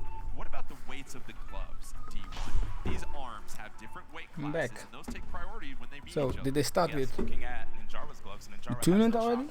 Which is a Does it medium mean weight. they are Also finished the with buff, the... that's a medium weight, and last but not least, the Tri-Blast, which is a lightweight. Is Treehouse finished now? Lightweight gloves are concerned, they lose to the medium and the heavy arms, but the medium gloves just only beat the light ones. Of course, the heavier the glove, the slower it moves, leaving your opponent more time to counter right there. So, we've got dual Ninjara, so turn off the smoke detectors in this one, as they both will go face to face. And Vicky, we talk about these different levels. Now you have this level, this dance floor for Ribbon. Yo, bro, did they finish with Treehouse? So lots of different coverage that's going to be random throughout this match. Yes, as I mentioned earlier, the higher ground is really where you want to be, and with these two characters, they're very high mobility based. Something to make note on is this is the only character that cannot take chip damage on his shield because he does not allow it. Supergirl Kels, the Ninjara with the purple. Meanwhile, Spring Guy, the Ninjara with the green. Early on, advantage Supergirl Kels, about 75% health, going to connect on that throw.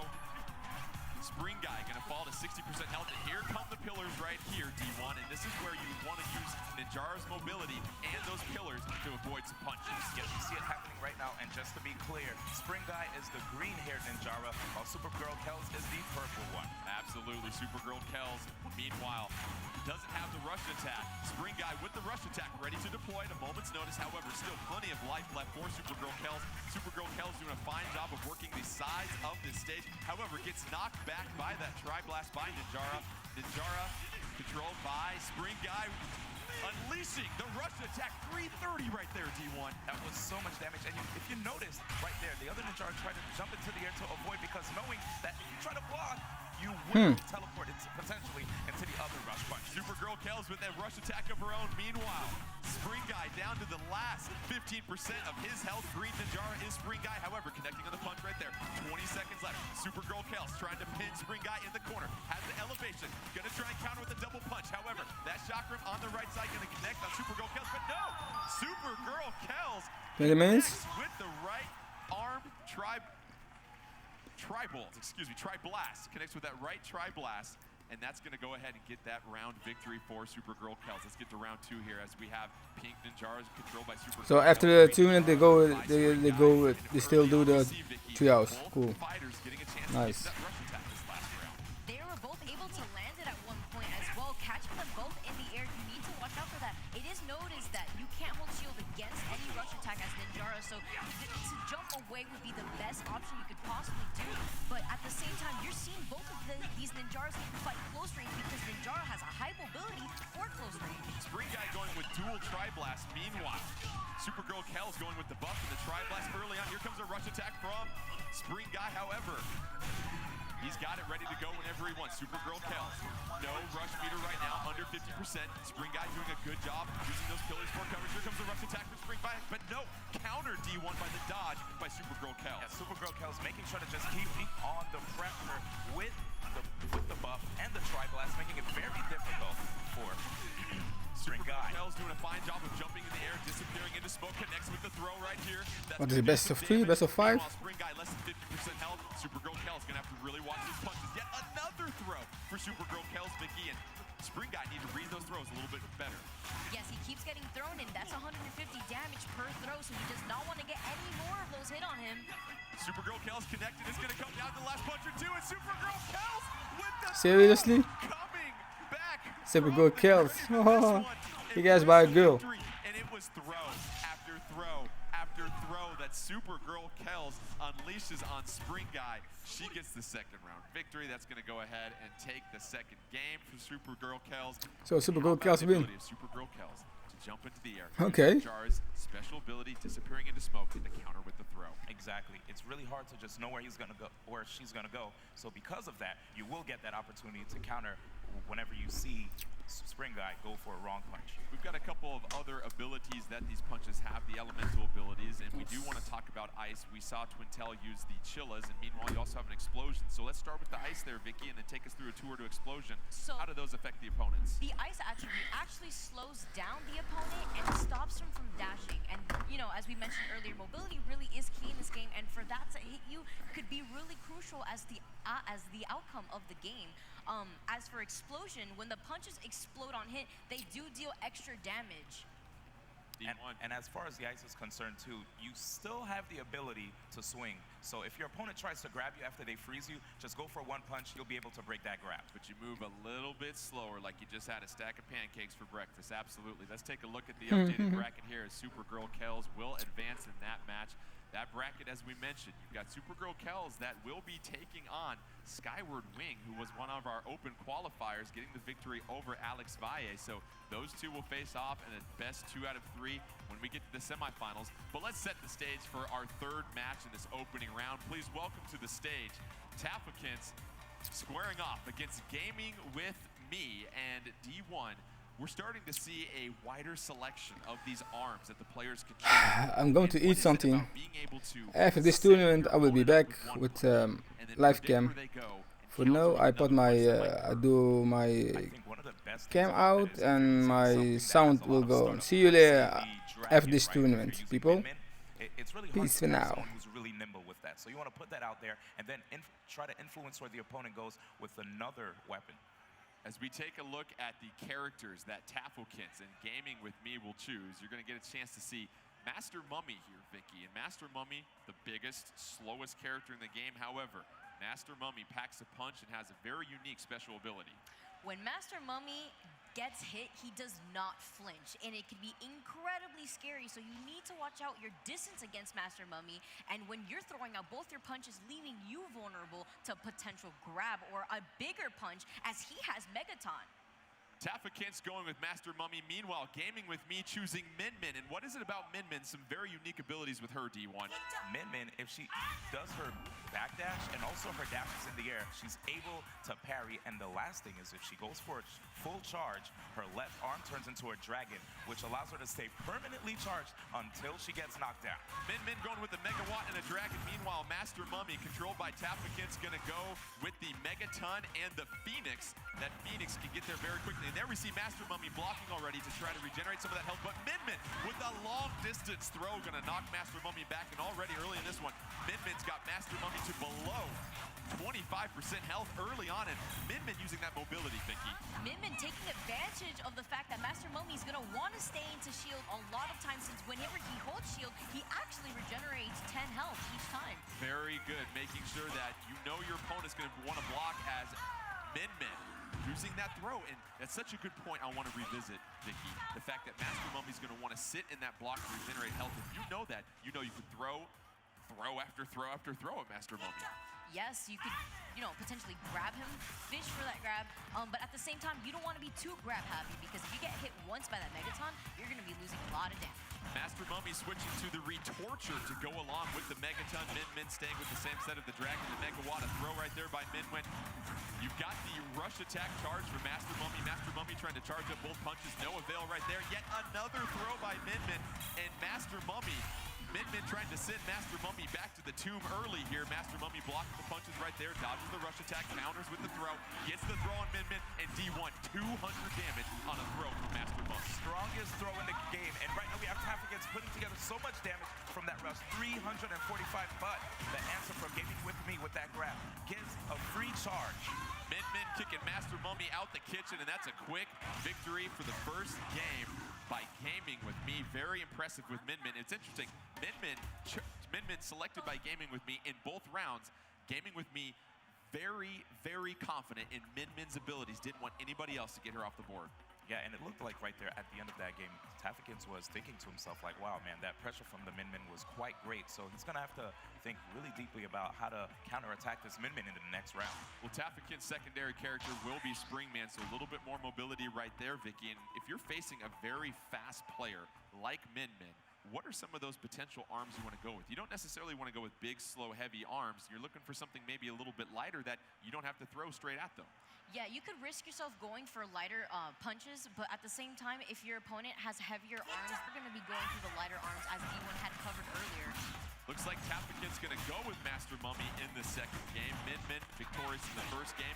Best 2 out of 3. Min Min with yet another throw. And D1, I want to ask, if you're Master Mummy and you're blocking to regenerate health, can you then counter the counter by making sure you throw punches, expecting to see more throws come?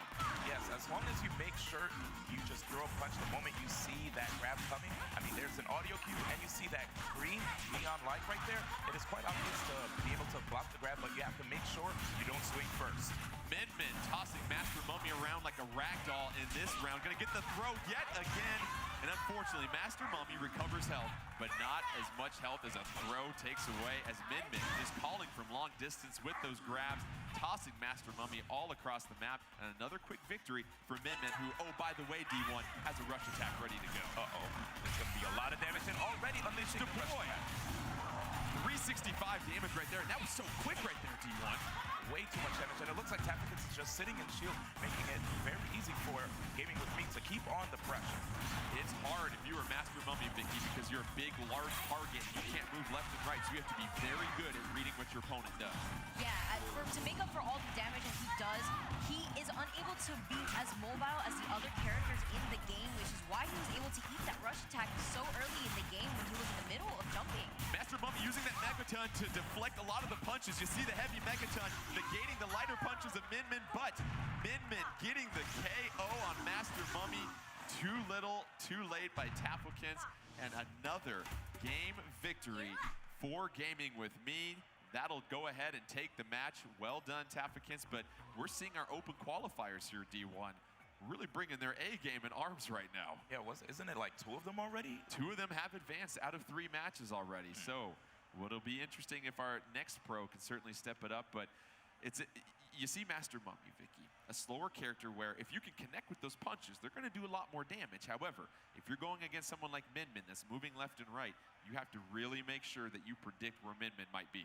Absolutely, and the reason why that was such underwhelming pressure was because of the fact that when Master Mummy has to deal with something close range, he absolutely has no idea what to do. He has no option to get you away from him, so that's why he wants to stay in shield far away from your grab range as well. In D1, you look at Master Mummy players, they might really want to make sure they're very proficient at being able to counter those throws with those punches, because you know opposing players facing a Master Mummy are going to be much more lenient to use that throw and take advantage of the fact that you're blocking and regaining your health. Yep, as long as they see that shield up, they're going to want to go for that throw. So the best thing a Master Mummy player can do is go for that Megaton punch, or whichever one of the punches that he has, arms that he has equipped, to thwart the attempts time and time again. Let's take a look at our updated bracket as yet another open qualifier advances to the semifinals.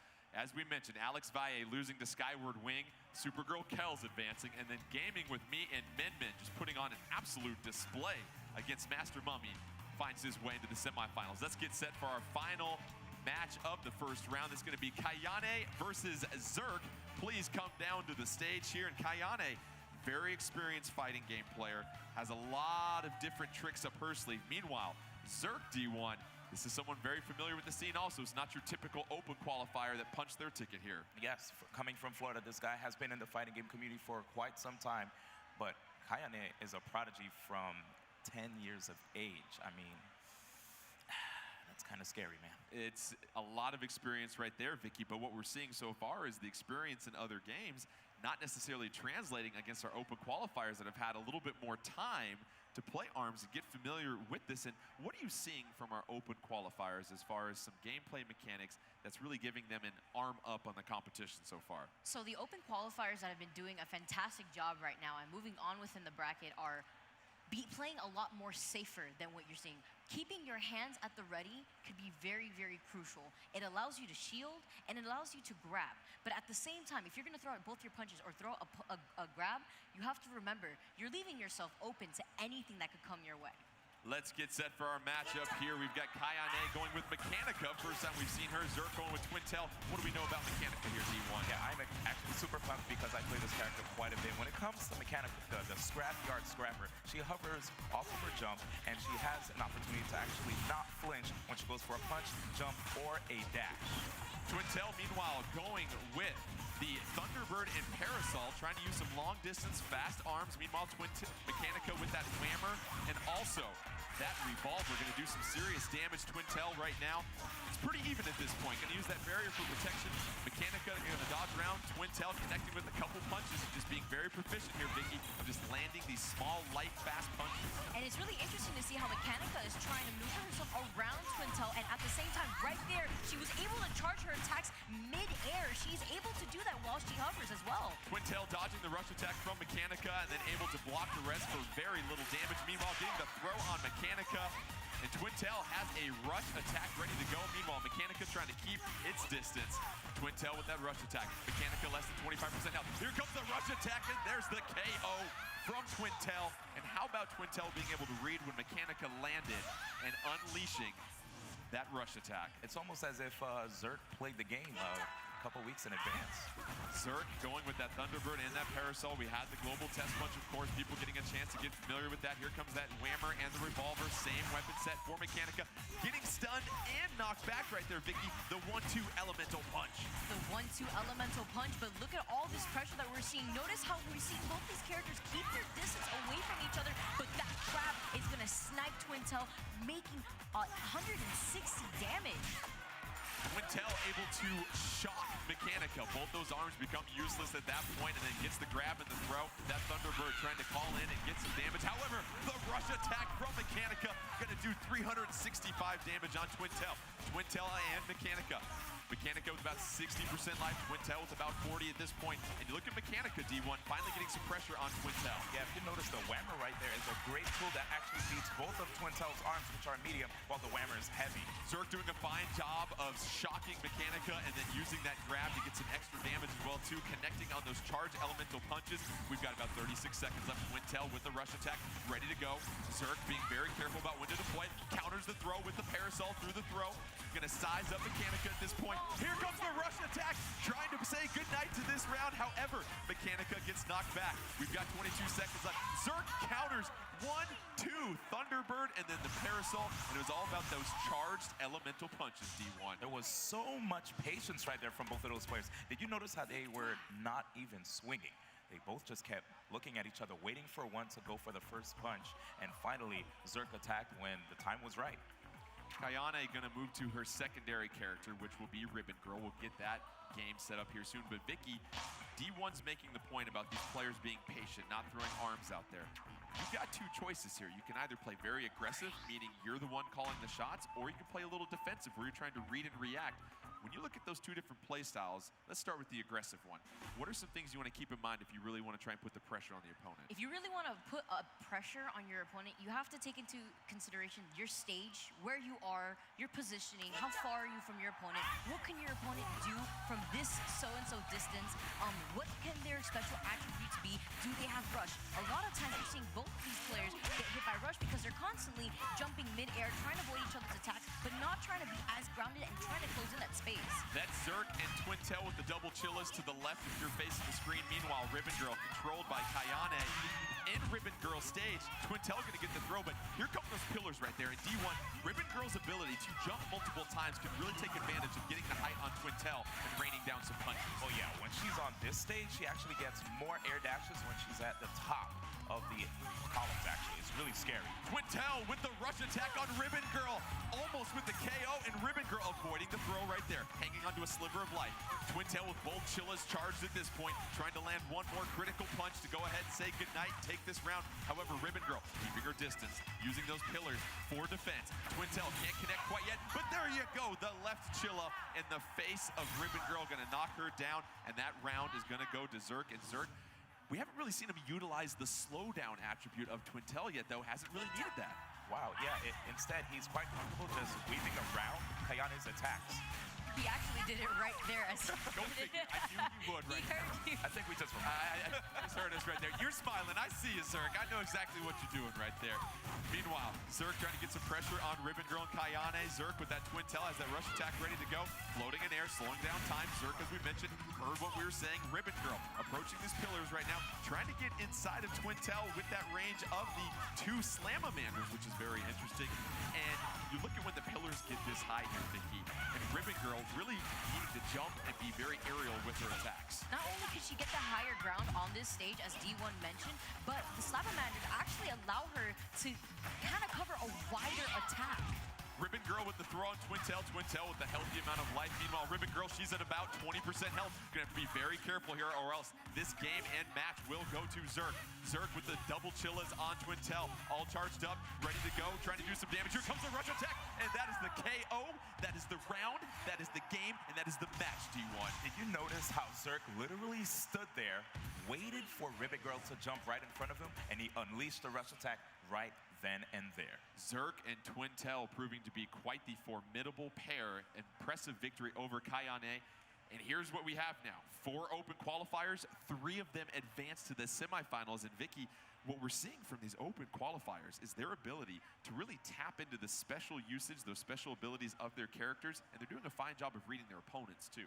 That, and you could really tell how practice goes a long way, because our qualifiers were able to play the game prior, and they were the ones who excelled the most in their group, and that's the reason why they're here right now. Let's take a look at this bracket as we get set for semifinal action. As we mentioned, the semifinals will also be a best 2 out of 3 when it comes to these games. You've got Alex Valle, who fell to Skyward Wings. Skyward Wings going to be taking on Supergirl Kells. Supergirl Kells, the lone pro remaining. Meanwhile, you've got Zerk that will be taking on Gaming with me as we get set for these semifinals.